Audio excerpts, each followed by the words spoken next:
ಗಂಗಾಯ ಮಧ್ವದುಗ್ಧಾಬ್ಧಯೇ ನಮಃ.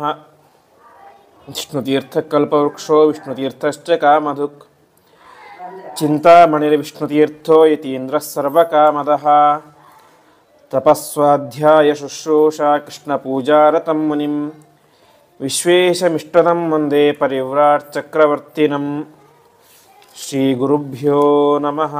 ಹರಿ ಓಂ.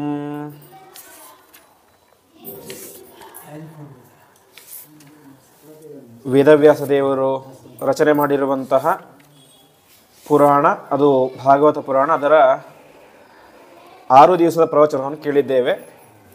6 ದಿವಸದಲ್ಲಿ ನಾವು ಕೇಳಿದಂತೆ ವಿಶೇಷವಾಗಿ ಆ ನಾರದರ ಪೂರ್ವ ರೀತಿಯಾದಂತಹ ಚರಿತ್ರೆ, ಅಂದರೆ ನಾರದರು ಚಿಕ್ಕವರಿದ್ದಾಗ ಅವರು ಹಿಂದಿನ ಜನ್ಮದಲ್ಲಿ ಸನ್ಯಾಸಿಗಳ ಸೇವೆಯನ್ನು ಮಾಡಿ ಅದರ ಫಲದಿಂದಾಗಿ ಅವರೇನಾದರೂ ಮುಂದೆ ನಾರದರಾಗಿ ಹುಟ್ಟುವಂತಹ ದೊಡ್ಡ ಯೋಗ ಬಂತು ಎಂಬುದಾಗಿ ತಿಳಿಸಿದರು. ಅದೇ ರೀತಿಯಾಗಿ ಯಾವ ಪರೀಕ್ಷಿತ್ ಮಹಾರಾಜನ ಚರಿತ್ರೆ, ಆ ಪರೀಕ್ಷಿತ್ ಮಹಾರಾಜ ಮಾಡಿದಂತಹ ದೊಡ್ಡ ತಪ್ಪು ಆ ಋಷಿಗಳ ಕೊರಳಿಗೆ ಸತ್ತ ಹಾವಿನ ಹಾರವನ್ನು ಹಾಕಿದ್ದು. ಅದರಿಂದಾಗಿ ಅವನಿಗೆ ಆ ಋಷಿಗಳ ಮಗನಾದಂತಹ ಶೃಂಗಿ ಶಾಪವನ್ನು ಕೊಡ್ತಾನೆ, ನೀನು 1 ವಾರದಲ್ಲಿ ಸತ್ತು ಹೋಗು ಅಂತ. ಕೊನೆಗೆ ಆ ವರ ಶಾಪದಿಂದಾಗಿ ಅವನೇನು ಮಾಡ್ತಾನೆ, ಗಂಗಾ ತೀರಕ್ಕೆ ಬಂದು ಅಲ್ಲಿ ಬಂದು ಉಪವಾಸ ಅಂತ ಕೂತ್ಕೊಳ್ತಾನೆ. ಪ್ರಾಯೋಪವೇಶ ಅಂತ, ಅಂದರೆ ಸಾಯೋ ತನಕ ಉಪವಾಸ ಅಂತ. ಆ ಸಂದರ್ಭದಲ್ಲಿ ಅವನಿಗೆ ಅನೇಕ ವಿಧವಾದಂಥ ಋಷಿಮುನಿಗಳೆಲ್ಲರೂ ಕೂಡ ಬರ್ತಾರೆ. ಕೊನೆಗೆ ಸಾಕ್ಷಾತ್ ಶುಕ ಋಷಿಗಳೇ ಬರ್ತಾರೆ. ಅಲ್ಲಿ ಏನಾಗಿತ್ತು ಅಂತ ಹೇಳಿದ್ರೆ, ವಾಸ್ತವಿಕವಾಗಿ ಅನೇಕ ಜನ ಬಂದಿದ್ದರು. ಸಾಕ್ಷಾತ್ ವೇದವ್ಯಾಸ ದೇವರು ಬಂದಿದ್ದರು, ಪರಶುರಾಮ ದೇವರು ಬಂದಿದ್ದರು ಅಂತೆ. ಪರಮಾತ್ಮನ 2 ರೂಪಗಳು ಇದ್ದಾವೆ. ಅಂತಹ ಸಂದರ್ಭದಲ್ಲಿ ಶುಕ ಋಷಿಗಳು ತಾವು ಭಾಗವತವನ್ನು ಅಲ್ಲಿ ಪ್ರವಚನ ಮಾಡಲಿಕ್ಕೆ ಶುರು ಮಾಡ್ತಾರೆ. ಅದೇ ರೀತಿಯಾಗಿ ಮುಂದೆ ಕಪಿಲ ರೂಪಿಯಾದಂತಹ ಪರಮಾತ್ಮನ ಚರಿತ್ರೆ, ಮತ್ತು ದಕ್ಷಾಧ್ವರ ಪ್ರಸಂಗ ಅಂತ ಹೇಳಿದರೆ, ದಕ್ಷ ಪ್ರಜಾಪತಿ ಅವನು ತನ್ನ ಅಳಿಯನಿಗೆ ಮಾಡಿದಂಥ ಅವಮಾನದಿಂದಾಗಿ ಮುಂದೆ ತಲೆಯನ್ನೇ ತೆಗೆದುಕೊಂಡು ಬಿಡ್ತಾನೆ. ಆ ವೀರಭದ್ರ ದೇವರು ಬಂದು ತಲೆಯನ್ನು ಕತ್ತರಿಸ್ತಾರೆ ಅನ್ನುವಂಥ ಸತೀದೇವಿಯ ಚರಿತ್ರೆ. ಅದೇ ರೀತಿಯಾಗಿ ಧ್ರುವ ಮತ್ತು ನಾರದರ ಚರಿತ್ರೆ.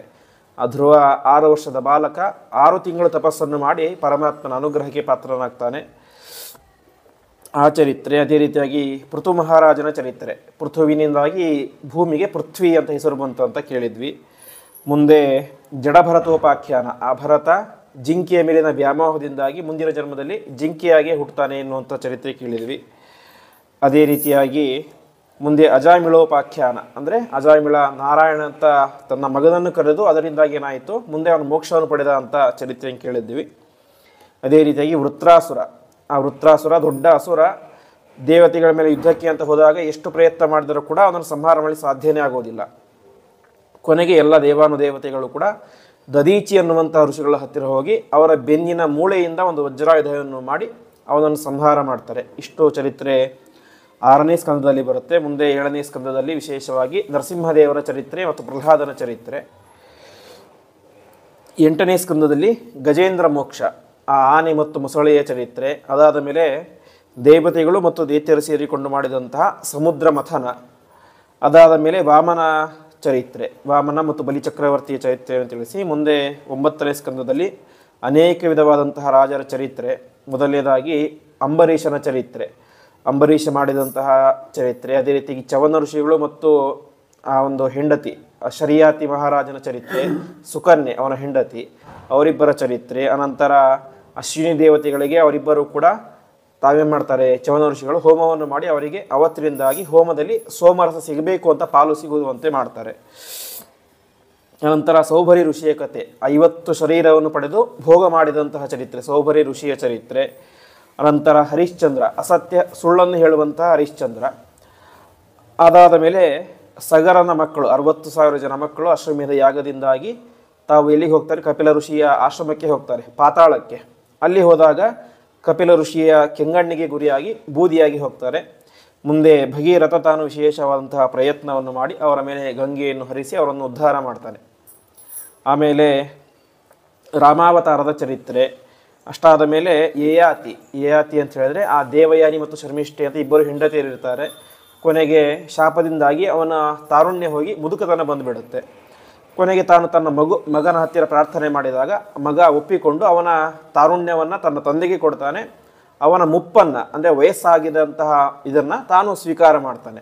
ಇಷ್ಟು ಚರಿತ್ರೆಯನ್ನು ಹೇಳಿ ಮುಂದೆ ದಶಮಸ್ಕಂದದಲ್ಲಿ ವಿಶೇಷವಾಗಿ ಸಮಗ್ರವಾಗಿ ಶ್ರೀಕೃಷ್ಣ ಪರಮಾತ್ಮನ ಚರಿತ್ರೆ ನಾವು ಹುಟ್ಟಿದಾಗಿಂದ ಪ್ರಾರಂಭ ಮಾಡಿ ನಾವು ನಿನ್ನೆ ಆ ಮುಚುಕುಂದ ಎನ್ನುವಂತಹ ರಾಜನ ಉದ್ಧಾರ, ಯಾಕೆ ಅಂತ ಹೇಳಿದರೆ ಅವನು ಒಂದು ವೇಳೆ ಮಲಗಿಕೊಂಡೇ ಇದ್ಬಿಟ್ರೆ ಅವನ ಜೀವನ ಎಲ್ಲ ಏನಾಗ್ತಿತ್ತು, ವ್ಯರ್ಥ ಅಂತ ಆಗಿಬಿಡ್ತಾ ಇತ್ತು. ಹಾಗಾಗಿ ಆ ಮುಚುಕುಂದನ ಉದ್ಧಾರಕ್ಕೋಸ್ಕರ ಎರಡು ಕಾರ್ಯವನ್ನು ಮಾಡಿದ. ಒಂದು ಮುಚುಕುಂದನ ಉದ್ಧಾರ, ಇನ್ನೊಂದು ಕಾಲಯವನನ ಸಂಹಾರ. ಆ ಮುಚುಕುಂದನ ಮೂಲಕವೇನೆ ಕಾಲಯವನನ್ನು ಸಂಹಾರ ಮಾಡಿ ಆ ಮುಚುಕುಂದನಿಗೂ ಮುಂದೆ ಮೋಕ್ಷವನ್ನು ಕೊಡ್ತಾನೆ, ಕಾಲಯವನನ್ನು ನಿಗ್ರಹ ಮಾಡ್ತಾನೆ ಅಂತ ಇಷ್ಟು ಚರಿತ್ರೆಯನ್ನು ನಾವು ನಿನ್ನೆ ತನಕ ಕೇಳಿದ್ವಿ. ಇಷ್ಟಾದ ಮೇಲೆ ಬರುವಂತಹ ಸಂದರ್ಭ ಶ್ರೀಕೃಷ್ಣ ಪರಮಾತ್ಮನ ವಿವಾಹದ ಸಂದರ್ಭ.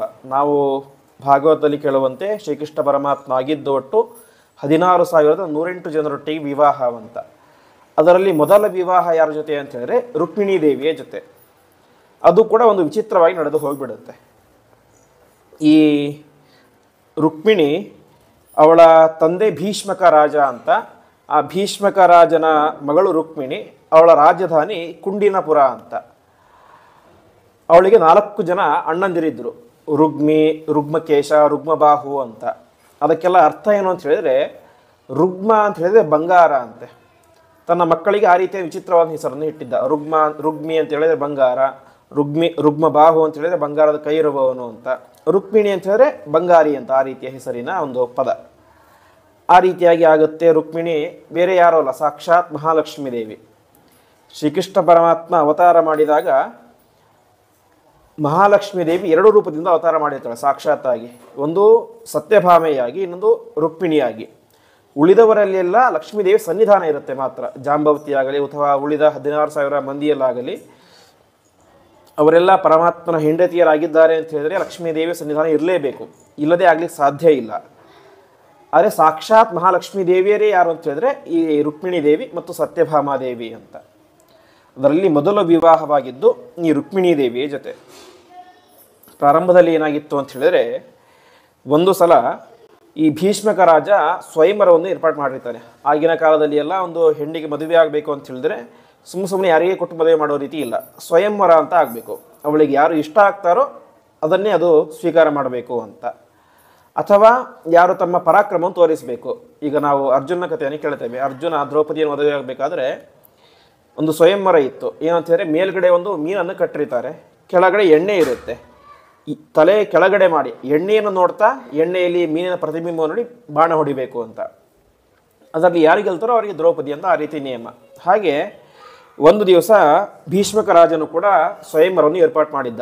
ಯಾರಿಗೆ? ರುಕ್ಮಿಣೀ ದೇವಿಗೋಸ್ಕರ ಏರ್ಪಾಡು ಮಾಡಿದಾಗ ಶ್ರೀಕೃಷ್ಣ ಪರಮಾತ್ಮ ಅಲ್ಲಿಗೆ ಬರ್ತಾನೆ ಅಂತೆ. ಬಂದು ಹೇಳ್ತಾನೆ, ನಿನ್ನ ಮಗಳಾದಂತಹ ರುಕ್ಮಿಣಿ ಬೇರೆ ಯಾರೋ ಸಾಮಾನ್ಯ ಹೆಣ್ಣಲ್ಲ. ಸಾಮಾನ್ಯ ಹೆಣ್ಣಾಗಿದ್ದರೆ ಯಾರು ಬೇಕಾದರೂ ಮದುವೆ ಆಗ್ಬೋದಾಗಿತ್ತು, ಆದರೆ ಅವಳು ಸಾಕ್ಷಾತ್ ಮಹಾಲಕ್ಷ್ಮೀ ದೇವಿಯಾಗಿದ್ದಾಳೆ. ಹಾಗಾಗಿ ಸ್ವಯಂವರವನ್ನು ಏರ್ಪಾಡು ಮಾಡಬೇಡ, ಅವಳು ಯಾವತ್ತಿದ್ದರೂ ಕೂಡ ನನ್ನದೇ ಹೆಂಡತಿ ಅಂತ ಇಷ್ಟು ಹೇಳಿ ತುಂಬ ಸಮಯ ಆಗಿಬಿಟ್ಟಿತ್ತು. ಕೊನೆಗೆ ಮಕ್ಕಳು ದೊಡ್ಡವರಾದರು, ಮದುವೆ ವಯಸ್ಸು ಬಂತು. ಮದುವೆ ವಯಸ್ಸು ಬಂದಾಗ ಈ ಭೀಷ್ಮಕ ರಾಜ ತುಂಬ ವಯಸ್ಸಾಗಿಬಿಟ್ಟಿತ್ತು. ವಯಸ್ಸಾದಾಗ ಮನೆಯಲ್ಲಿ ಜವಾಬ್ದಾರಿ ಎಲ್ಲ ಅಂದರೆ ರುಕ್ಮಿಣೀ ದೇವಿಯ ಅಣ್ಣನದ್ದು. ಅವನು ಸ್ವಲ್ಪ ದುಷ್ಟನಾಗಿದ್ದ. ಆಗಿನ ಕಾಲದ ಈ ಜರಾಸಂಧ ಮುಂತಾದಂತಹ ದುಷ್ಟರೊಟ್ಟಿಗೆ ಕೂಡಿಕೊಂಡು ರಾಜಕೀಯವನ್ನು ಮಾಡ್ತಾ ಇದ್ದ. ಆವಾಗ ಅವನೊಂದು ತೀರ್ಮಾನವನ್ನು ಮಾಡ್ತಾನೆ, ನನ್ನ ತಂಗಿಯನ್ನು ಶಿಶುಪಾಲನಿಗೆ ಕೊಟ್ಟರೆ ನಮ್ಮ ಪೊಲಿಟಿಕಲ್ ಪವರ್ ಜಾಸ್ತಿ ಆಗುತ್ತೆ ಅಂತ. ಯಾಕೆಂತ ಹೇಳಿದರೆ ಶಿಶುಪಾಲನು ಕೂಡ ಆಗಿನ ಕಾಲದ ದೊಡ್ಡ ರಾಜಕಾರಣಿಯಾಗಿದ್ದ, ಇವನು ಕೂಡ ದೊಡ್ಡ ರಾಜಕಾರಣಿಯಾಗಿದ್ದ. ಪರಸ್ಪರ ನಾವು ಸಂಬಂಧ ಬೆಳೆಸಿದ್ರೆ ಅದು ಇನ್ನಷ್ಟು ಗಟ್ಟಿಯಾಗುತ್ತೆ ಅಂತ ತಾನೇನು ಮಾಡ್ತಾನೆ, ಶಿಶುಪಾಲನಿಗೆ ಕೊಟ್ಟು ಮದುವೆ ಮಾಡಬೇಕು ಅಂತ ತೀರ್ಮಾನ ಮಾಡ್ತಾನೆ. ತೀರ್ಮಾನ ಮಾಡಿದಾಗ ಈ ವಿಚಾರ ಸ್ವಲ್ಪವೂ ಕೂಡ ಇಷ್ಟ ಇರೋದಿಲ್ಲ ಯಾರಿಗೆ? ರುಕ್ಮಿಣೀ ದೇವಿಗೆ. ರುಕ್ಮಿಣೀ ದೇವಿಗೆ ಅದನ್ನು ಕಂಡ್ರೆ ಸ್ವಲ್ಪನೂ ಇಷ್ಟ ಇರೋದಿಲ್ಲ. ಆವಾಗ ಎಲ್ಲರೂ ಕೂಡ ತೀರ್ಮಾನ ಮಾಡ್ತಾರೆ, ಮೊದಲೇ ಒಂದು ವೇಳೆ ಎಲ್ಲರಿಗೂ ತಿಳಿಸಿಬಿಟ್ಟರೆ ವಿವಾಹವನ್ನು ಶ್ರೀಕೃಷ್ಣ ಪರಮಾತ್ಮ ಬಂದು ಕೆಡಿಸಿಬಿಡುತ್ತಾರೆ. ಹಾಗಾಗಿ ಯಾರಿಗೂ ಗೊತ್ತಿಲ್ಲದಂತೆ ಆದಷ್ಟು ಬೇಗ ಒಳಗಿಂದೊಳಗಲೇನೆ ಮದುವೆಯನ್ನು ಮಾಡಿ ಮುಗಿಸಬೇಕು ಅಂತ ತೀರ್ಮಾನ ಮಾಡ್ತಾನೆ. ಆ ಸಂದರ್ಭದಲ್ಲಿ ಏನಾಯಿತು, ಶೀಘ್ರ ಮದುವೆ ಮಾಡೋದಂತ ನಿಯಮ ಆಯಿತು. ಕೊನೆಗೆ ನಾಳೆ ಮದುವೆ ಆಗಬೇಕು, ಮರುದಿವಸ ಮದುವೆ ಇದೆ. ಅವತ್ತು ಬೆಳಗ್ಗೆ, ಹಿಂದಿನ ದಿವಸ ಬೆಳಗ್ಗೆ ಯಾರಿಗೆ ಗೊತ್ತಾಗುತ್ತೆ? ರುಕ್ಮಿಣೀ ದೇವಿಗೆ ಗೊತ್ತಾಗುತ್ತೆ ವಿಚಾರ, ನಾಳೆ ನನ್ನ ಮದುವೆ ಇದೆ ಅಂತ. ಮದುವೆಯಾಗಿರಬೇಕಾದ ಹೆಣ್ಣೇನೆ ಯಾರು ರುಕ್ಮಿಣಿ ದೇವಿ. ಅವಳಿಗೆ ಗೊತ್ತಾಗೋದು ಮದುವೆ ಹಿಂದಿನ ದಿನ ಅಂತೆ. ಆ ರೀತಿಯಾಗಿ ಅವಳಿಗೂ ಕೂಡ ಗೊತ್ತಿಲ್ಲದಂತೆ ಮದುವೆಯನ್ನು ಏರ್ಪಾಡು ಮಾಡಿಬಿಟ್ಟಿರ್ತಾನೆ ರುಗ್ಮಿ. ಇದು ವಾಸ್ತವಿಕವಾಗಿ ಅವನ ತಂದೆಗೂ ಇಷ್ಟ ಇರೋದಿಲ್ಲ. ಯಾರಿಗೆ? ಭೀಷ್ಮಕ ಮಹಾರಾಜನಿಗೆ. ಭೀಷ್ಮಕನಿಗೂ ಇಷ್ಟ ಇರೋದಿಲ್ಲ, ಅವನ ಹೆಂಡತಿಗೂ ಇರೋದಿಲ್ಲ, ಯಾರಿಗೂ ಇಷ್ಟ ಇರೋದಿಲ್ಲ. ರುಗ್ಮಿಗೆ ಮಾತ್ರ ಇಷ್ಟ ಇರುತ್ತೆ. ಯಾಕೆ ಅಂತ ಹೇಳಿದ್ರೆ ಪೊಲಿಟಿಕಲ್ ಪವರ್ ಜಾಸ್ತಿ ಆಗಬೇಕು ಅಂತ. ಇದಕ್ಕೋಸ್ಕರ ಆ ರೀತಿಯಾದಂಥ ವಿವಾಹವನ್ನು ಏರ್ಪಾಡು ಮಾಡಿರ್ತಾನೆ. ಕೊನೆಗೆ ರುಕ್ಮಿಣಿ ದೇವಿಗೆ ಗೊತ್ತಾಗುತ್ತೆ ನಾಳೆ ನನ್ನ ಮದುವೆ ಅಂತ. ಅವಳಿಗೂ ಕೂಡ ಇಷ್ಟ ಇರೋದಿಲ್ಲ. ತಕ್ಷಣದಲ್ಲಿ ಒಂದು ಉಪಾಯವನ್ನು ಮಾಡ್ತಾಳೆ. ಅವಳ ಮನೆಯಲ್ಲಿ ಪ್ರತಿನಿತ್ಯ ಒಬ್ಬ ಬ್ರಾಹ್ಮಣ ಬಂದು ಪರಮಾತ್ಮನ ದೇವರ ಪೂಜೆಯನ್ನು ಮಾಡ್ತಾ ಇರ್ತಾನೆ. ಆವಾಗ ಅವಳು ಹೇಳ್ತಾಳೆ, ನಿನ್ನ ಹತ್ತಿರ ಒಂದು ಪ್ರೇಮ ಪತ್ರವನ್ನು ಕೊಡ್ತೇನೆ, ಅದನ್ನು ತೆಗೆದುಕೊಂಡು ಹೋಗಿ ನೀನೇ ಮಾಡಬೇಕು, ಶ್ರೀಕೃಷ್ಣ ಪರಮಾತ್ಮ ತಲುಪಿಸಬೇಕು ಅಂತ ಹೇಳ್ತಾಳೆ. ಈ ರೀತಿಯಾಗಿ ಹೇಳಿದಾಗ ಶ್ರೀಕೃಷ್ಣ ಪರಮಾತ್ಮನಿಗೆ ಆ ಒಂದು ಪ್ರೇಮದ ಪತ್ರವನ್ನು ಬರೆದು ರುಕ್ಮಿಣಿ ದೇವಿ ಬ್ರಾಹ್ಮಣನ ಕೈಯಲ್ಲಿ ಕೊಡ್ತಾಳೆ. ಆ ಬ್ರಾಹ್ಮಣ ಅದನ್ನು ಜೋಪಾನವಾಗಿ ತಂದು ನೇರವಾಗಿ ಶ್ರೀಕೃಷ್ಣ ಪರಮಾತ್ಮನಿಗೆ ಕೊಡ್ತಾನೆ ಅಂತೆ. ಹೇಗೆ ಕೊಟ್ಟ ಅಂತ ಹೇಳಿದರೆ, ಸಾಮಾನ್ಯವಾಗಿ ಪತ್ರವನ್ನು ಕೈಯಲ್ಲಿ ಕೊಡ್ತಾರೆ. ಆದರೆ ಇವನು ಹಾಗೆ ಮಾಡಲಿಲ್ಲ. ಆ ಪತ್ರವನ್ನು ಪರಮಾತ್ಮನ ಪಾದಕ್ಕೆ ಸಮರ್ಪಣೆ ಮಾಡಿದ ಅಂತೆ. ಯಾಕೆಂದರೆ ಅಲ್ಲಿರೋದು ಸಾಮಾನ್ಯ ಯಾರೋ ವ್ಯಕ್ತಿ ಅಲ್ಲ, ಸಾಕ್ಷಾತ್ ಪರಮಾತ್ಮ. ಆ ಬುದ್ಧಿಯ ಬ್ರಾಹ್ಮಣನಿಗಿತ್ತು. ಪಾದಕ್ಕೆ ಸಮರ್ಪಣೆ ಮಾಡ್ತಾನೆ. ಆವಾಗ ಶ್ರೀಕೃಷ್ಣ ಕೇಳ್ತಾನೆ, ಏನಿದು ಅಂತ. ಅವನು ಹೇಳ್ತಾನೆ, ಇದು ರುಕ್ಮಿಣಿ ದೇವಿ ನಿನಗೆ ಬರೆದಂತಹ ಪ್ರೇಮ ಪತ್ರ ಅಂತ. ಹಾಗಾದರೆ ನೀನೇ ಓದಿಬಿಡು ಅಂತ ಹೇಳ್ತಾನೆ. ಸಾಮಾನ್ಯವಾಗಿ ಹಿಂದಿನ ಕಾಲದಲ್ಲಿ ಹೇಗಿತ್ತು ಅಂತ ಹೇಳಿದರೆ, ಎಲ್ಲ ರಾಜರು ಮಹಾರಾಜರೆಲ್ಲರೂ ಕೂಡ ತಮಗೇನಾದರೂ ಒಂದು ಪತ್ರ ಅಂತ ಬಂದರೆ ಅದನ್ನು ಮಂತ್ರಿಗಳ ಹತ್ರ ಓದಿಸ್ತಾ ಇದ್ರು. ಆವಾಗ ಇವನಿಗೆ ಸ್ವಲ್ಪ ಮುಜುಗರ ಆಗುತ್ತೆ. ಯಾರಿಗೆ? ಈ ಬ್ರಾಹ್ಮಣನಿಗೆ. ಯಾಕಂದರೆ ಇದು ಯಾವುದೋ ಬೇರೆ ಪತ್ರ ಅಲ್ಲ, ಪ್ರೀತಿ ಪತ್ರ, ಲವ್ ಲೆಟರ್. ಇದನ್ನು ಅವಳು ನಿನಗೆ ಪ್ರೀತಿಯಿಂದ ನಿನಗೆ ಬರೆದಿದ್ದು, ನಾನು ಹೇಗೆ ಓದ್ಲಿ ಅಂತ ಹೇಳ್ತಾನೆ. ಆವಾಗ ಪರಮಾತ್ಮ ಹೇಳ್ತಾನೆ, ಇದು ಬೇರೆ ಯಾರೋ ಸಾಮಾನ್ಯ ವಯಸ್ಸಿನ ಹುಡುಗ ಹುಡುಗಿ ಮಾಡಿದಂತಹ ಪ್ರೇಮ ಅಲ್ಲ, ಜಗತ್ತಿನ ತಂದೆ ತಾಯಿಗಳು ಯಾರು? ಲಕ್ಷ್ಮೀದೇವಿ ಮತ್ತು ನಾನು ಪರಮಾತ್ಮ ಮಾಡಿದಂತಹ ಪ್ರೇಮದ ಪತ್ರ. ಹಾಗಾಗಿ ಇದು ಕೇವಲ ಪ್ರೇಮದ ಪತ್ರ ಅಲ್ಲ, ಇದು ಭಕ್ತಿಯ ಪತ್ರ. ಹಾಗಾಗಿ ಎಲ್ಲ ಭಕ್ತರು ಕೂಡ ಅವಶ್ಯವಾಗಿ ಓದ್ಬೋದು ಅಂತ ಹೇಳ್ತಾನೆ. ಸರಿ ಅಂತ ಓದಲಿಕ್ಕೆ ಶುರು ಮಾಡ್ತಾನೆ. ಆವಾಗ ಅಲ್ಲಿ ಲಕ್ಷ್ಮೀದೇವಿ ರುಕ್ಮಿಣಿ ದೇವಿ ಬರೆದಿರ್ತಾಳೆ, ಶ್ರುತ್ವಾ ಗುಣಾನ್ ಭುವನ ಸುಂದರ ಸಂಗಮಾಂಸ್ತೆ ನಿರ್ವಿಶ್ಯ ಕರ್ಣ ವಿವರಂ ಹರತೋಂಗತಾಪಂ ರೂಪಂ ಪರಂ ಭುವನ ಮಂಗಳ ಮಂಗಳಂತೆ ತ್ವಯ್ಯಾಚ್ಯುತ ವಿಶತಿ ಪತ್ರಮಪತ್ರಪಮ್ಮೆ ಅಂತ ಪ್ರೀತಿಯಿಂದ ಬರೆದಿರ್ತಾಳೆ. ಮೊದಲನೇದಾಗಿ ಅವಳು ಶ್ರೀಕೃಷ್ಣ ಪರಮಾತ್ಮನನ್ನ ಹೆಸರಿಟ್ಟು ಕರೆಯೋದಿಲ್ಲ. ಕರೆಯೋದು ಹೇಗೆ ಅಂತ ಹೇಳಿದ್ರೆ ಭುವನ ಸುಂದರ ಅಂತ. ಅಂದರೆ ನಿನ್ನಷ್ಟು ಸುಂದರನಾದಂತಹ ವ್ಯಕ್ತಿ ಇಡೀ ಜಗತ್ತಿನಲ್ಲಿಯೇ ಯಾರೂ ಇಲ್ಲ ಅಂತ, ಅಷ್ಟು ಸುಂದರನಾದಂತಹ ವ್ಯಕ್ತಿ.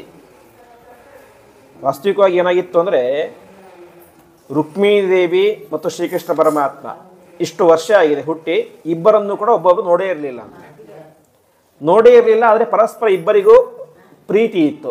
ಅವಳು ಕರೀತಾಳೆ ಏನಂತ, ನೀನು ಅತ್ಯಂತ ಸುಂದರವಾಗಿದ್ದೀಯಾ ಅಂತ. ಅವಳು ಶ್ರೀಕೃಷ್ಣನನ್ನು ನೋಡಿಲ್ಲ, ಅವನ ಫೋಟೋವನ್ನು ಕೂಡ ನೋಡಿಲ್ಲ. ಹಾಗಾದರೆ ಅವಳಿಗೆ ಹೇಗೆ ಗೊತ್ತಾಯಿತು ಇದೆಲ್ಲ ಅಂತ ಹೇಳಿದರೆ, ಭೀಷ್ಮಕ ರಾಜ ಒಬ್ಬ ದೊಡ್ಡ ರಾಜ. ಅವನ ಮನೆಗೆ ಅನೇಕ ಜನ ರಾಜರು, ಬೇರೆ ಬೇರೆ ರಾಜ್ಯದ ಮಂತ್ರಿಗಳೆಲ್ಲ ಬರ್ತಾ ಇದ್ರು. ಬಂದಂತಹ ಪ್ರತಿಯೊಬ್ಬರೂ ಕೂಡ ಅವನ ಮುಂದ್ಗಡೆ ಶ್ರೀಕೃಷ್ಣ ಪರಮಾತ್ಮನ ವರ್ಣನೆಯನ್ನು ಮಾಡ್ತಾ ಇದ್ರಂತೆ. ಶ್ರೀಕೃಷ್ಣ ಪರಮಾತ್ಮ ಹಾಗಿದ್ದಾನೆ ಹೀಗಿದ್ದಾನೆ ಅಂತೆಲ್ಲ ವರ್ಣನೆ ಮಾಡ್ತಾ ಇದ್ರು. ಅದನ್ನು ಪಕ್ಕದಲ್ಲಿ ಕೂತ್ಕೊಂಡು ಯಾರು ಕೇಳಿಸ್ಕೊಳ್ತಾ ಇದ್ಲು? ರುಕ್ಮಿಣಿ ಕೇಳಿಸ್ಕೊಳ್ತಾ ಇದ್ಲು. ಹಾಗಾಗಿ ಚಿಕ್ಕ ವಯಸ್ಸಿನಿಂದಲೇ ಒಂದು ರೀತಿಯಾದ ಪ್ರೀತಿ ಕೃಷ್ಣನ ಮೇಲೆ ಇತ್ತು. ಇನ್ನು ಮದುವೆಯಾಗೋದಕ್ಕಿಂತ ಸ್ವಲ್ಪ ಸಮಯ ಮುಂಚೆ ಸಾಕ್ಷಾತ್ ನಾರದರೇ ಬಂದು ಶ್ರೀಕೃಷ್ಣ ಪರಮಾತ್ಮನ ಪ್ರತಿಯೊಂದು ಗುಣಗಳನ್ನು ಕೂಡ ವರ್ಣನೆ ಮಾಡಿದ್ರಂತೆ ರುಕ್ಮಿಣಿ ದೇವಿಯ ಮುಂದೆ. ಹಾಗಾಗಿ ಅವಳು ಹೇಳ್ತಾಳೆ, ಶ್ರುತ್ವಾ ಗುಣಾನ್ ಭುವನ ಸುಂದರ ಸಂಗಮಾಂಸ್ತೆ ನಿರ್ವಿಶ್ಯ ಕರ್ಣ ವಿವರಂ. ನಾನು ನಿನ್ನನ್ನು ಕಣ್ಣಾರೆ ನೋಡಿಲ್ಲ. ಕರ್ಣ ವಿವರಂ, ಕರ್ಣ ಅಂತ ಹೇಳಿದ್ರೆ ಕಿವಿ. ಕಿವಿಯ ಮೂಲಕ ನಿನ್ನ ಎಲ್ಲ ವಿಧವಾದಂತಹ ಸದ್ಗುಣಗಳನ್ನು ಕೇಳಿ ಕೇಳಿ ಕೇಳಿ ನಮ್ಮ ಮನಸ್ಸು ಏನಾಗ್ಬಿಟ್ಟಿದೆ, ನಿನ್ನಲ್ಲೇ ಇಟ್ಟುಬಿಟ್ಟಿದ್ದೇನೆ. ಹಾಗಾಗಿ ಇಲ್ಲಿ ನೋಡಿದರೆ ನನಗೆ ವಿರುದ್ಧವಾಗಿ ಮದುವೆ ಆಗ್ತಾ ಇದೆ. ಅವಳು ಇನ್ನೊಂದು ಮಾತನ್ನು ಹೇಳ್ತಾಳೆ, ವಾಸ್ತವಿಕವಾಗಿ ನೀನೇನಾಗಿದ್ದೀಯಾ ಭುವನ ಮಂಗಳ. ಭುವನ ಮಂಗಳ ಅಂತ ಹೇಳಿ ಇಡೀ ಜಗತ್ತನ್ನೇ ಪಾವನಗೊಳಿಸುವಂತಹ ಸರ್ವೋತ್ತಮ ವ್ಯಕ್ತಿ. ವಾಸ್ತವಿಕವಾಗಿ ನೀನು ತುಂಬ ದೊಡ್ಡ ವ್ಯಕ್ತಿ. ನಾನು ನಿನಗೆ ಯಾವುದರಲ್ಲೂ ಸರಿಸಮಾನಳಾದಂಥ ವ್ಯಕ್ತಿ ಅಲ್ಲ, ನಿನಗಿಂತ ತುಂಬ ಕೆಳಗಿರುವಂಥವಳು. ಆದರೂ ಕೂಡ ನನ್ನ ಮನಸ್ಸು ಏನಾಗ್ತಾ ಇದೆ, ನಿನ್ನಲ್ಲೇ ಗಟ್ಟಿಯಾಗಿ ಬಿಟ್ಟಿದೆ. ಹಾಗಾಗಿ ಏನಾದರೂ ಮಾಡಿ ನೀನು ನನ್ನನ್ನು ಕರೆದುಕೊಂಡು ಹೋಗು ಅಂತ. ಅದಕ್ಕೆ ಇನ್ನೊಂದು ಮಾತನ್ನು ಹೇಳ್ತಾಳೆ, ನಾನು ಒಂದು ಸಿಂಹ ಇರುತ್ತೆ ಕಾಡಿನಲ್ಲಿ. ಆ ಸಿಂಹಕ್ಕೆ ಒಂದು ಪಾಲು ಇರುತ್ತೆ, ಯಾವುದೋ ಒಂದು ಆಹಾರದ ಪಾಲು. ಆ ಸಿಂಹದ ಪಾಲು ಯಾವತ್ತಿದ್ದರೂ ಕೂಡ ಸಿಂಹವೇ ತಿನ್ನಬೇಕು, ನಾಯಿ ನರಿ ಮುಂತಾದವರು ತಿನ್ನಬಾರ್ದು. ಹಾಗೆ ನೀನು ಒಬ್ಬ ಸಿಂಹ, ಪುರುಷ ಸಿಂಹ, ಹಾಗಾಗಿ ನಾನು ನಿನ್ನ ಪಾಲು ಯಾವತ್ತಿದ್ದರೂ ಕೂಡ ನಿನಗೇ ಸೇರಬೇಕು. ಹಾಗಾಗಿ ಈ ಶಿಶುಪಾಲ, ದಂತವಕ್ರ ಇವರೆಲ್ಲರೂ ಕೂಡ ನಾಯಿ ನರಿಗಳಿದ್ದಂತೆ. ಹಾಗಾಗಿ ನನ್ನನ್ನು ಮದುವೆ ಆಗಬೇಕಂತ ಪ್ರಯತ್ನ ಮಾಡ್ತಾ ಇದ್ದಾರೆ, ದಯವಿಟ್ಟು ಬಂದು ನನ್ನನ್ನು ಕರೆದುಕೊಂಡು ಹೋಗು ಅಂತ. ಇಷ್ಟಾಗಿ ಕೊನೆಗೆ ಒಂದು ಮಾತನ್ನು ಹೇಳ್ತಾಳಂತೆ, ನಾನು ಅನೇಕ ರೀತಿಯಂತಹ ಒಳ್ಳೆ ಕೆಲಸಗಳನ್ನು ಮಾಡಿದ್ದೇನೆ. ನಾನೊಬ್ಬ ರಾಜಕುಮಾರಿ, ಬೇಕಾದಷ್ಟು ಸಂಪತ್ತಿತ್ತು, ಒಳ್ಳೆ ಮನಸ್ಸಿತ್ತು. ಹಾಗಾಗಿ ಚಿಕ್ಕ ವಯಸ್ಸಿನಿಂದಲೂ ಕೂಡ ಈ ರುಕ್ಮಿಣಿ ದೇವಿಗೆ ಬಡವರು ಬಗ್ಗರನ್ನು ಕಂಡ್ರೆ ತುಂಬ ಪ್ರೀತಿ ಇತ್ತು ಅಂತೆ. ಹಾಗಾಗಿ ತನ್ನ ಮನೆಗೆ ಯಾರೇ ಬಡವರು ಬಂದರೂ ಕೂಡ ಕೈ ಎತ್ತಿ ದಾನವನ್ನು ಮಾಡ್ತಾ ಇದ್ಲು, ಬ್ರಾಹ್ಮಣರಿಗೆ ದಾನ ಮಾಡ್ತಾ ಇದ್ಲು, ಕೆರೆ ಬಾವಿ ಎಲ್ಲವನ್ನು ಕೂಡ ತೋರಿಸಿದ್ಲು. ರುಕ್ಮಿಣಿ ದೇವಿ ಹೇಳ್ತಾಳೆ, ನಾನು ಇಷ್ಟು ವರ್ಷಗಳ ಕಾಲ ಅನೇಕ ರೀತಿಯಾದಂಥ ಸತ್ಕರ್ಮಗಳನ್ನು ಮಾಡಿದ್ದೇನೆ, ಒಳ್ಳೆ ಕಾರ್ಯಗಳನ್ನು ಮಾಡಿದ್ದೇನೆ. ಅದರಿಂದ ಏನಾದರೂ ಒಂದಿಷ್ಟು ಪುಣ್ಯ ಅಂತ ಬಂದಿದ್ದರೆ ಅದೆಲ್ಲ ಪುಣ್ಯವೂ ಕೂಡ ಸೇರಿಕೊಂಡು ನನಗೆ ನಿನ್ನೊಟ್ಟಿಗೆ ಮದುವೆಯಾಗಬೇಕು ಅಂತ ಪ್ರಾರ್ಥನೆ ಮಾಡ್ತಾಳೆ ಅಂತೆ. ಇಷ್ಟೆಲ್ಲ ಹೇಳಿ ಕೊನೆಗೆ ಹೇಳ್ತಾಳೆ, ವಾಸ್ತವಿಕವಾಗಿ ಮದುವೆ ಅದು ಎಲ್ಲರ ಒಪ್ಪಿಗೆ ಪಡೆದುಕೊಂಡು ವೈಭವದಿಂದ ಆಗಬೇಕು ಕಲ್ಯಾಣ ಮಂಟಪದಲ್ಲಿ.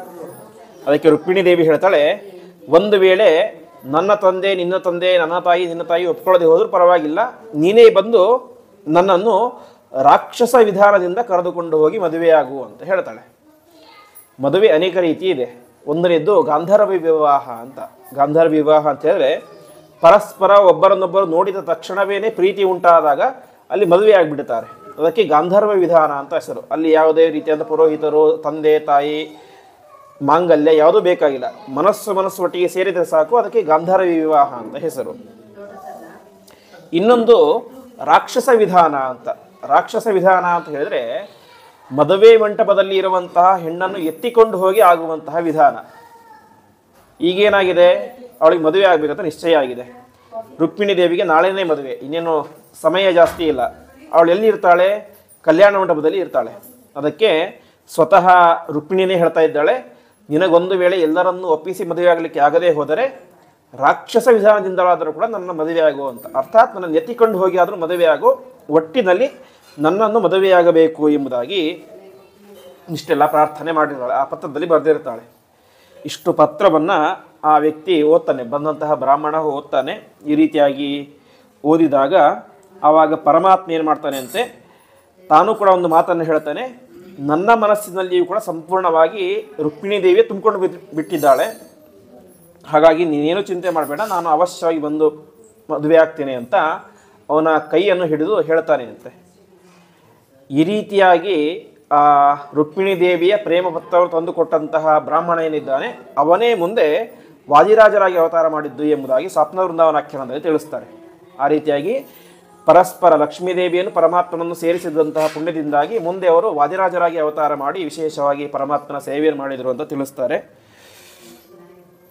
ಈ ರೀತಿಯಾಗಿ ಆಯಿತು. ಕೊನೆಗೆ ಶ್ರೀಕೃಷ್ಣ ಪರಮಾತ್ಮ ತನ್ನ ಒಬ್ಬ ಸಾರಥಿ ಇರ್ತಾನೆ, ಅವನು ದಾರುಕ ಅಂತ. ದಾರುಕ ಆಗಿನ ಕಾಲ ಸಹ ಒಬ್ಬ ಪ್ರಸಿದ್ಧ ಸಾರಥಿ. ಎಂತಹದೇ ಜಾಗ ಇರಲಿ, ಕಾಡಿರಲಿ, ಮೇಡಿರಲಿ, ಸರಿಯಾದ ರೋಡ್ ಇರಲಿ ಇಲ್ಲದೇ ಇರಲಿ, ಅತ್ಯಂತ ವೇಗವಾಗಿ ರಥವನ್ನು ಓಡಿಸ್ತಾ ಇದ್ದ.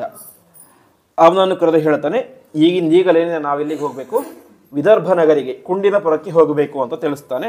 ಅವ ತಡ ಮಾಡದೇನೆ ಈ ದಾರುಕ ಮತ್ತು ಬಂದಂತಹ ಬ್ರಾಹ್ಮಣ ಮತ್ತು ಶ್ರೀಕೃಷ್ಣ ಪರಮಾತ್ಮ ಇಬ್ಬರೂ ಕೂಡ 3 ಜನ ಕೂಡ ಸೇರಿಕೊಂಡು ತಾವೇನು ಮಾಡ್ತಾರೆ, ಆ ರಥದಲ್ಲಿ ಹತ್ತುಕೊಂಡು ಆ ಪಟ್ಟಣಕ್ಕೆ ಬರ್ತಾರೆ. ಪಟ್ಟಣಕ್ಕೆ ಬಂದಾಗ ಏನಾಗಿತ್ತು, ಮಧ್ಯರಾತ್ರಿಯ ಸಂದರ್ಭ. ತಕ್ಷಣ ಈ ವಿಚಾರ ಯಾರಿಗೆ ಗೊತ್ತಾಗುತ್ತೆ? ಜರಾಸಂಧಾದಿಗಳಿಗೆ ಗೊತ್ತಾಗುತ್ತೆ.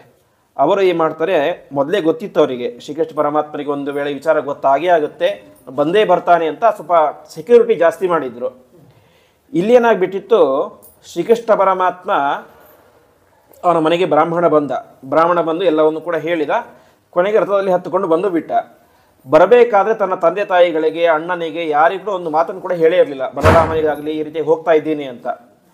ಇದನ್ನೆಲ್ಲ ಹಿಂದ್ಗಡೆ ಬಲರಾಮ ಗಮನಿಸ್ತಾ ಇರ್ತಾನೆ.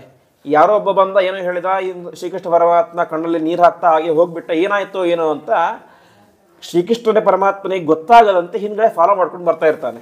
ಯಾರು? ಬಲರಾಮ ತಾನೂ ಕೂಡ ಹಾಗೆ ಮಾಡ್ತಾನೆ, ಯಾರಿಗೂ ಹೇಳಿದ, ಒಬ್ಬನೇ ಬಂದ್ಬಿಡ್ತಾನೆ. ಅವನು ಒಬ್ಬನೇ ಹೋಗಿದ್ದನ್ನು ನೋಡಿ ಅವನ ಹಿಂದೆ ಅಪಾರವಾದಂತಹ ಯಾದವರ ಸೈನ್ಯ ಬರುತ್ತೆ ಅಂತೆ. ಯಾದವರ ಸೈನ್ಯ ಅಂತ ಹೇಳಿದ್ರೆ ಬಲರಾಮ ಆಗಿನ ಕಾಲದ ಮಹಾಪರಾಕ್ರಮಶಾಲಿ, ಸಾಕ್ಷಾತ್ ಆದಿಶೇಷ, ಶೇಷದೇವರ ಅವತಾರ, ಒಳ್ಳೆಯ ಪರಾಕ್ರಮಶಾಲಿಯಾಗಿದ್ದ. ಅಷ್ಟು ಮಾತ್ರ ಅಲ್ಲ, ತನ್ನ ಸುತ್ತಮುತ್ತಲಿದ್ದಂಥ ಎಲ್ಲ ಹುಡುಗರಿಗೂ ಕೂಡ ಒಳ್ಳೆ ಗದಾವಿದ್ಯೆಯನ್ನೆಲ್ಲ ಕಲಿಸಿದ್ದ. ಯಾದವರು ಅವರಿಗೆಲ್ಲ ಒಳ್ಳೆಯ ವಿದ್ಯೆಯನ್ನು ಕಲಿಸಿ ಅವರನ್ನು ಕೂಡ ಪರಾಕ್ರಮಶಾಲಿಗಳನ್ನಾಗಿ ಮಾಡಿದ್ದ. ಹಾಗಾಗಿ ನಮ್ಮ ರಾಜ ಹೋಗ್ತಾ ಇದ್ದಾನೆ, ಬಲರಾಮ ಹೋಗ್ತಾ ಇದ್ದಾನೆ, ಏನೋ ಕಷ್ಟ ಬಂದಿದೆ, ಹಾಗಾಗಿ ನಾವು ಕೂಡ ಹೋಗಬೇಕು ಅಂತ ಸೈನ್ಯ ಬರ್ತಾ ಇದೆ. ಮುಂದ್ಗಡೆ ಶ್ರೀಕೃಷ್ಣ ಪರಮಾತ್ಮನ ರಥ, ಅದರ ಹಿಂದ್ಗಡೆ ಅವನಿಗೆ ಗೊತ್ತಿಲ್ಲದಂತೆ ಬಲರಾಮ ಬರ್ತಾ ಇದ್ದಾನೆ, ಅವನ ಹಿಂದ್ಗಡೆ ಅವನಿಗೆ ಗೊತ್ತಿಲ್ಲದಂತೆ ಸಮಗ್ರವಾದಂಥ ಯಾದವ ಸೈನ್ಯ ಬರ್ತಾ ಇದೆ. ಹೀಗೆ ರಾತ್ರಿ ಬಂದು ಎಲ್ಲರೂ ಕೂಡ ಒಂದು ಕಡೆ ಸೇರ್ತಾರೆ. ಆವಾಗ ಶ್ರೀಕೃಷ್ಣ ಪರಮಾತ್ಮ ತನ್ನ ಸೈನ್ಯಕ್ಕೆ ಒಂದು ಮಾತನ್ನು ಹೇಳ್ತಾನೆ, ಯಾರೂ ಕೂಡ ಏನೂ ಗಲಾಟೆ ಮಾಡಲಿಕ್ಕೆ ಹೋಗಬೇಡಿ, ನೀವೇನೂ ಚಿಂತೆ ಮಾಡಬೇಡಿ, ನನ್ನ ಮತ್ತು ರುಕ್ಮಿಣಿ ದೇವಿಯ ವಿವಾಹ ಎಂಬುದು ಆಗೇ ಆಗುತ್ತೆ, ನಿಮ್ಮ ಪಾಡಿಗೆ ನೀವಿರಿ, ಏನಾದರೂ ಕಷ್ಟ ಬಂದರೆ ಯುದ್ಧ ಮಾಡಿ ಅಷ್ಟೇ, ಸುಮ್ಮನೆ ಗಲಾಟೆ ಮಾಡಲಿಕ್ಕೆ ಹೋಗಬೇಡಿ ಅಂತ ಹೇಳ್ತಾನೆ. ಕೊನೆಗೆ ರುಕ್ಮಿ ಇವರಿಗೆಲ್ಲ ತುಂಬ ಚಿಂತೆ ಆಗಿಬಿಡುತ್ತೆ, ರಾತ್ರಿ ನಿದ್ದೆನೇ ಬರೋದಿಲ್ಲ. ರುಕ್ಮಿ, ಜರಾಸಂಧ, ಶಿಶುಪಾಲ ಅವರಿಗೆಲ್ಲ. ಯಾಕೆಂದರೆ ಕೃಷ್ಣ ಬಂದಿದ್ದಾನೆ ಅಂತ ಏನೋ ಒಂದು ಮಾಡೇ ಮಾಡ್ತಾನೆ ಅಂತ. ಸುಮ್ಮನೆ ಕೃಷ್ಣ ಬರೋದಿಲ್ಲ, ಬಂದರೂ ಸುಮ್ಮನೆ ಇರೋದಿಲ್ಲ. ಯಾಕೆಂದರೆ ಜರಾಸಂಧನಿಗೆ ಚೆನ್ನಾಗಿ ಗೊತ್ತಿತ್ತು. ಜರಾಸಂಧ ನಾವು ನಿನ್ನೆ ಕೇಳಿದಂತೆ ಅವನೊಟ್ಟಿಗೆ 20 ಬಾರಿ ಯುದ್ಧದಲ್ಲಿ ಸೋತಿದ್ದ. ಒಂದು ಸಲ ಬರೋದು, 23 ಲಕ್ಷ ಸೈನ್ಯ ತರೋದು, ಸೋಲೋದು, ಮತ್ತೆ ವಾಪಸ್ ಹೋಗೋದು. ಹಾಗಾಗಿ ಜರಾಸಂಧನಿಗೆ ಶ್ರೀಕೃಷ್ಣ ಪರಮಾತ್ಮ ಅಂದರೆ ಏನು, ಬಲರಾಮ ಅಂದರೆ ಏನು, ಅವನ ಸೈನ್ಯ ಏನು ಅಂದರೆ ಏನಂತ ಗೊತ್ತಿತ್ತು. ಹಾಗಾಗಿ ರಾತ್ರಿ ಎಲ್ಲ ನಿದ್ದೆನೇ ಬರೋದಿಲ್ಲ ಅಂತೆ. ಇಷ್ಟೆಲ್ಲ ಆದಮೇಲೆ ಏನಾಯಿತು, ಮಧ್ಯರಾತ್ರಿ ಸಂದರ್ಭ, 12:30 1 ಗಂಟೆ ಸಂದರ್ಭ. ಆ ಸಂದರ್ಭಕ್ಕೆ ಕೃಷ್ಣ ಪರಮಾತ್ಮ ಆ ಪಟ್ಟಣಕ್ಕೆ ಬಂದಿದ್ದಾನೆ. ಪಟ್ಟಣಕ್ಕೆ ಬಂದಾಗ ಒಳಗಡೆ ಹೋಗ್ಲಿಕ್ಕಾಗಲಿಲ್ಲ ಅಂತೆ, ಟೈಟ್ ಸೆಕ್ಯೂರಿಟಿ ಇತ್ತು. ಹಾಗಾಗಿ ಈ ವಿಚಾರ ಯಾರಿಗೆ ಗೊತ್ತಾಗುತ್ತೆ, ಭೀಷ್ಮಕ ಮಹಾರಾಜನಿಗೆ ಗೊತ್ತಾಗುತ್ತೆ. ಭೀಷ್ಮಕ ಮಹಾರಾಜನಿಗೆ ಗೊತ್ತಾದ ತಕ್ಷಣ ಅವನು ಸಾಷ್ಟಾಂಗವಾಗಿ ತಾನೇ ಬಂದು ನಮಸ್ಕಾರ ಮಾಡಿ ಪ್ರಾರ್ಥನೆ ಮಾಡ್ತಾನೆ ಅಂತೆ, ದಯವಿಟ್ಟು ಹೇಗಾದರೂ ಮಾಡಿ ನನ್ನ ಮಗಳನ್ನು ನೀನೇ ಮದುವೆಯಾಗಬೇಕು ಅಂತ. ಕೊನೆಗೆ ಕ್ಷಮೆಯನ್ನು ಕೂಡ ಕೇಳ್ತಾನೆ. ನನ್ನ ಕೈಯಲ್ಲಿ ಏನೂ ಇಲ್ಲ, ಇವಾಗೆಲ್ಲ ಇರೋದು ನನ್ನ ಮಗನ ಕೈಯಲ್ಲಿ, ನಾನು ಎಷ್ಟು ಹೇಳಿದ್ರು ಕೂಡ ಅವನು ಕೇಳಲೇ ಇಲ್ಲ, ಹಾಗಾಗಿ ಕ್ಷಮಿಸಿಬಿಡು. ಇನ್ನೊಂದು ಕ್ಷಮೆ ಯಾಕೆ ಅಂತ ಹೇಳಿದ್ರೆ, ಇವತ್ತು ನಿನ್ನನ್ನು ನಾನು ನಗರದ ಒಳಗಡೆ ಕರ್ಕೊಂಡು ಹೋಗ್ಲಿಕ್ಕೆ ಆಗ್ತಾ ಇಲ್ಲ, ಯಾಕೆಂದರೆ ದೊಡ್ಡ ಸೈನ್ಯ ಇದ್ಬಿಟ್ಟಿದೆ. ಹಾಗಾಗಿ ಊರಿನ ಹೊರಗಡೆ ಒಂದು ಉದ್ಯಾನವನ ಇರುತ್ತೆ, ಆ ಉದ್ಯಾನವನದಲ್ಲಿ ನೀವಿವತ್ತು ರಾತ್ರಿ ಇರಿ, ನಾಳೆ ನಿಮ್ಮ ಮದುವೆ ನೀನೇ, ಅದು ನಿನ್ನ ಕೈಲಿ ಇರೋದು, ನನಗೇನು ಗೊತ್ತಿಲ್ಲ, ಒಟ್ಟಿನಲ್ಲಿ ನಿನ್ನ ರುಕ್ಮಿಣಿ ವಿವಾಹ ಆಗಬೇಕು ಅಷ್ಟೇ ಅಂತ ಪ್ರಾರ್ಥನೆ ಮಾಡ್ತಾರೆ. ಹೀಗೆ ಮದುವೆಯಾಗುವಂಥ ಹೆಣ್ಣೆ ಪ್ರಾರ್ಥನೆ ಮಾಡಿದ್ದಾಳೆ, ಅವಳ ತಂದೆ ಪ್ರಾರ್ಥನೆ ಮಾಡಿದ್ದಾನೆ. ಹಾಗಾಗಿ ಶ್ರೀಕೃಷ್ಣ ಪರಮಾತ್ಮ ವಾಸ್ತವಿಕವಾಗಿ ರಾಕ್ಷಸ ವಿಧಾನ ಎಂಬುದು ನಿಷಿದ್ಧವಾದದ್ದು. ಅಂದರೆ ಯಾವಾಗ ನಿಷಿದ್ಧ ಅಂತ ಹೇಳಿದ್ರೆ, ಹೆಣ್ಣು ಮತ್ತು ಗಂಡು ಪರಸ್ಪರ ಮದುವೆ ಆಗ್ತಾ ಇರುವಂಥ ಹೆಣ್ಣು ಗಂಡು ಅವರಿಗೆ ಪರಸ್ಪರ ಇಷ್ಟ ಇದೆ, ಆವಾಗ ಹೆಣ್ಣಿನ ಮೇಲೆ ಇಷ್ಟ ಇರುವಂಥ ಇನ್ನೊಬ್ಬ ವ್ಯಕ್ತಿ ಬಂದು ಅವಳನ್ನು ಎತ್ತಿಕೊಂಡು ಹೋದು ಮದುವೆ ಆದರೆ ಅದು ರಾಕ್ಷಸ ವಿಧಾನ ಅಂತ. ಯಾಕೆಂದರೆ ಪರಸ್ಪರ ಇಬ್ಬರು ಮದುವೆ ಆಗ್ತಾ ಇದ್ದಾರೆ. ಒಂದು ವೇಳೆ ಶಿಶುಪಾಲ ಮತ್ತು ರುಕ್ಮಿಣಿಗೆ ಪರಸ್ಪರ ಇಷ್ಟ ಇದ್ದು ಆವಾಗ ಮಧ್ಯದಲ್ಲಿ ಕೃಷ್ಣ ಬಂದು ಎತ್ಕೊಂಡು ಹೋದು ಮದುವೆ ಆದರೆ ಅದು ತಪ್ಪಾಗುತ್ತೆ. ಆದರೆ ಇಲ್ಲಿ ಏನಿಲ್ಲ, ಪರಸ್ಪರ ಇಬ್ಬರಿಗೂ ಇಷ್ಟ ಇಲ್ಲ, ರುಕ್ಮಿಣಿ ದೇವಿಗೆ ಇಷ್ಟ ಇಲ್ಲ, ರುಕ್ಮಿಣಿ ತಂದೆಗೆ ಇಷ್ಟ ಇಲ್ಲ, ತಾಯಿಗೆ ಇಷ್ಟ ಇಲ್ಲ. ಅಷ್ಟು ಮಾತ್ರ ಅಲ್ಲ, ಆ ಕುಂಡಿನಪುರದ ಯಾವುದೇ ಒಬ್ಬ ಪ್ರಜೆಗಳಿಗೂ ಕೂಡ ಅದು ಇಷ್ಟ ಇದ್ದಿಲ್ಲ ಅಂತೆ. ಅವರೆಲ್ಲರೂ ಕೂಡ ಪ್ರತಿನಿತ್ಯ ಪ್ರಾರ್ಥನೆಯನ್ನು ಮಾಡ್ತಾ ಇದ್ದರಂತೆ. ಅವರಿಗೂ ಕೂಡ ಶ್ರೀಕೃಷ್ಣ ಪರಮಾತ್ಮನೊಟ್ಟಿಗೇನೆ ನಮ್ಮ ರುಕ್ಮಿಣಿ ವಿವಾಹ ಆಗಬೇಕು ಅಂತ ಆಸೆ ಇತ್ತು. ಅವರು ಕೃಷ್ಣನನ್ನೇನು ನೋಡಿಲ್ಲ ಡೈರೆಕ್ಟಾಗಿ, ಅವರು ಕೂಡ ಹೀಗೆ ಕೇಳಿದ್ದೆ.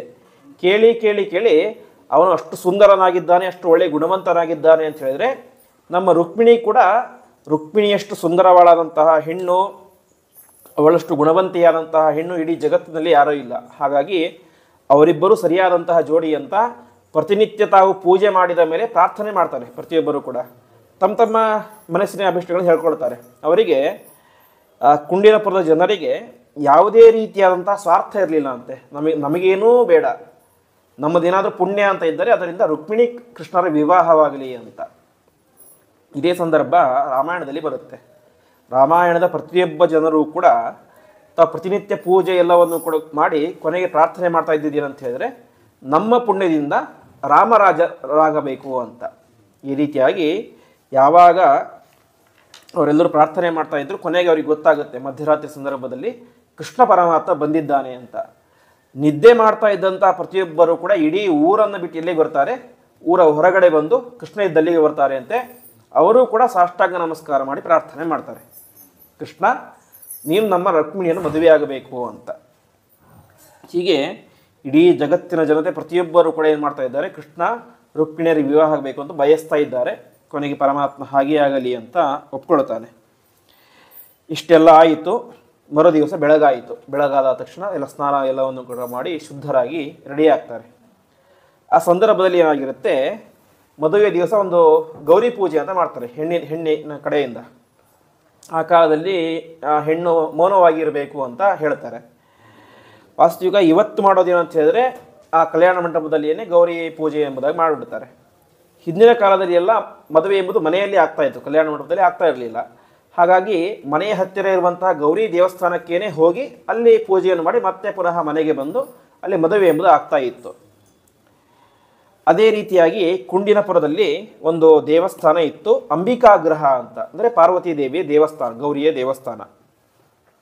ಮದುವೆ ಆಗೋದಕ್ಕಿಂತ ಮುಂಚೆ ರುಕ್ಮಿಣಿ ದೇವಿ ತನ್ನ ಎಲ್ಲ ಸ್ನೇಹಿತರೊಂದಿಗೆ ತಾಯಿಯೊಂದಿಗೆ ಸೇರಿಕೊಂಡು ಅಲ್ಲಿಗೆ ಹೋಗ್ತಾಳೆ. ಅಲ್ಲಿ ಮಾಡಬೇಕಾದಂತಹ ಎಲ್ಲ ಪೂಜೆಯನ್ನು ಕೂಡ ಮಾಡ್ತಾಳೆ. ಮಾಡಬೇಕಾದರೆ ಸ್ವಲ್ಪ ಮನಸ್ಸು ಕೂಡ ಪೂಜೆ ಹತ್ರ ಇಲ್ಲ ಅಂತೆ. ಯಾಕೆಂದರೆ ಕೃಷ್ಣ ಬಂದಿದ್ದಾನೆ ಅಂತ ವಿಚಾರ ಗೊತ್ತಾ ಇರುತ್ತೆ ಅವಳಿಗೆ, ಅದು ಖುಷಿ ಇರುತ್ತೆ. ಆದರೆ ಏನಾಗುತ್ತೇನೋ ಅಂತ ಹೆದರಿಕೆ. ಯಾಕೆಂದರೆ ಸಮಯ ಜಾಸ್ತಿ ಇಲ್ಲ, ಇನ್ನೊಂದು 1 ಗಂಟೆ ಆಗಿಬಿಟ್ರೆ ನನ್ನ ಮದುವೆ ಆಗಿಬಿಡುತ್ತೆ. ಸುತ್ತಮುತ್ತ ನೋಡಿದರೆ ಈ ಶಿಶುಪಾಲ, ದಂತವಕ್ರ, ನನ್ನ ಅಣ್ಣನಾದಂಥ ರುಗ್ಮಿ, ಜರಾಸಂಧ, ಪರಾಕ್ರಮಶಾಲಿಗಳ ರಾಜರೆಲ್ಲ ಇದ್ದಾರೆ. ಹಾಗಾಗಿ ಮದುವೆ ಆಗುತ್ತೋ ಇಲ್ಲ ಎಂಬುದಾಗಿ ಚಿಂತೆಯಲ್ಲೇ ಇರ್ತಾಳಂತೆ. ಕೊನೆಗೆ ಇಷ್ಟೆಲ್ಲ ಆಯಿತು. ಅವಳೊಟ್ಟಿಗೆ ಒಂದು ದೊಡ್ಡದಾದಂತಹ ಸೈನ್ಯ ಕೂಡ ಇದೆ, ಅವಳ ಸುತ್ತಲೂ ಕೂಡ ರಕ್ಷಣೆ ಮಾಡಲಿಕ್ಕೆ ಅಂತ. ಈ ರೀತಿಯಾಗಿ ಎಲ್ಲ ಆಯಿತು. ಕೊನೆಗೆ ಪೂಜೆಯನ್ನು ಮಾಡ್ತಾಳೆ, ಗೌರಿ ಪೂಜೆಯನ್ನು. ಗೌರಿ ಪೂಜೆಯನ್ನು ಮಾಡಿ ಹೊರಗಡೆ ಬರ್ತಾಳೆ ಅಂತೆ. ಹೊರಗಡೆ ಬಂದಾಗ ಏನು ನಡೀತು ಅಂತ ಹೇಳಿದರೆ, ಅವಳು ಸಾಕ್ಷಾತ್ ಮಹಾಲಕ್ಷ್ಮೀ ದೇವಿ.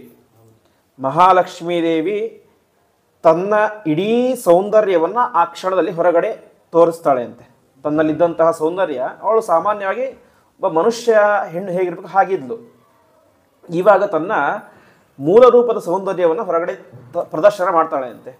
ಯಾವಾಗ ಆ ಸೌಂದರ್ಯವನ್ನು ತೋರಿಸಿದಳೋ ಆ ಕ್ಷಣದಲ್ಲಿ ಏನಾಯಿತು ಅಂತ ಹೇಳಿದರೆ, ಅಲ್ಲಿ ಇದ್ದಂತಹ ಎಲ್ಲ ಸೈನಿಕರು, ಜರಾಸಂಧ ಮುಂತಾದ ಪ್ರತಿಯೊಬ್ಬರೂ ಕೂಡ ಒಂದು ಕ್ಷಣ ಮೂಕ ವಿಸ್ಮಿತರಾಗಿಬಿಡ್ತಾರೆ ಅಂತೆ. ಯಾಕೆಂದರೆ ಅಷ್ಟು ಮಹಾಲಕ್ಷ್ಮೀ ದೇವಿ ಸೌಂದರ್ಯ ಅಂದರೆ ಆ ರೀತಿಯಾದ ಸೌಂದರ್ಯ. ಅಂತಹ ಸೌಂದರ್ಯವತಿಯಾದಂತಹ ಹೆಣ್ಣನ್ನು ತಾನು ನೋಡಿರಲೇ ಇಲ್ಲ ಅಲ್ಲಿ ಜನರು ಯಾರೂ ಕೂಡ. ನೋಡಿ ಕೆಲವೊಬ್ಬರು ಮೂರ್ಛೆ ಬಿದ್ದು ಬಿಡ್ತಾರೆ ಅಂತೆ, ಆ ರೀತಿಯಾದ ದಿವ್ಯವಾದಂತಹ ಸೌಂದರ್ಯ. ಈ ರೀತಿಯಾಗಿ ಪ್ರತಿಯೊಬ್ಬರು ಕೂಡ ಹಾಗೆ ನಿಂತು ಬಿಟ್ಟಿರ್ತಾರೆ. ಆ ಕ್ಷಣದಲ್ಲಿ ಸರಿಯಾಗಿ ಶ್ರೀಕೃಷ್ಣ ಪರಮಾತ್ಮ ವಾಯು ವೇಗದಿಂದಾಗಿ ಬಂದು ರುಕ್ಮಿಣಿ ದೇವಿನ ಎತ್ಕೊಳ್ತಾನೆ, ಎತ್ತಿಕೊಂಡು ಹೋಗ್ಬಿಡ್ತಾನೆ. ಒಂದು ಕ್ಷಣದಲ್ಲಿ ಎಲ್ಲವೂ ಕೂಡ ಆಗ್ಬಿಡ್ತು. ಆಗಿದ್ದಕ್ಕೆ ಕಾರಣ ಏನು, ಆ ರುಕ್ಮಿಣಿ ದೇವಿ ತನ್ನ ಸೌಂದರ್ಯವನ್ನು ಹೊರಗಡೆ ಹಾಕಿದ್ದು ಅಂತ. ಕೊನೆಗೆ ಇಷ್ಟೆಲ್ಲ ಆಯಿತು. ಆದ ನಂತರ ಗೊತ್ತಾಗುತ್ತೆ ರುಕ್ಮಿಣಿ ದೇವಿಯನ್ನು ಕೃಷ್ಣ ಪರಮಾತ್ಮ ಅಪಹಾರ ಮಾಡಿಕೊಂಡು ಹೋಗ್ಬಿಟ್ಟ ಅಂತ. ಆವಾಗ ಅಲ್ಲೇ ಇದ್ದಂತಹ ಎಲ್ಲ ಜರಾಸಂಧ ಮುಂತಾದಂತಹ ಅನೇಕ ಜನ ಎಲ್ಲರೂ ಕೂಡ ಯುದ್ಧ ಮಾಡಲಿಕ್ಕೆ ಅಂತ ಹೋಗ್ತಾರೆ ಕೃಷ್ಣ ಪರಮಾತ್ಮನ ಹಿಂದೆ.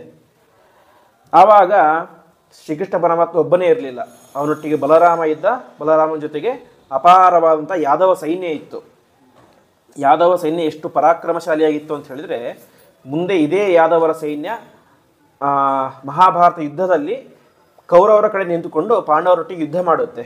ಇಡೀ ಅಪಾರವಾದಂತಹ ಯಾದವ ಸೈನ್ಯ ಯುದ್ಧ ಅಂತ ನಿಶ್ಚಯ ಆಗುತ್ತೆ.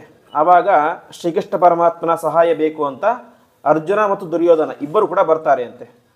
ಆವಾಗ ಶ್ರೀಕೃಷ್ಣ ಪರಮಾತ್ಮ ಹೇಳ್ತಾನೆ, ನಾನು ಇಬ್ಬರಿಗೂ ಸಹಾಯ ಮಾಡಲಿಕ್ಕೆ ಹೇಗೆ ಸಾಧ್ಯ ಅಂತ, ಇಲ್ಲ ಏನಾದರೂ ಮಾಡಿ ಮಾಡಲೇಬೇಕು ಅಂತ. ಕೊನೆಗೆ ಶ್ರೀಕೃಷ್ಣನೇ ಹೇಳ್ತಾನೆ, ಹಾಗಾದರೆ ಒಂದು ಕಡೆ ನಾನು, ಇನ್ನೊಂದು ಕಡೆ ನನ್ನ ಅಪಾರವಾದಂಥ ಯಾದವರ ಸೈನ್ಯ, ಯಾವ್ದು ಬೇಕು ಚಾಯ್ಸ್ ಮಾಡ್ಕೊಳ್ಳಿ ಅಂತ ಇನ್ನೊಂದು ವಿಚಾರವನ್ನು ಹೇಳ್ತಾನೆ. ನಾನು ಇರ್ತೇನೆ, ಆದರೆ ನಾನು ಯುದ್ಧ ಮಾಡೋದಿಲ್ಲ, ನಾನು ಯಾವತ್ತೂ ಆಯುಧ ಹಿಡಿಯೋದಿಲ್ಲ. ಯಾದವರ ಸೈನ್ಯ ಒಳ್ಳೆ ಗಟ್ಟಿಮುಟ್ಟಾಗಿದೆ, ಅದು ಯುದ್ಧ ಮಾಡುತ್ತೆ ಅಂತ. ಕೊನೆಗೆ ಅರ್ಜುನ ಶ್ರೀಕೃಷ್ಣನೇ ಬೇಕು ಅಂತ ಒಪ್ಕೊಳ್ತಾನೆ. ದುರ್ಯೋಧನಿಗೆ ತುಂಬ ಸಂತೋಷ ಆಗುತ್ತೆ. ಅಪಾರವಾದಂಥ ದೊಡ್ಡ 7-8 ಅಕ್ಷೋಹಿಣಿ ಸೈನ್ಯ ಆ ಯಾದವರ ಸೈನ್ಯ, ಅದನ್ನು ಆಯ್ಕೊಳ್ತಾನೆ. ಆ ರೀತಿಯಾಗಿ ಪರಾಕ್ರಮಶಾಲಿಯಾದಂಥ ಸೈನ್ಯ ಅದು. ಯಾಕೆಂದರೆ ಬಲರಾಮ ಅದಕ್ಕೆ ಗುರುವಾಗಿದ್ದ. ಆ ರೀತಿಯಾದಂಥ ಸೈನ್ಯ ಎಲ್ಲವೂ ಕೂಡ ಎಲ್ಲವರನ್ನು ಕೂಡ ಸೋಲಿಸಿ ಬಿಡುತ್ತೆ ಅಂತೆ. ಕೊನೆಗೆ ಬಲರಾಮನು ಕೂಡ ತನ್ನ ನೇಗಿಲಿನಿಂದ, ಬಲರಾಮ ದೇವರ ಆಯುಧ ನೇಗಿಲು, ಹೊಲವನ್ನು ಉಳುವಂತಹ ಒಂದು ಆಯುಧ, ಅದರಿಂದಾಗಿ ಯುದ್ಧವನ್ನು ಮಾಡಿ ಎಲ್ಲರನ್ನು ಕೂಡ ಸೋಲಿಸ್ತಾನೆ ಅಂತೆ. ಶ್ರೀಕೃಷ್ಣ ಪರಮಾತ್ಮ ಒಂದು ಮಾತನ್ನು ಹೇಳಿರ್ತಾನೆ, ನೀವು ಎಷ್ಟೇ ಯುದ್ಧ ಮಾಡಿ ಅವನ ಅಣ್ಣಂದಿರನ್ನು ಮಾತ್ರ ಸಾಯಿಸಬೇಡಿ ಅಂತ.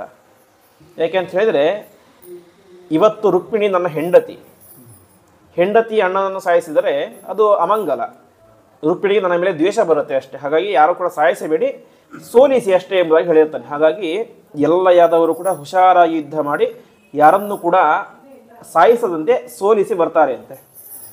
ಇಷ್ಟೆಲ್ಲ ಆಯಿತು. ಕೊನೆಗೆ ರುಗ್ಮಿ ಮಾತ್ರ ಶ್ರೀಕೃಷ್ಣ ಪರಮಾತ್ಮ ಹಿಂದೆ ಬರಲಿಕ್ಕೆ ಶುರು ಮಾಡ್ತಾನೆ. ಶ್ರೀಕೃಷ್ಣ ಹಿಂದೆ ಬರ್ತಾನೆ. ಆವಾಗ ಶ್ರೀಕೃಷ್ಣ ಪರಮಾತ್ಮ ಅವನೊಟ್ಟಿಗೆ ಯುದ್ಧವನ್ನು ಮಾಡಿ ಸೋಲಿಸ್ತಾನೆ ಅಂತೆ. ಸೋಲಿಸಿ ವಾಪಸ್ ಕಳಿಸಿಬಿಡ್ತಾನೆ. ಆವಾಗ ಆ ರುಗ್ಮಿ ಒಂದು ಪ್ರತಿಜ್ಞೆ ಮಾಡ್ತಾನೆ ಅಂತೆ, ಇನ್ನು ಮುಂದೆ ನಾನು ಏನು ಮಾಡೋದಿಲ್ಲ, ಕುಂಡಿನ ಪುರವನ್ನು, ರಾಜಧಾನಿಯನ್ನು ಪ್ರವೇಶವನ್ನೇ ಮಾಡೋದಿಲ್ಲ ಅಂತ. ಯಾಕೆಂದರೆ ಇಡೀ ವಿವಾಹ ಯಾರ ಮೇಲೆ ಡಿಪೆಂಡ್ ಆಗಿತ್ತು ಅಂತ ಹೇಳಿದರೆ ಈ ರುಗ್ಮಿಯ ಮೇಲೆ.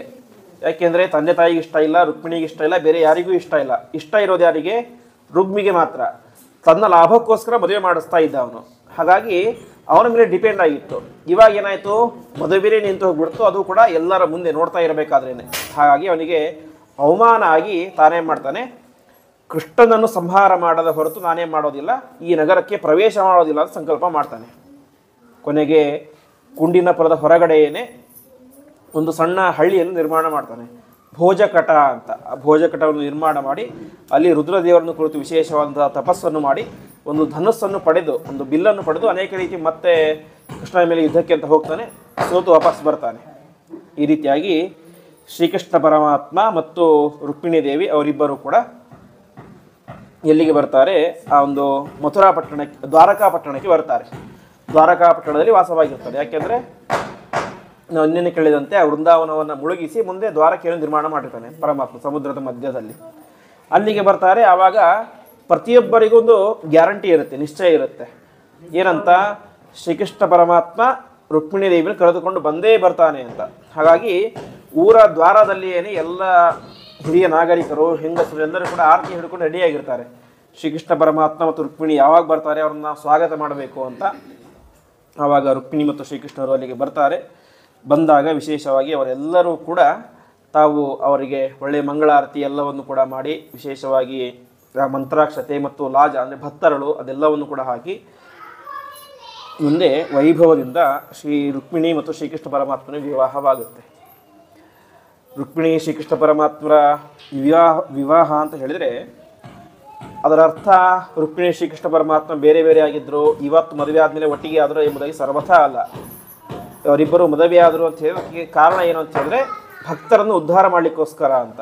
ಅದನ್ನು ನೋಡುವಂತಹ ಕೇಳುವಂತಹ ಭಕ್ತರ ಉದ್ಧಾರ ಆಗಲಿ ಎನ್ನುವಂಥ ಉದ್ದೇಶದಿಂದಾಗಿ ಪರಮಾತ್ಮ ತಾನು ಅವತಾರದ ಸಂದರ್ಭದಲ್ಲಿ ಮದುವೆ ಆಗಿರ್ತಾನೆ ಅಂತ ತಿಳಿಸ್ತಾ ಇದ್ದಾರೆ. ಈ ರೀತಿಯಾಗಿ ಶ್ರೀಕೃಷ್ಣ ಪರಮಾತ್ಮ ಆದಂತಹ ಮೊದಲ ವಿವಾಹ ಅದು ರುಕ್ಮಿಣಿ ದೇವಿಯೊಟ್ಟಿಗೆ ವಿವಾಹ. ಈ ರೀತಿಯಾಗಿ ರುಕ್ಮಿಣಿಯೊಟ್ಟಿಗೆ ವಿಶೇಷವಾದಂತಹ ವಿವಾಹ ಎಂಬುದಾಗುತ್ತೆ. ಇಷ್ಟೆಲ್ಲ ಆದ ಮೇಲೆ ಮುಂದೆ ಮಗನಾಗಿ ಮಕ್ಕಳು ಹುಟ್ಟುತ್ತಾರೆ ಶ್ರೀಕೃಷ್ಣ ಪರಮಾತ್ಮ ಮತ್ತು ರುಕ್ಮಿಣಿಗೆ. ಅವನು ಯಾರು ಅಂತ ಹೇಳಿದರೆ ಮನ್ಮಥ ಅಂತ. ಮನ್ಮಥ ಯಾವ ದೇವತೆ, ಅವನ ಹೆಸರು ಏನು ಅಂತ ಹೇಳಿದ್ರೆ ಮನ್ಮಥ ಅಂತ. ಅದರ ಅರ್ಥ ಏನು ಅಂತ ಹೇಳಿದ್ರೆ ಮನುಮಥ, ನಮ್ಮ ಮನಸ್ಸನ್ನು ಮಥನ ಮಾಡುವವನು, ಕೆಡಿಸಿ ಹಾಕುವವನು ಅಂತ. ಮನ್ಮಥ ಅಂತ ಹೇಳಿದ್ರೆ ಕಾಮ ಅಂದರೆ ಆಸೆಗೆ ಅಭಿಮಾನಿ. ಒಂದು ವೇಳೆ ನಮ್ಮ ಮನಸ್ಸಿನಲ್ಲಿ ಏನಾದರೂ ಆಸೆ ಹುಟ್ಟಿಬಿಟ್ರೆ ನಮ್ಮ ಮನಸ್ಸಿನಾಗ್ಬಿಡುತ್ತೆ, ಕೆಟ್ಟು ಹೋಗಿಬಿಡುತ್ತೆ. ಹಾಗಾಗಿ ಅವನಿಗೆ ಮನ್ಮಥ ಅಂತ ಹೆಸರು, ಮನಸ್ಸನ್ನು ಮಥನ ಮಾಡುವವನು ಅಂತ.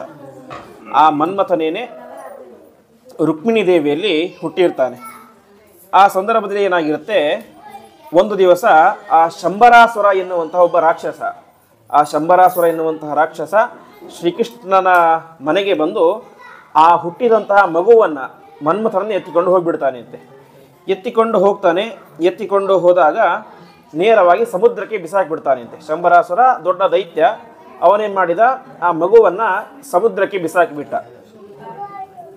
ಸಮುದ್ರಕ್ಕೆ ಬಿಸಾಕಿದಾಗ ಆ ಬಿದ್ದಂತಹ ಮಗುವನ್ನು ಒಂದು ದೊಡ್ಡ ಮೀನು ನುಂಗುತ್ತೆ ಅಂತೆ. ದೊಡ್ಡ ಮೀನು ನುಂಗುತ್ತೆ. ನುಂಗಿದಾಗ ಏನಾಯಿತು, ಈ ಮೀನು ಹಿಡಿಯುವಂತಹ ಬೆಸ್ತರು, ಮೀನುಗಾರರು ಅವರೇನು ಮಾಡ್ತಾರೆ, ಆ ಮೀನನ್ನು ಹಿಡಿತಾರೆ ಬಲೆಯಲ್ಲಿ ಹಿಡಿದಾಗ ಕೊನೆಗೆ ಆ ಮೀನನ್ನು ತಮ್ಮ ಮನೆಗೆ ತರ್ತಾರೆ. ಅಲ್ಲೇನಾಗಿರುತ್ತೆ, ಮೀನನ್ನು ಕೊಯ್ತಾರೆ, ಹೊಟ್ಟೆ ಕೊಯ್ದಾಗ ಅವ್ರಿಗೆ ಆಶ್ಚರ್ಯ ಆಗುತ್ತೆ. ಮೀನಿನ ಹೊಟ್ಟೆಯಲ್ಲಿ ಮನುಷ್ಯನ ಒಂದು ಮಗು ಇರುತ್ತೆ.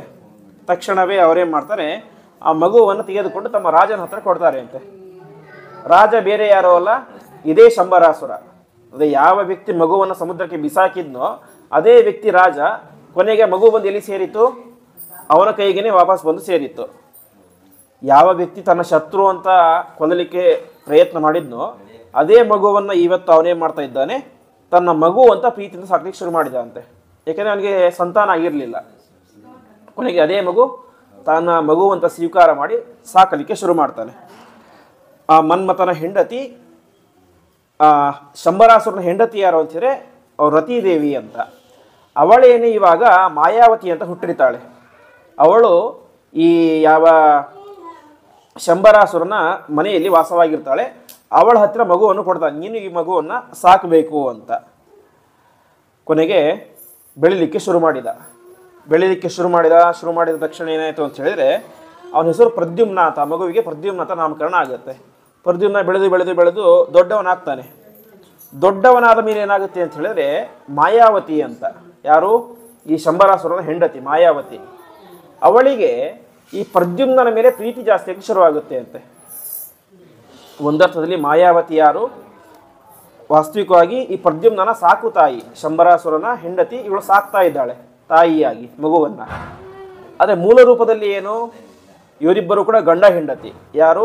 ಆ ಮಗು ಮತ್ತು ತಾಯಿಯ ರೀತಿ ಸಾಕ್ತಾ ಇರುವಂಥವಳು, ತಾಯಿ ಅಲ್ಲ. ಕೊನೆಗೆ ಈ ಪ್ರದ್ಯುಮ್ನನ್ನು ನೋಡ್ತಾ ಆ ಮಾಯಾವತಿಗೆ ಇವ್ರ ಮೇಲೆ ಪ್ರೀತಿ ಉಂಟಲ್ಲಿ ಶುರುವಾಗುತ್ತೆ ಅಂತೆ. ಅವ ಪ್ರದ್ಯುಮ್ನಿಗೆ ಸ್ವಲ್ಪ ಮುಜುಗರ ಆಗುತ್ತೆ. ಯಾಕಂದರೆ ತನ್ನನ್ನು ಸಾಕ್ತಾ ಇರುವಂಥ ತಾಯಿಯವಳು, ಸಾಕು ತಾಯಿ, ಅವಳು ನನ್ನನ್ನೇ ಪ್ರೀತಿಸ್ತಾ ಇದ್ದಾಳಲ್ಲ ಅಂತ ಒಂದು ರೀತಿ ಬೇಜಾರಾಗುತ್ತೆ. ಇಷ್ಟೆಲ್ಲ ಆದ ಮೇಲೆ ಏನಾಗುತ್ತೆ ಅಂತ ಹೇಳಿದ್ರೆ ಆ ಮಾಯಾವತಿಗೆ ಗೊತ್ತಾಗುತ್ತೆ ಅಂತೆ, ಯಾರಿಗೆ? ಅವನ ತಾಯಿಗೆ. ಇದು ನೀನು ಸಾಮಾನ್ಯ ವ್ಯಕ್ತಿಯಲ್ಲ, ನಾನೂ ಸಾಮಾನ್ಯಳಲ್ಲ, ನೀನು ಸಾಕ್ಷಾತ್ ಮನ್ಮಥ, ನಾನು ನಿನ್ನ ಹೆಂಡತಿಯಾದಂಥ ರತೀದೇವಿ, ನಾನು ಈ ಜನ್ಮದಲ್ಲಿ ಹುಟ್ಟಿದ್ದೇನೆ, ನೀನು ನನ್ನ ಗಂಡ ಎಂಬುದಾಗಿ ತಿಳಿಸ್ತಾರೆ. ಇಷ್ಟೆಲ್ಲ ಆದ ಮೇಲೆ ಕೊನೆಗೆ ಮನ್ಮಥ ತಾನೇ ಮಾಡ್ತಾನೆ, ಯುದ್ಧವನ್ನು ಮಾಡಿ ಆ ಶಂಬರಾಸುರ ವಾಸ್ತವಿಕವಾಗಿ ಅವಳನ್ನು ಮದುವೆ ಆಗಿರೋದಿಲ್ಲ ಅಂತೆ. ಮದುವೆ ಆಗಬೇಕು ಅಂತ ಬಂಧನ ಮಾಡಿ ಇಟ್ಕೊಂಡಿರ್ತಾನೆ. ಮದುವೆ ಆಗಲಿಕ್ಕೆ ಅವಳು ಒಪ್ಪಿಗೆ ಕೊಟ್ಟಿರೋದಿಲ್ಲ. ಹಾಗಾಗಿ ಏನಾದರೂ ಆಗಲಿ ಅವಳ ಒಪ್ಪಿಗೆಯನ್ನು ಪಡೆದೇ ಮದುವೆ ಆಗಬೇಕು ಅಂತ ಶಂಬರಾಸುರ ತೀರ್ಮಾನ ಮಾಡಿರ್ತಾನೆ. ಕೊನೆಗೆ ಅವನಿಗೇನೆ ಈ ಮಗವನ್ನು ಕೊಟ್ಟು ನೀನು ಸಾಕು ಅಂತ ಕೊಟ್ಟಿರ್ತಾನೆ. ಹೀಗೆ ಮಾಯಾವತಿಗೆ ಇನ್ನೂ ಮದುವೆ ಆಗಿರಲಿಲ್ಲ. ಈ ಪ್ರದ್ಯುಮ್ನ ಅವಳ ಹತ್ರ ಬೆಳೀತಾ ಇದ್ದಾನೆ. ಅವಳು ಒಂದು ರೀತಿಯಲ್ಲಿ ಸಾಕು ತಾಯಿಯೇ ಲೆಕ್ಕ. ಅವಳೇ ಪ್ರೀತಿಸಲಿಕ್ಕೆ ಶುರು ಮಾಡಿದಾಗ ಮುಂದೆ ಗೊತ್ತಾಗುತ್ತೆ ನಾವಿಬ್ಬರು ಕೂಡ ಮೂಲತಃ ಗಂಡ ಹೆಂಡತಿ ಅಂತ. ಕೊನೆಗೆ ಇಷ್ಟೆಲ್ಲ ಆದ ಮೇಲೆ ಆ ಶಂಬರಾಸುರ ಅವನನ್ನು ಈ ಪ್ರದ್ಯುಮ್ನ ಸಂಹಾರ ಮಾಡಿ ತಾನು ನೇರವಾಗಿ ಎಲ್ಲಿಗೆ ಬರ್ತಾನೆ? ದ್ವಾರಕೆಗೆ ಬರ್ತಾನೆ. ದ್ವಾರಕೆಗೆ ಬಂದಾಗ ರುಕ್ಮಿಣಿ ದೇವಿ ನೋಡ್ತಾಳೆ ಅಂತೆ ಆ ಮಗನನ್ನು. ನೋಡಿ ಅವಳಿಗೆ ಮಗ ಅಂತ ಗೊತ್ತಿರೋದಿಲ್ಲ. ಅವಳು ಜೋರಾಗಿ ಅಳ್ಳಿಕ್ಕೆ ಶುರು ಮಾಡ್ತಾಳೆ ಅಂತೆ. ನನಗೊಬ್ಬ ಚಿಕ್ಕ ಮಗ ಇದ್ದ, ಮಗ ಹುಟ್ಟಿದ ತಕ್ಷಣ ಯಾರೋ ರಾಕ್ಷಸ ಬಂದು ತೆಗೆದುಕೊಂಡು ಹೋಗ್ಬಿಟ್ಟ, ಅವನಿವತ್ತು ದೊಡ್ಡವನಾಗಿದ್ದು ಇದೇ ರೀತಿ ಇರ್ತಾ ಇದ್ನೇನೋ ಅಂತ ಅವಳಿಗೆ ತಾಯಿಗೆ ಅನಿಸುತ್ತೆ ಅಂತ, ತಾಯಿ ಹೃದಯಕ್ಕೆ. ಆವಾಗ ಅಲ್ಲಿ ಸಾಕ್ಷಾತ್ತಾಗಿ ನಾರದರು ಪ್ರತ್ಯಕ್ಷರಾಗಿ ಇವನೇ ನಿನ್ನ ನಿಜವಾದಂತಹ ಮಗ, ಇವಳೇ ನಿನ್ನ ಸೊಸೆ ಎಂಬುದಾಗಿ ಎಲ್ಲವನ್ನು ಕೂಡ ಹೇಳಿ ಮತ್ತೆ ಸೇರಿಸ್ತಾರೆ. ಈ ರೀತಿಯಾಗಿ ಆ ಶ್ರೀಕೃಷ್ಣ ಮತ್ತು ರುಕ್ಮಿಣಿ ದೇವಿಯರ ಮೊದಲ ಮಗ ಅದು ಪ್ರದ್ಯುಮ್ನ ಅಂತ, ಅವನ ಜೀವನದ ವೃತ್ತಾಂತ ಎಲ್ಲವನ್ನು ಕೂಡ ತಿಳಿಸ್ತಾರೆ. ಮತ್ತು ಮುಂದೆ ಬರುವಂತಹ ಚರಿತ್ರೆ ಅದು ಸತ್ಯಭಾಮಾದೇವಿಯೊಟ್ಟಿಗೆ ವಿವಾಹ. ಅದರಲ್ಲೂ ಕೂಡ ಒಂದು ದೊಡ್ಡ ಚರಿತ್ರೆ, ಸ್ಯವಂತಕೋಪಾಖ್ಯಾನ ಅಂತ ನಾವು ಇದು ಗಣೇಶನ ಚತುರ್ಥಿ ದಿವಸ ಕಥೆಯನ್ನು ಕೇಳ್ತೇವೆ. ಶ್ರೀಕೃಷ್ಣ ಪರಮಾತ್ಮ ಇದ್ದದ್ದು ದ್ವಾರಕಾಪಟ್ಟಣದಲ್ಲಿ. ದ್ವಾರಕಾಪಟ್ಟಣ ಅತ್ಯಂತ ದೊಡ್ಡ ಪಟ್ಟಣ. ಆ ಪಟ್ಟಣದಲ್ಲಿ ಇನ್ನೊಬ್ಬ ವ್ಯಕ್ತಿ ಇದ್ದ, ಅವನು ಸತ್ರಾಜಿತ ಅಂತ. ಆ ಸತ್ರಾಜಿತ ವಿಶೇಷವಾಗಿ ಸೂರ್ಯದೇವರ ಉಪಾಸಕ, ಸೂರ್ಯದೇವರನ್ನು ವಿಶೇಷವಾಗಿ ಉಪಾಸನೆ ಮಾಡ್ತಾ ಇದ್ದ. ಆ ಉಪಾಸನೆಯ ಫಲವಾಗಿ ಏನಾಗಿತ್ತು ಅಂತ ಹೇಳಿದರೆ ಸೂರ್ಯದೇವ ಅವನಿಗೆ ಮೆಚ್ಚಿ ಒಂದು ಮಣಿಯನ್ನು ಕೊಟ್ಟಿದ್ದ. ಆ ಮಣಿಯ ಪ್ರಭಾವ ಏನು ಅಂತ ಹೇಳಿದ್ರೆ ಪ್ರತಿನಿತ್ಯವೂ ಕೂಡ 8 ತೊಲೆ ಮಣಿಯನ್ನು, ಇದು ಬಂಗಾರವನ್ನು ಕೊಡ್ತಾ ಇತ್ತು ಅಂತೆ. ಆ ಯಾವುದು ಮಣಿ. ಕೊನೆಗೆ ಸತ್ರಾಜಿತ ಪ್ರತಿನಿತ್ಯ ಅದನ್ನು ಉಪಾಸನೆ ಮಾಡ್ತಾ ಇದ್ದ. 8 ತೊಲೆ ಬಂಗಾರ ಬರ್ತಾ ಇತ್ತು, ಅದನ್ನು ಮಾರಿ ಜೀವನವನ್ನು ಮಾಡ್ತಾ ಇದ್ದ.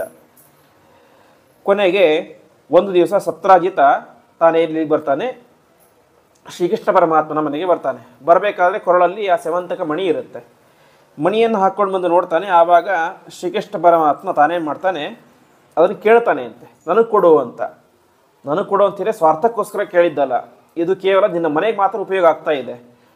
ಆದರೆ ಈ ದ್ವಾರಕೆಯಲ್ಲಿ ಅನೇಕ ಜನ ಗೋಪಾಲಕರಿದ್ದಾರೆ, ಪ್ರತಿಯೊಬ್ಬರು ಕೂಡ ತುಂಬ ಬಡವರಿದ್ದಾರೆ. ಹಾಗಾಗಿ ಅದನ್ನು ಮಾರಿ ನಾವೇನು ಮಾಡೋಣ, ಅದೇ ಬರುವಂತಹ ಬಂಗಾರವನ್ನು ಮಾಡಿ ಜಗತ್ತನ್ನು ಉದ್ಧಾರ ಮಾಡೋಣ, ದ್ವಾರಕಾಪಟ್ಟಣವನ್ನು ಉದ್ಧಾರ ಮಾಡೋಣ, ಬಡವರಿಗೆ ಸ್ವಲ್ಪ ಉಪಯೋಗ ಆಗಲಿ ಎಂಬುದಾಗಿ ಕೇಳ್ತಾನೆ ಅಂತೆ. ಆವಾಗ ಸತ್ರಾಜಿತ್ ಹೇಳ್ತಾನೆ, ಅದು ಸರ್ವಥಾ ಸಾಧ್ಯ ಇಲ್ಲ. ತಪಸ್ಸು ಮಾಡಿ ಕಷ್ಟಪಟ್ಟು ಪಡೆದದ್ಯಾರು? ನಾನು. ಹಾಗಾಗಿ ನನಗೆ ಮಾತ್ರ ಸೇರಬೇಕು, ಜನರಿಗೆ ಕೊಡೋದಿಲ್ಲ ಅಂತ ತಿರಸ್ಕಾರ ಮಾಡಿಬಿಡ್ತಾನೆ.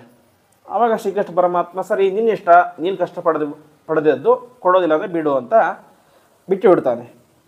ಇಷ್ಟಾದಮೇಲೆ ಏನಾಯಿತು, ಆ ಸತ್ರಾಜಿತನಿಗೊಬ್ಬ ಸಹೋದರ ಇದ್ದ, ಅವನ ಹೆಸರು ಪ್ರಸೇನ ಅಂತ.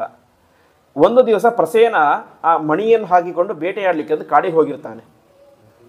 ಆವಾಗ ಅಲ್ಲಿ ಒಂದು ಸಿಂಹ ಬಂದು ಅವನನ್ನು ಕೊಂದು ಬಿಡುತ್ತೆ ಅಂತೆ. ಕೊಂದು ಏನು ಮಾಡುತ್ತೆ, ಅವನ ಕೊರಳಲ್ಲಿ ಇದ್ದಂತಹ ಮಣಿಯನ್ನು ತಾನು ತೆಗೆದುಕೊಂಡು ಹೋಗ್ಬಿಡುತ್ತೆ. ತೆಗೆದುಕೊಂಡು ಹೋದಾಗ ಅಲ್ಲೇ ಇದ್ದಂತಹ ಜಾಂಬವಂತ ಅಂತ ಹೇಳಿದ್ರೆ ರಾಮಾಯಣ ಕಾಲದಲ್ಲಿ ಇದ್ದಂತಹ ವ್ಯಕ್ತಿ, ಕರಡಿಯ ರೂಪದಲ್ಲಿ ಇದ್ದಂತಹ ಒಬ್ಬ ವ್ಯಕ್ತಿ, ಅವನು ತಾನೇನು ಮಾಡ್ತಾನೆ, ಆ ಸಿಂಹವನ್ನು ಕೊಂದು ಆ ಮಣಿಯನ್ನು ತಾನು ತೆಗೆದುಕೊಂಡು ಬರ್ತಾನೆ. ತೆಗೆದುಕೊಂಡು ಬಂದು ತನ್ನ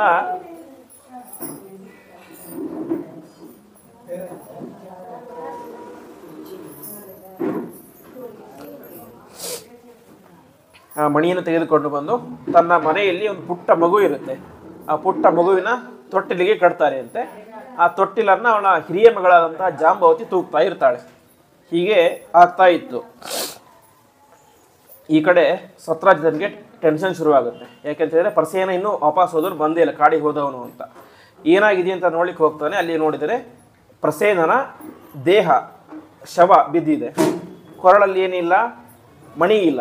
ಆವಾಗ ಅವನು ತೀರ್ಮಾನ ಮಾಡ್ತಾನೆ, ಶ್ರೀಕೃಷ್ಣನೇ ಇವನನ್ನು ಕೊಂದಿದ್ದಾನೆ ಅಂತ. ಯಾಕೆಂದರೆ ಕೃಷ್ಣ ಬಂದು ಒಂದ್ಸಲ ಮಣಿಯನ್ನು ಕೊಡಿ ಅಂತ ಕೇಳಿದ್ದ, ಕೊಡಲಿಲ್ಲ.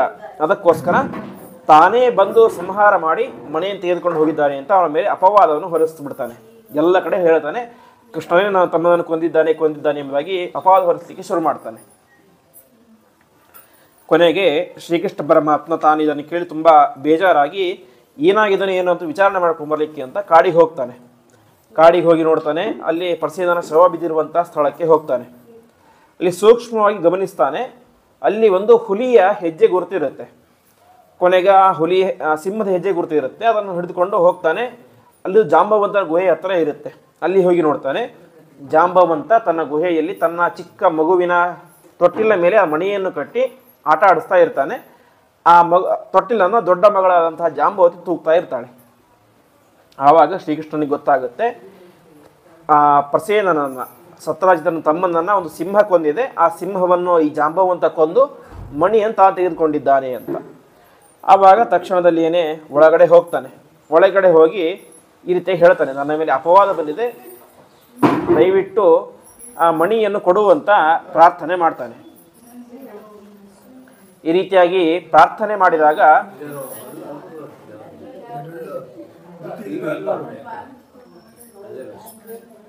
ಜಾಂಬವಂತ ಹೇಳ್ತಾನೆ, ಕೊಡ್ಲಿಕ್ಕೆ ಸಾಧ್ಯ ಇಲ್ಲ ಅಂತ. ಯಾಕೆಂದ್ರೆ ನಾನು ಕಷ್ಟಪಟ್ಟು ಸಿಂಹವನ್ನು ಕೊಂದು ಸಂಪಾದನೆ ಮಾಡಿದ್ದು ಆ ಮಣಿ, ಹಾಗಾಗಿ ಇದಕ್ಕೆ ಕೊಡ್ಲಿಕ್ಕೆ ಸಾಧ್ಯನೇ ಇಲ್ಲ ಅಂತ ಹೇಳ್ತಾನೆ. ಕೊನೆಗೆ ಇಬ್ಬರು ಕೂಡ ಯುದ್ಧ ಮಾಡಲಿಕ್ಕೆ ಶುರು ಮಾಡ್ತಾರೆ ಅಂತೆ. ಎಷ್ಟು ದಿವಸ ಯುದ್ಧ ಆಯಿತು ಅಂತ ಹೇಳಿದ್ರೆ, ಜಾಂಬವಂತ ಮತ್ತು ಶ್ರೀಕೃಷ್ಣನಿಗೆ 28 ದಿವಸಗಳ ಕಾಲ ಘೋರವಾದಂಥ ಯುದ್ಧ ಆಯಿತು. ಕೊನೆಗೆ ಜಾಂಬವಂತ ಏನು ಮಾಡ್ತಾನೆ, ಅವನಿಗೆ ಅನಿಸಕ್ಕೆ ಶುರುವಾಗುತ್ತೆ ಅಂತ, ಇದೇ ಸಾಮಾನ್ಯ ವ್ಯಕ್ತಿಯಲ್ಲ ಅಂತ. ಯಾಕಂದರೆ ಜಾಂಬವಂತ ಮಹಾಪರಾಕ್ರಮಶಾಲಿ, ನನ್ನಂತಹ ಪರಾಕ್ರಮಶಾಲಿಯೊಟ್ಟಿಗೆ 28 ದಿವಸ ಯುದ್ಧ ಮಾಡ್ತಾ ಇದ್ದಾನೆ ಅಂತ ಸಾಕ್ಷಾತ್ ರಾಮಚಂದ್ರನೇ ಆಗಿರಬೇಕು ಅಂತ ನಮಸ್ಕಾರ ಮಾಡಿ ಪ್ರಾರ್ಥನೆ ಮಾಡ್ತಾನೆ. ಆವಾಗ ಶ್ರೀಕೃಷ್ಣ ಪರಮಾತ್ಮ ಹೇಳ್ತಾನೆ, ನಾನೇ ರಾಮಚಂದ್ರ, ನಾನೇ ಶ್ರೀಕೃಷ್ಣ ಪರಮಾತ್ಮ, ತನ್ನ ನಿಜವಾದಂತಹ ಸ್ವರೂಪವನ್ನು ಅವನಿಗೆ ತಿಳಿಸ್ತಾನೆ. ಆವಾಗ ಜಾಂಬವಂತ ಸಾಷ್ಟಾಂಗ ನಮಸ್ಕಾರವನ್ನು ಮಾಡಿ ನನ್ನ ತಪ್ಪಾಯಿತು ಅಂತ ಹೇಳಿ ಮಣಿಯನ್ನು ಕೊಡ್ತಾನೆ. ಕೊನೆಗೆ 28 ದಿವಸ ಯುದ್ಧ ಮಾಡಿದ್ದ, ಅದಕ್ಕೆ ಪ್ರಾಯಶ್ಚಿತ್ತವಾಗಿ ತನ್ನ ಮಗಳನ್ನು ಕೂಡ ಕೊಟ್ಟು ಮದುವೆ ಮಾಡ್ತಾನೆ ಅಂತ. ಹೀಗೆ ಜಾಂಬವತಿಯೊಟ್ಟಿಗೆ ವಿವಾಹ ಎಂಬುದು ಆಗುತ್ತೆ. ಕೊನೆಗೆ ಯಾವ ಶ್ರೀಕೃಷ್ಣ ಪರಮಾತ್ಮ ಮಣಿಯನ್ನು ತೆಗೆದುಕೊಂಡು ಬಂದು ಸತ್ರಾಜಿತನಿಗೆ ಕೊಡ್ತಾನೆ. ನೋಡು, ನನ್ನ ತಪ್ಪಿಲ್ಲ, ನಿನ್ನ ತಮ್ಮನನ್ನು ಕೊಂದದ್ದು ಸಿಂಹ. ಆ ಸಿಂಹವನ್ನು ಯಾರು ಕೊಂದರು? ಜಾಂಬವಂತ ಕೊಂದ. ಅವನ ಹತ್ರ ಮಣಿ ಇತ್ತು ಅಂತ ಆ ಮಣಿಯನ್ನು ಕೊಡ್ತಾನೆ. ಆವಾಗ ಸತ್ರಾಜಿತನಿಗೂ ತುಂಬ ಬೇಜಾರಾಗುತ್ತೆ ಅಂತೆ. ಶ್ರೀಕೃಷ್ಣ ಪರಮಾತ್ಮ ಚೂರು ತಪ್ಪನ್ನು ಮಾಡಿಲ್ಲ, ಮಾಡದೆ ಅವನ ಮೇಲೆ ತುಂಬನೇ ಅಪವಾದ ಹೊರಿಸಿದೆ ಅಂತ. ಕೊನೆಗೆ ಆ ಸೆಮಂತಕ ಮಣಿಯನ್ನು ತಾನಾಗಿ ಅವನಿಗೆ ಕೊಡ್ತಾನೆ ವರದಕ್ಷಿಣೆಯಾಗಿ. ಕೊನೆಗೆ ತನ್ನ ಮಗಳಾದಂತಹ ಸತ್ಯಭಾಮಾದೇವಿಯನ್ನು ಕೂಡ ಕೊಟ್ಟು ಮದುವೆ ಮಾಡ್ತಾನೆ ಅಂತ. ಈ ರೀತಿಯಾಗಿ ಲಕ್ಷ್ಮೀದೇವಿಯ 2 ಪ್ರಧಾನವಾದಂತಹ ಸ್ವರೂಪ, ಒಂದು ರುಕ್ಮಿಣಿ ಮತ್ತು ಸತ್ಯಭಾಮೆ, ಅವರೊಟ್ಟಿಗೆ ವಿವಾಹ ಎಂಬುದು ಆಗುತ್ತೆ. ಹೀಗೆ ಸತ್ಯಭಾಮಾದೇವಿಯು ಕೂಡ ಸಾಕ್ಷಾತ್ ಲಕ್ಷ್ಮೀದೇವಿಯ ಸ್ವರೂಪ. ನಾವು ಭಾಗವತದಲ್ಲಿ ಕೇಳುವಂತೆ ಕೆಲವೊಮ್ಮೆ ರುಕ್ಮಿಣಿ ದೇವಿ ಮತ್ತು ಸತ್ಯಭಾಮ ದೇವಿ ಜಗಳಾಡಿದ ರೀತಿ ಕೇಳಿಸ್ತೇವೆ. ಅದೇ ರೀತಿಯಾಗಿ ಒಮ್ಮೆ ತುಲಾಭಾರ ಎಂಬುದು ಕೂಡ ಆಗುತ್ತೆ ಶ್ರೀಕೃಷ್ಣ ಪರಮಾತ್ಮನಿಗೆ. ಹಾಗಾದರೆ ಲಕ್ಷ್ಮೀ ದೇವಿಯರಾಗಿದೆ ಯಾಕೆ ಜಗಳಾಡಿದರು ಅಂತ ಅದಕ್ಕೆ ಪ್ರಧಾನವಾಗಿ ಹೇಳುವಂತಹ ಮಾತು, ಪುರಾಣದಲ್ಲಿ ಈ ರೀತಿಯಾದಂತಹ ಒಂದು ಘಟನೆಗಳು ಬಂದರೆ ಅದಕ್ಕೆ ಪ್ರಧಾನವಾದಂತಹ ಕಾರಣ ಅವರು ಮನುಷ್ಯರಾಗಿ ಹುಟ್ಟಿದ್ದಾರೆ. ಮನುಷ್ಯರಾಗಿ ಹುಟ್ಟಿದಾಗ ಸಾಮಾನ್ಯ ಸವತಿಯರಲ್ಲಿ ಯಾವ ರೀತಿ ಜಗಳ ಇರುತ್ತೋ ಅದನ್ನು ತೋರಿಸಲಿಕ್ಕೋಸ್ಕರ ಅಂತ ಆ ರೀತಿ ಮಾಡಿದರು ಅಂತ ತಿಳಿಸ್ತಾರೆ. ಈ ರೀತಿಯಾಗಿ ಇಷ್ಟೆಲ್ಲ ಆದ ಮೇಲೆ ಮುಂದೆ ನರಕಾಸುರನ ಸಂಹಾರ, ಆ ನರಕಾಸುರನ ಸಂಹಾರವನ್ನು ಕೂಡ ಪರಮಾತ್ಮ ತಾನು ಮಾಡ್ತಾನೆ. ನರಕಾಸುರನ ಸಂಹಾರ ಆದ ಮೇಲೆ ಭೂದೇವಿ, ನರಕಾಸುರ ಅವನು ಭೂದೇವಿಯ ಮಗ, ಭೂದೇವಿ ತಾನೇ ಮಾಡ್ತಾಳೆ, ತನ್ನ ನರಕಾಸುರನ ಮಗ ಇರ್ತಾನೆ, ಅಂದರೆ ಭೂದೇವಿಯ ಮೊಮ್ಮಗ ಭಗದತ್ತ ಅಂತ. ಆ ಭಗದತ್ತನನ್ನು ಶ್ರೀಕೃಷ್ಣ ಪರಮಾತ್ಮನಿಗೆ ಸಮರ್ಪಣೆ ಮಾಡ್ತಾನೆ ಅಂತೆ. ಸಮರ್ಪಣೆ ಮಾಡಿ ಆ ನರಕಾಸುರ ವಾಸ್ತವಿಕವಾಗಿ 2 ಕರ್ಣಕುಂಡಲ ತಂದಿರ್ತಾನೆ ಅಂತೆ. ಅಂದರೆ ಅದಿತಿ ದೇವಿ ಹಾಕ್ಕೊಳ್ತಾ ಇದ್ದಂತಹ ಕಿವಿಯ ಆಭರಣ ಅದನ್ನು ಅಪಹಾರ ಮಾಡಿಕೊಂಡು ಬಂದಿರ್ತಾನೆ. ಅದನ್ನು ಕೂಡ ಪುನಃ ಮತ್ತೆ ಶ್ರೀಕೃಷ್ಣ ಪರಮಾತ್ಮನಿಗೆ ಸಮರ್ಪಣೆ ಮಾಡ್ತಾಳೆ. ಕೊನೆಗೆ ಪರಮಾತ್ಮ ತಾನು ಆ ರಾಜ್ಯದಲ್ಲಿ, ಇವತ್ತು ಆ ರಾಜ್ಯ ಯಾರ್ದು? ಶ್ರೀಕೃಷ್ಣ ಪರಮಾತ್ಮನದ್ದು. ಯಾಕೆ ರಾಜನನ್ನು ಯಾರು ಕೊಲ್ತಾರೋ ಅವನಿಗೆ ಆ ರಾಜ್ಯ ಅಂತ ಆಗಿನ ಕಾಲದಲ್ಲಿದ್ದಂತಹ ನಿಯಮ. ಆದರೆ ಶ್ರೀಕೃಷ್ಣ ಪರಮಾತ್ಮ ಎಷ್ಟು ರಾಕ್ಷಸರನ್ನು ಸಂಹಾರ ಮಾಡಿದನೋ, ಅಂದರೆ ಸುಮಾರು ಭಾಗವತದಲ್ಲಿ ತಿಳಿಸುವಂತೆ 13 ಜನ ರಾಜರನ್ನು ಸಂಹಾರ ಮಾಡ್ತಾನೆ. 13 ಜನ ರಾಜರನ್ನು ಸಂಹಾರ ಮಾಡಿ ಯಾವತ್ತೂ ಕೂಡ ಆ ರಾಜ್ಯವನ್ನು ಸ್ವೀಕಾರ ಮಾಡಲಿಲ್ಲ ಅಂತೆ. ಅವನ ತಂದೆಗೋ ಅವನ ಮಗನಿಗೋ ಅವನ ಮೊಮ್ಮಗನಿಗೇನೆ ಪಟ್ಟ ಕಟ್ಟಿ ತಾನು ಎಲ್ಲ ವ್ಯವಸ್ಥೆಯನ್ನು ಮಾಡಿ ವಾಪಸ್ ಬರ್ತಾ ಇದ್ದ. ಅದೇ ರೀತಿ ಇವತ್ತು ಕೂಡ ಭೂದೇವಿ ಬಂದು ಹೇಳ್ತಾಳೆ ಅಂತೆ, ಇವತ್ತಿನಿಂದ ಈ ರಾಜ್ಯ ಯಾರದು? ನಿನ್ನದು, ನೀನೇ ರಾಜರಾಗಿ ಪ್ರಾರ್ಥನೆ ಮಾಡ್ತಾಳೆ. ಈಗ ಶ್ರೀಕೃಷ್ಣ ಪರಮಾತ್ಮ ಹೇಳ್ತಾನೆ, ಯಾವುದೂ ಸಾಧ್ಯ ಇಲ್ಲ, ನಿಜವಾಗಿ ರಾಜ್ಯ ಸೇರಬೇಕಾದದ್ದು ಮಗನಿಗೆ, ಭಗದತ್ತನಿಗೆ. ಹಾಗೆ ಅಂತ ಹೇಳಿ ಭಗದತ್ತನಿಗೆ ತಾನು ರಾಜ್ಯ ಪಟ್ಟವನ್ನು ಕಟ್ಟಿ ಬರ್ತಾನೆ. ಈ ಸಂದರ್ಭದಲ್ಲಿ ಏನಾಗಿತ್ತು ಅಂತ ಹೇಳಿದರೆ, ಆ ನರಕಾಸುರ ವಾಸ್ತವಿಕವಾಗಿ 1000 ಜನ ಹೆಣ್ಣು ಮಕ್ಕಳನ್ನು ಬಂಧನ ಮಾಡಿ ಇಟ್ಕೊಂಡ್ಬಿಟ್ಟಿದ್ದ. ಆ ಸಂದರ್ಭದಲ್ಲಿ ಶ್ರೀಕೃಷ್ಣ ಪರಮಾತ್ಮ ಎಲ್ಲ ರಾಜಕುಮಾರಿಯರನ್ನು ಕೂಡ ಬಿಡುಗಡೆ ಮಾಡ್ತಾನೆ ಅಂತೆ. ಅದು ಆಗಿದ್ದು ಯಾವತ್ತು ಅಂತ ಹೇಳಿದ್ರೆ ನರಕ ಚತುರ್ದಶಿ ದಿವಸ. ಹಾಗಾಗಿ ನಾವೇನು ಇವತ್ತು ದೀಪಾವಳಿ ಅಂತ ಅತ್ಯಂತ ವೈಭವದಿಂದ ನರಕ ಚತುರ್ದಶಿ ಅಂತ ಆಚರಣೆ ಮಾಡ್ತೇವೆ. ಅದರ ಪ್ರಧಾನ ಉದ್ದೇಶ ಏನಂತ ಹೇಳಿದ್ರೆ, ಶ್ರೀಕೃಷ್ಣ ಪರಮಾತ್ಮ ತಾನೇ ಮಾಡಿದ ಆ ನರಕಾಸುರನ ಸಂಹಾರ ಮಾಡಿ ಜಗತ್ತಿಗೆ ರಕ್ಷಣೆಯನ್ನು ಮಾಡಿದ. ಅದಕ್ಕೋಸ್ಕರ ನಾವು ಇವತ್ತೆಲ್ಲರೂ ಕೂಡ ಆ ನರಕ ಚತುರ್ದಶಿ ಅಂತ ಆಚರಣೆ ಮಾಡೋದು.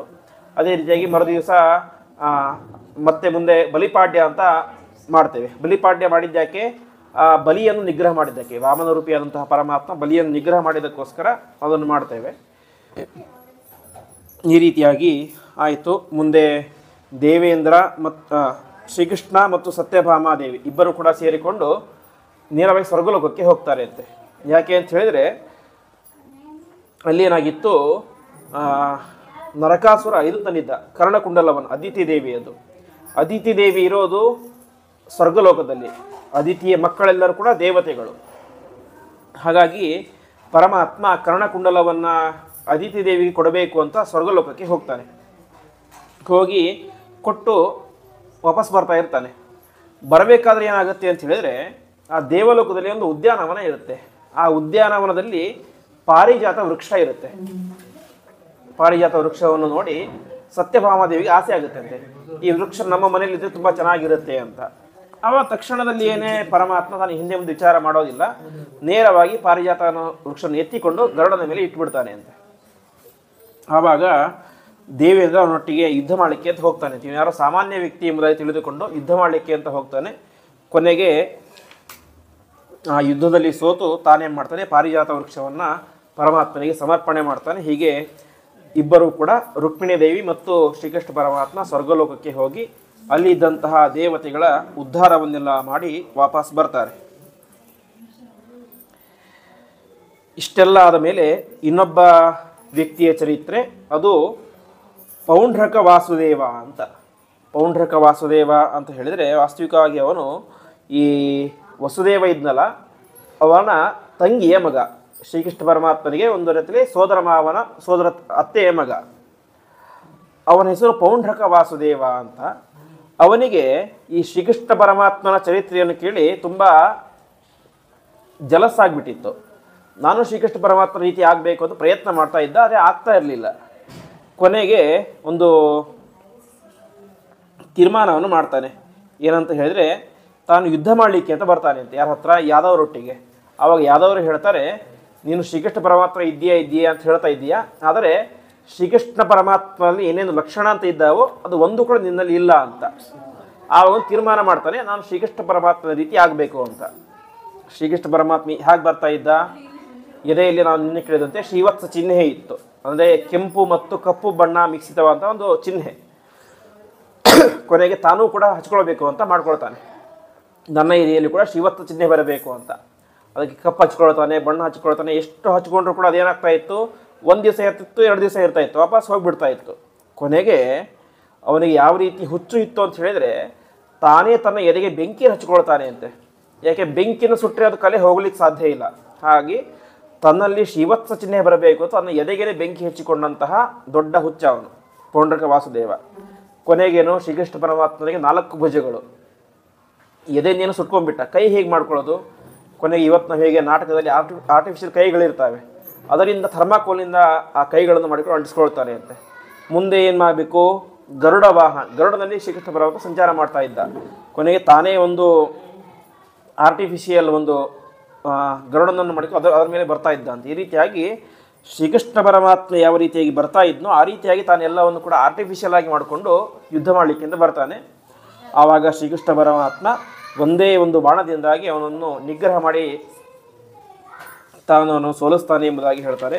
ಈ ರೀತಿಯಾಗಿ ಪೌಂಡ್ರಕ ವಾಸುದೇವ ಅಂತ ಇದ್ದ, ಇನ್ನೊಬ್ಬ ಸೃಗಾಲ ವಾಸುದೇವ ಅಂತ ಇದ್ದ. ಅವನು ಕೂಡ ಶ್ರೀಕೃಷ್ಣ ಪರಮಾತ್ಮ ರೀತಿ ಇರಬೇಕು ಅಂತ ಪ್ರಯತ್ನ ಮಾಡ್ತಾ ಇದ್ದ. ಶ್ರೀಕೃಷ್ಣ ಪರಮಾತ್ಮ ಅವನ ನಿಗ್ರಹವನ್ನು ಕೂಡ ಮಾಡ್ತಾನೆ. ಮುಂದೆ ಯಾವ ಪ್ರದ್ಯುಮ್ನನ ಮಗ ಹುಡ್ತಾನೆ, ಪ್ರದ್ಯುಮ್ನ ದೊಡ್ಡವನಾಗಿ ಅವನಿಗೊಂದು ಮಗ ಹುಡ್ತಾನೆ. ಪ್ರದ್ಯುಮ್ನ ರುಕ್ಮಿಣಿ ದೇವಿಯ ಮಗ. ಆ ಪ್ರದ್ಯುಮ್ನನಿಗೆ ಮದುವೆ ಆಗುತ್ತೆ. ಮುಂದೆ ಅವನಿಗೆ ಅನಿರುದ್ಧ ಎನ್ನುವಂತಹ ಒಬ್ಬ ಮಗ ಹುಡ್ತಾನೆ. ಆ ಅನಿರುದ್ಧ ಮತ್ತು ವಿಶೇಷವಾಗಿ ಇನ್ನೊಬ್ಬ ರಾಕ್ಷಸ ಇರ್ತಾನೆ, ಒಬ್ಬ ದೈತ್ಯ. ಆ ದೈತ್ಯನ ಹೆಸರು ಬಾಣಾಸುರ ಅಂತ. ಆ ಬಾಣಾಸುರನ ಮಗಳು ಉಷಾದೇವಿ ಅಂತ. ಆ ಉಷಾದೇವಿ ಮತ್ತು ಅನಿರುದ್ಧ ಅವರಿಬ್ಬರು ಕೂಡ ಪರಸ್ಪರ ಪ್ರೀತಿಸ್ತಾ ಇರ್ತಾರೆ. ಆ ಸಂದರ್ಭದಲ್ಲಿ ಈ ವಿಚಾರ ಯಾರಿಗೆ ಗೊತ್ತಾಗುತ್ತೆ? ಬಾಣಾಸುರನಿಗೆ ಗೊತ್ತಾಗುತ್ತೆ ಅಂತೆ. ಬಾಣಾಸುರ ತಾನು ಬಂದು ಅನಿರುದ್ಧನನ್ನು ಅಪಹಾರ ಮಾಡಿಕೊಂಡು ಹೋಗಿಬಿಡ್ತಾನೆ. ಕೊನೆಗೆ ಶ್ರೀಕೃಷ್ಣ ಪರಮಾತ್ಮ ಹೋಗಿ ಅವನ ನಿಗ್ರಹವನ್ನು ಮಾಡಿ ಅನಿರುದ್ಧ ಮತ್ತು ಉಷಾದೇವಿಯ ಮದುವೆಯನ್ನು ಮಾಡ್ತಾನೆ ಎಂಬುದಾಗಿ ತಿಳಿಸ್ತಾರೆ. ಈ ರೀತಿಯಾಗಿ ಮತ್ತೆ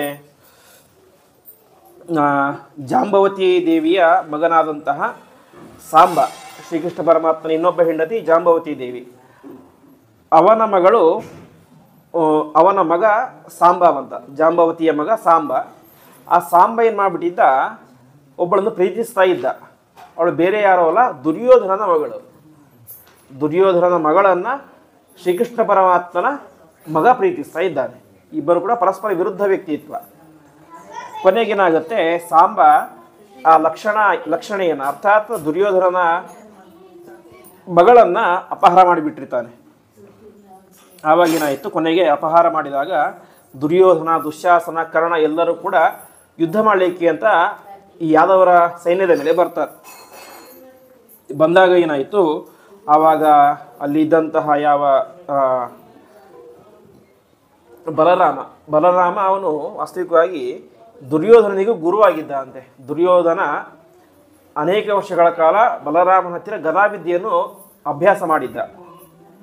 ಆವಾಗ ಯಾವ ಬಲರಾಮ ಹೇಳ್ತಾನೆ, ಅವನಿನ್ನು ಒಬ್ಬ ಸಣ್ಣ ಹುಡುಗ, ಯಾರು ಈ ಸಾಂಬ ಸಣ್ಣ ಹುಡುಗ, ಏನೋ ಗೊತ್ತಿದೆ ತಪ್ಪಾಡಿಬಿಟ್ಟಿದ್ದಾನೆ. ಹಾಗಾಗಿ ಅವನ ಮೇಲೆ ಇಷ್ಟು ಪರಾಕ್ರಮಶಾಲಿಗಳಾದಂತಹ ನೀವೆಲ್ಲರೂ, ಈ ದುರ್ಯೋಧನ, ದುಶ್ಯಾಸನ, ಕರ್ಣ ಎಲ್ಲ ಮಹಾಪರಾಕ್ರಮಶಾಲಿಗಳು, ನೀವೆಲ್ಲರೂ ಕೂಡ ಸೇರಿಕೊಂಡು ಒಬ್ಬ ಸಾಮಾನ್ಯ ಸಣ್ಣ ಹುಡುಗನ ಮೇಲೆ ಇಷ್ಟು ಪರಾಕ್ರಮ ತೋರಿಸ್ತಾ ಇದ್ದಿರಲ್ಲ, ಇದು ಸರಿಯಲ್ಲ ಅಂತ ಬೈಲಿಕ್ಕೆ ಶುರು ಮಾಡ್ತಾನೆ ಅಂತೆ. ಇದ್ಯಾವುದನ್ನು ಕೇಳದೇ ಇರುವಂತಹ ದುರ್ಯೋಧನ ನೇರವಾಗಿ ತನ್ನ ಗುರುವಿನ ಮೇಲೆ ಯುದ್ಧ ಮಾಡಲಿಕ್ಕೆ ಹೋಗ್ತಾನೆ. ಯಾರ ಮೇಲೆ? ಬಲರಾಮನ ಮೇಲೆ. ಆವಾಗ ಯಾವ ಬಲರಾಮದೇವರು ಏನು ಮಾಡ್ತಾರೆ, ತನ್ನ ಹೆಗಲ ಮೇಲೆ ಇದ್ದಂಥ ಆಯುಧ, ಹಲಾಯುಧ ಅಂತ ಆ ನೇಗಿಲು, ಆ ನೇಗಿಲನ್ನು ದೊಡ್ಡದನ್ನಾಗಿ ಮಾಡಿ ಹಸ್ತಿನಾವತಿಯ ಮೇಲೆ ಹಾಕ್ತಾರೆ ಅಂತೆ. ಹಸ್ತಿನಾವತಿಯ ಮೇಲೆ ಹಾಕಿ ಒಂದು ಕ್ಷಣದಲ್ಲಿ ಹಸ್ತಿನಾವತಿಯನ್ನು ಜೋರಾಗಿ ಎಳೆದು ಬಿಡ್ತಾರೆ. ಎಳೆದಾಗ ದ್ವಾರಕಾಪಟ್ಟಣ ಇರೋದೆಲ್ಲಿ, ಹಸ್ತಿನಾವತಿ ಇರೋದೆಲ್ಲಿ? ದ್ವಾರಕೆ ಇರೋದು ಇವತ್ತು ಗುಜರಾತ್ನಲ್ಲಿ. ಹಸ್ತಿನಾವತಿ ಅಂತ ಹೇಳಿದರೆ ನವದೆಹಲಿಯ ಹತ್ತಿರ ಇರುವಂತಹ ಪ್ರದೇಶ. ಅಷ್ಟು ದೂರ ಗುಜರಾತಿನಿಂದಾಗಿ ನವದೆಹಲಿ ದೂರದ ಹತ್ತಿರ ಆತನ ನೇಗಿಲನ್ನು ಹಾಕಿ ಇಡೀ ಹಸ್ತಿನಾವತಿಯನ್ನೇ ದ್ವಾರಕಪಟ್ಟಣದ ಹತ್ತಿರ ಎಳೆದು ಹಸ್ತಿನಾವತಿಯನ್ನು ಮುಳುಗಿಸಲಿಕ್ಕೆ ಶುರು ಮಾಡಿಬಿಡ್ತಾನೆ ಅಂತೆ. ಆವಾಗ ತಕ್ಷಣದಲ್ಲಿ ಅವನು ಬಂದು ಕ್ಷಮೆಯನ್ನು ಕೇಳ್ತಾನೆ, ಯಾರು ದುರ್ಯೋಧನ. ಕೊನೆಗೆ ಆ ಲಕ್ಷಣ ಮತ್ತು ಸಾಂಬರ ವಿವಾಹ ಎಂಬುದು ಆಗುತ್ತೆ ಎಂಬುದಾಗಿ ಆಗುತ್ತೆ. ಈ ರೀತಿಯಾಗಿ ಮುಂದೆ ಶ್ರೀಕೃಷ್ಣ ಪರಮಾತ್ಮನ ಅನೇಕ ಮಕ್ಕಳ ವಿವಾಹ ಎಂಬುದು ಆಗ್ತಾ ಹೋಗುತ್ತೆ. ಅದರಲ್ಲಿ ಅನೇಕ ಜನ ಬಹುತೇಕ ಈ ದೈತ್ಯರ ಮಕ್ಕಳೇನೆ. ದೈತ್ಯರು ಅಂತ ಹೇಳಿದ್ರೆ ಅವರು ಕೆಟ್ಟ ರೂಪದಲ್ಲಿ ಇರೋದಿಲ್ಲ. ರಾಕ್ಷಸರು ಬೇರೆ, ದೈತ್ಯರು ಬೇರೆ. ರಾಕ್ಷಸರು ಕೆಟ್ಟ ರೂಪನೇ ಇರುತ್ತೆ, ದೈತ್ಯರು ಹಾಗಲ್ಲ. ಈಗ ಹಿರಣ್ಯಕಶಿಪು ಒಬ್ಬ ದೈತ್ಯ, ಹಾಗೆ ನೋಡಿದರೆ ಯಾವ ಪ್ರಹ್ಲಾದನು ಕೂಡ ಒಬ್ಬ ದೈತ್ಯ. ಯಾಕೆ ದೈತ್ಯಾಂಶದಲ್ಲಿ ಹುಟ್ಟಿದ್ದಾನೆ. ಆದರೆ ಇವತ್ತು ನಾವೇನು ಮಾಡ್ತೇವೆ, ಪ್ರಹ್ಲಾದನನ್ನು ದೊಡ್ಡ ಸ್ಥಾನದಲ್ಲಿ ಇಟ್ಟುಕೊಂಡು ಪೂಜೆ ಮಾಡ್ತೇವೆ. ಅಂದರೆ ದೈತ್ಯರು ಅಂತ ಹೇಳಿದ್ರೆ ಸ್ವಭಾವ ಮಾತ್ರ ಕೆಟ್ಟದಿರುತ್ತೆ, ರೂಪ ಸಾಮಾನ್ಯ ಮನುಷ್ಯರ ರೂಪದಲ್ಲಿ ಇರುತ್ತೆ. ಅದರಲ್ಲಿ ಪ್ರಹ್ಲಾದ ಒಳ್ಳೆಯ ಸ್ವಭಾವದ ವ್ಯಕ್ತಿನೇ ಆಗಿಬಿಟ್ಟಿದ್ದ ಪರಮಾತ್ಮನ ಅನುಗ್ರಹದಿಂದ. ಹೀಗೆ ಅನೇಕ ದೈತ್ಯರ ಮಕ್ಕಳೊಟ್ಟಿಗೆ ಶ್ರೀಕೃಷ್ಣ ಪರಮಾತ್ಮನ ಗಂಡು ಮಕ್ಕಳ ಮದುವೆ ಎಂಬುದು ಆಗುತ್ತೆ ಅಂತೆ. ಇಷ್ಟೆಲ್ಲ ಆದ ಮೇಲೆ ಜರಾಸಂಧನ ವಿವಾಹ, ಅದು ಸಂಹಾರ. ಜರಾಸಂಧ ಒಂದು ದೊಡ್ಡ ಯಾಗವನ್ನು ಮಾಡಬೇಕು ಅಂತ ತೀರ್ಮಾನ ಮಾಡಿರ್ತಾನೆ ಅಂತೆ. ಏನು ಅಂತ ಹೇಳಿದ್ರೆ ದೊಡ್ಡ ರುದ್ರದೇವರ ಕುರಿತು ಒಂದು ಯಾಗ. ಆ ಯಾಗದಲ್ಲಿ 1,00,000 ಜನ ರಾಜಕುಮಾರ ತಲೆಯನ್ನು ಕತ್ತರಿಸಿ ಆಹುತಿ ಕೊಡ್ತೇನೆ ಅಂತ ಒಂದು ತೀರ್ಮಾನ ಮಾಡಿರ್ತಾನೆ. ಅದಕ್ಕೋಸ್ಕರ ಸುಮಾರು 16,000 ಜನ ರಾಜಕುಮಾರನ ಅಪಹಾರ ಮಾಡಿ ಇಟ್ಕೊಂಡು ಬಿಟ್ಟಿರ್ತಾರೆ. ಇನ್ನೂ 90,000 ಜನ ಬೇಕು. ಪ್ರತಿಯೊಂದು ರಾಜ್ಯಕ್ಕೆ ಹೋಗೋದು, ಯುದ್ಧ ಮಾಡೋದು, ರಾಜಕುಮಾರನನ್ನು ಅಪಹಾರ ಮಾಡಿಕೊಂಡು ಬಂದು ಅಲ್ಲಿ ಇಟ್ಕೊಳ್ಳೋದು. ಕೊನೆಗೆ ಆ 16,000 ಜನ ರಾಜಕುಮಾರರಲ್ಲಿ ಒಬ್ಬ ವ್ಯಕ್ತಿ ತಪ್ಪಿಸ್ಕೊಂಡು ಹೇಗೋ ಬಂದು ಕೃಷ್ಣನ ಹತ್ತಿರ ಪ್ರಾರ್ಥನೆ ಮಾಡ್ತಾನೆ ಅಂತೆ, ದಯವಿಟ್ಟು ನಮ್ಮನ್ನು ರಕ್ಷಣೆ ಮಾಡುವಂತ. ನಾನು ಆ 10,000 ಜನ ರಾಜಕುಮಾರರ ಪ್ರತಿನಿಧಿಯಾಗಿ ಬಂದಿದ್ದೇನೆ, ದಯವಿಟ್ಟು ನೀನು ಬಂದು ರಕ್ಷಣೆ ಮಾಡಬೇಕು ಅಂತ ಪ್ರತಿಯೊಬ್ಬರು ಬಯಸ್ತಾ ಇದ್ದಾರೆ ಅಂತ ಹೇಳ್ತಾನೆ. ಈ ರೀತಿಯಾಗಿ ಹೇಳಿದಾಗ ಶ್ರೀಕೃಷ್ಣ ಪರಮಾತ್ಮ ಅಲ್ಲಿ ಹೋಗ್ತಾನೆ. ಹೋಗಿ ಕೇಳ್ತಾನೆ ಅಂತೆ, ನಾವು ಇವತ್ತೇನು ಬಂದಿದ್ದೇವೆ, ಆ ರಾಜಕುಮಾರರ ಪರವಾಗಿ ಬಂದಿದ್ದೇವೆ. ನಿನಗೆ ಧೈರ್ಯ ಇದ್ದರೆ ಈ ಭೀಮ ಇದ್ದಾನೆ, ಅರ್ಜುನ ಇದ್ದಾನೆ, ನಾನಿದ್ದೇನೆ, ನಮ್ಮನ್ನು ಅಪಹಾರ ಮಾಡಿಕೊಂಡು ಇಟ್ಕೋ. ಭೀಮ, ಅರ್ಜುನ ರಾಜಕುಮಾರರು, ಇವರನ್ನು ಧೈರ್ಯದಿಂದ ಬಲಿ ಕೊಡು ಎಂಬುದಾಗಿ ಜರಾಸಂಧನ ಹತ್ರ ಹೇಳ್ತಾನೆ ಅಂತೆ.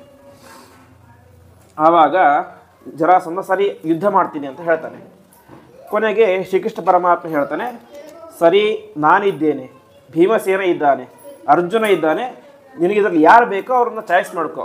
ಒಬ್ಬರೊಟ್ಟಿಗೆ ಯುದ್ಧ ಮಾಡು, ಸೋತರೆ ರಾಜಕುಮಾರ ಎಲ್ಲರನ್ನು ಕೂಡ ಬಿಡಬೇಕು, ಗೆದ್ದರೆ ನಮ್ಮ ತಲೆಯಲ್ಲಿ ನೀನು ಕತ್ತರಿಸಬೇಕು ಅಂತ ಹೇಳ್ತಾನೆ. ಕೊನೆಗೆ ಜರಾಸಂಧ ವಿಚಾರ ಮಾಡ್ತಾನೆ. ಜರಾಸಂಧ ಈ ಹಿಂದೆ 20 ಸಲ ಯಾರ ಜೊತೆ ಯುದ್ಧ ಮಾಡಿದ್ದಾನೆ, ಶ್ರೀಕೃಷ್ಣನೊಟ್ಟಿಗೆ ಯುದ್ಧ ಮಾಡಿದ್ದಾನೆ, ಒಂದು ಬಾರಿ ಕೂಡ ಗೆದ್ದೇ ಇಲ್ಲ. ಹಾಗಾಗಿ ಶ್ರೀಕೃಷ್ಣ ಪರಮಾತ್ಮನೊಟ್ಟಿಗೆ ಯುದ್ಧ ಮಾಡೋದು ಬೇಡ ಅಂತ ತೀರ್ಮಾನ ಮಾಡ್ತಾನೆ. ನೆಕ್ಸ್ಟ್ ಬರೋದು ಯಾರು, ಅರ್ಜುನ. ಅವನಿಗೆ ಅರ್ಜುನ ನೋಡಿ ನಕ್ಕು ಬಿಡ್ತಾನೆ ಅಂತೆ. ಅರ್ಜುನ ಇನ್ನು ಸಣ್ಣ ಹುಡುಗ, ಅವನೊಟ್ಟಿಗೆ ನಾನೇನು ಯುದ್ಧ ಮಾಡಿ, ಅರ್ಜುನ ಬೇಡ ಅಂತ. ಕೊನೆಗಿರೋದು ಯಾರು, ಭೀಮಸೇನ ದೇವರು. ಆವಾಗ ಅವನಿಗೆ ಅನಿಸುತ್ತೆ ಅಂತೆ, ನನ್ನೊಟ್ಟಿಗೆ ಯುದ್ಧ ಮಾಡಲಿಕ್ಕೆ ಸಾಮರ್ಥ್ಯ ಇರುವಂಥ ಏಕೈಕ ವ್ಯಕ್ತಿ ಅಂತ ಹೇಳಿದ್ರೆ ಅದು ಭೀಮಸೇನ. ಹಾಗಾಗಿ ಅವನೊಟ್ಟಿಗೆ ಯುದ್ಧ ಮಾಡ್ತೇನೆ ಅಂತ ಯುದ್ಧ ಎಂಬುದು ಪ್ರಾರಂಭ ಆಗುತ್ತೆ. ವಿಶೇಷವಾಗಿ 14 ದಿನಗಳವರೆಗೆ ಯುದ್ಧ ಆಗುತ್ತೆ ಅಂತೆ. ಕಾರ್ತೀಕ ಮಾಸದ ಕೃಷ್ಣ ಪಕ್ಷದ ದ್ವಿತೀಯ ಯುದ್ಧ ಪ್ರಾರಂಭ ಆಗಿದ್ದು, ಯುದ್ಧ ಮುಗಿದದ್ದು ಅಮಾವಾಸ್ಯೆ ದಿನ. ಅಮಾವಾಸ್ಯೆ ದಿನ ಯುದ್ಧ ಮುಗಿಲಿಕ್ಕೆ ಬರುತ್ತೆ. ಆವಾಗ ಜರಾಸಂಧನನ್ನು ವಿಶೇಷವಾಗಿ ಏನಾಗುತ್ತೆ, ಸೀಳಿ ಹಾಕಿಬಿಡ್ತಾನೆ. ಯಾರು, ಭೀಮಸೇನ ದೇವರು. ಜರಾಸಂಧನ ಮಧ್ಯದಲ್ಲಿ ಸೀಳಿ ಬಲಗಡೆ ಭಾಗ ಬಲಗಡೆಗೆ, ಎಡಗಡೆ ಭಾಗ ಎಡಗಡೆ ಬಿಸಾಕ್ತಾನೆ. ಬಿಸಾಕಿದ ಒಂದು ಕ್ಷಣದಲ್ಲಿ ಏನಾಗ್ಬಿಡುತ್ತೆ, ದೇಹ ಮತ್ತೆ ವಾಪಸ್ ಅಂಟ್ಕೊಂಡ್ಬಿಡುತ್ತೆ ಅಂತೆ. ಈಗ 10 ಬಾರಿ ಮಾಡ್ತಾನೆ, 10 ಬಾರಿ ಮಾಡಿದಕ್ಕೂ ಇದೇ ರೀತಿ ಆಗುತ್ತೆ ಅಂತೆ. ಆವಾಗ ಶ್ರೀಕೃಷ್ಣ ಪರಮಾತ್ಮ ಹೇಳ್ತಾನೆ ಅಂತೆ, ಆ ಜರಾಸಂಧ ಹುಟ್ಟಿದ್ದೇಗೆ ನಾ ಮೊನ್ನೆ ಹೇಳಿದಂತೆ ಒಬ್ಬ ರಾಕ್ಷಸಿ ಅವನ ಶರೀರವನ್ನು ಅಂಟಿಸಿದ್ದು ಅಂತ. ಅಲ್ಲೇನಾಗಿಬಿಟ್ಟಿತ್ತು, ದೇಹ ಆ ಕಡೆ ಈ ಕಡೆ ಬಿದ್ದಿತ್ತು. ಎಡಭಾಗ ಬಲಭಾಗದಲ್ಲಿ ಬಿದ್ದಿತ್ತು, ಬಲಭಾಗ ಎಡಭಾಗದಲ್ಲಿ ಬಿದ್ದಿತ್ತು. ಅದಕ್ಕೆ ಶ್ರೀಕೃಷ್ಣ ಪರಮಾತ್ಮನಿಗೆ ಹೇಳ್ತಾನೆ, ಅವನ ಎಡಭಾಗವನ್ನು ಎಡಗಡೆ ಬಿಸಾಕಬೇಡ, ಬಲಗಡೆ ಬಿಸಾಕು, ಬಲಭಾಗವನ್ನು ಎಡಗಡೆ ಬಿಸಾಕು ಅಂತ. ಆ ರೀತಿಯಾಗಿ ಹೇಳಿದಾಗ ಹುಟ್ಟುವಾಗ ಯಾವ ರೀತಿಯಾಗಿ ಹುಟ್ಟಿದ್ದನೋ ಸಾಯುವಾಗಲೂ ಕೂಡ ಅದೇ ರೀತಿಯಾಗಿ ಸತ್ತು ಹೋದ ಜರಾಸಂಧ. ಕೊನೆಗೆ ಎಲ್ಲ ಸಂಹಾರದ ಕಾರ್ಯವನ್ನು ಕೂಡ ಪರಮಾತ್ಮನಿಗೆ ಸಮರ್ಪಣೆ ಮಾಡ್ತಾನೆ ಅಂತ ಯಾರು, ಆ ಭೀಮಸೇನ ದೇವರು. ಹೀಗೆ ಪರಮಾತ್ಮನಿಗೆ ಸಮರ್ಪಣೆಯನ್ನು ಮಾಡಿ ಮುಂದೆ ಅವನ ಬಂಧನದಲ್ಲಿ ಇದ್ದಂತಹ 22,000 ಜನ 800 ಜನ ರಾಜಕುಮಾರರು ಅವರೆಲ್ಲರನ್ನು ಕೂಡ ಬಿಡುಗಡೆ ಮಾಡಿ ಪ್ರತಿಯೊಬ್ಬರೂ ಕೂಡ ಪ್ರಾರ್ಥನೆ ಮಾಡ್ತಾರೆ ಶ್ರೀಕೃಷ್ಣ ಪರಮಾತ್ಮನ ಹತ್ತಿರ, ನೀನು ನಮ್ಮನ್ನು ಬಿಡಿಸಿದ್ದೀಯ, ಅದಕ್ಕೋಸ್ಕರ ನನ್ನ ರಾಜ್ಯ ಇವತ್ತಿನಿಂದ ನಿನ್ನದೇ ರಾಜ್ಯ ಅಂತ ಸಮರ್ಪಣೆ ಮಾಡಿಬಿಡ್ತಾರೆ ಅಂತೆ. ಶ್ರೀಕೃಷ್ಣ ಪರಮಾತ್ಮ ಹೇಳ್ತಾನೆ, ನನಗೆ ನಿಮ್ಮ ಯಾವ ರಾಜ್ಯವೂ ಕೂಡ ನಿಮ್ಮ ರಾಜ್ಯದಲ್ಲಿ ನೀವು ರಾಜರಾಗಿ ಚೆನ್ನಾಗಿ ರಾಜ್ಯಭಾರವನ್ನು ಮಾಡಿ ಅದೇ ನನಗೆ ತುಂಬ ಪ್ರೀತಿ ಅಂತ ಹೇಳಿ ಪ್ರತಿಯೊಬ್ಬರನ್ನು ಕೂಡ ಅವರವರ ರಾಜ್ಯಕ್ಕೆ ಕರೆದುಕೊಂಡು ಹೋಗಿ ವಿಶೇಷವಾಗಿ ಅವರಿಗೆ ರಾಜ್ಯಭಾರವನ್ನು ಅವರಿಗೆ ಪಟ್ಟಾಭಿಷೇಕವನ್ನು ಮಾಡ್ತಾನೆ ಎಂಬುದಾಗಿ ತಿಳಿಸ್ತಾರೆ. ಈ ರೀತಿಯಾಗಿ ಪಟ್ಟಾಭಿಷೇಕ ಆದ ಮೇಲೆ ಪಾಂಡವರೆಲ್ಲರೂ ಕೂಡ ಸೇರಿಕೊಂಡು ವೈಭವದಿಂದಾಗಿ ರಾಜಸೂಯ ಯಾಗವನ್ನು ಮಾಡ್ತಾರೆ ಅಂತೆ. ರಾಜಸೂಯ ಯಾಗದಲ್ಲಿ ವಿಶೇಷವಾಗಿ ಶ್ರೀಕೃಷ್ಣ ಪರಮಾತ್ಮ ತಾನೇ ಮುಂದೆ ನಿಂತುಕೊಂಡು ಯಾಗಕ್ಕೆ ಬಂದಂತಹ ಬ್ರಾಹ್ಮಣರ ಪಾದವನ್ನು ತೊಳೆದದ್ಯಾರು ಅಂತೇಳಿ ಶ್ರೀಕೃಷ್ಣ ಪರಮಾತ್ಮ ಅಂತೆ. ರಾಜಸೂಯ ಯಾಗಕ್ಕೆ ಅನೇಕ ಜನ ಋಷಿಮುನಿಗಳು ಬ್ರಾಹ್ಮಣರೆಲ್ಲ ಬರ್ತಾ ಇದ್ರು. ಬಂದಂಥವರ ಯುಧಿಷ್ಠಿರ ಏನು ಮಾಡಿದ್ದ, ಒಂದೊಂದು ಕೆಲಸವನ್ನು ಒಬ್ಬೊಬ್ಬರಿಗೆ ಅಂತ ವಹಿಸಿಕೊಟ್ಬಿಟ್ಟಿದ್ದ. ಯಾಕಂದರೆ ಸಣ್ಣ ಕೆಲಸ ಅಲ್ಲ, ದೊಡ್ಡ ರಾಜಸೂಯ ಯಾಗ ಅಂದರೆ ದೊಡ್ಡ ಯಾಗ. ಹಾಗಾಗಿ ಒಂದೊಂದು ಕೆಲಸವನ್ನು ಒಬ್ಬೊಬ್ಬರಿಗೆ ಅಂತ ವಹಿಸಿಕೊಟ್ಬಿಟ್ಟಿದ್ದ. ಅದರಲ್ಲಿ ಕೊನೆಗೆ ಪಾದ ತೊಳೆಯುವ ಕೆಲಸ ಯಾರಿಗೆ ಅಂತ ಬರುತ್ತೆ. ಶ್ರೀಕೃಷ್ಣ ಪರಮಾತ್ಮ ತಾನಾಗಿಯೇ ಮುಂದೆ ಬಂದು ನಾನು ಬಂದಂತಹ ಪ್ರತಿಯೊಬ್ಬರ ಬ್ರಾಹ್ಮಣರ ಪಾದವನ್ನು ಕೂಡ ನಾನು ತೊಳಿತೇನೆ ಅಂತ ಹೇಳ್ತಾನೆ. ಯಾಕೆ ತೊಳೆದ ಅಂತ ಹೇಳಿದ್ರೆ, ತೊಳೆದಿದ್ದರಿಂದ ಅವನಿಗೇನಾಗಬೇಕಾಗಿಲ್ಲ, ಹೊರತು ಬ್ರಾಹ್ಮಣರ ಮಹತ್ವ ಏನು ಎಂಬುದಾಗಿ ತಿಳಿಸಲಿಕ್ಕೋಸ್ಕರ ಪರಮಾತ್ಮ ತಾನಾಗಿಯೇ ಪಾದವನ್ನು ತೊಳೆದ ಎಂಬುದಾಗಿ ಹೇಳ್ತಾನೆ. ಕೊನೆಗೆ ಇದೇ ಸಂದರ್ಭದಲ್ಲಿ ಏನಾಗುತ್ತೆ, ಆ ಭವ್ಯವಾದಂತಹ ಯಾಗಶಾಲೆ ಹೇಗಿತ್ತು ಅಂತ ಹೇಳಿದ್ರೆ, ಒಂದು ಕಡೆ ಕಾಲಿಟ್ಟರೆ ಅಲ್ಲಿ ನೀರು ಇರ್ತಾ ಇರಲಿಲ್ಲ, ಆದರೆ ನೀರು ಇದ್ದೋ ರೀತಿ ಕಾಣಿಸ್ತಾ ಇತ್ತು.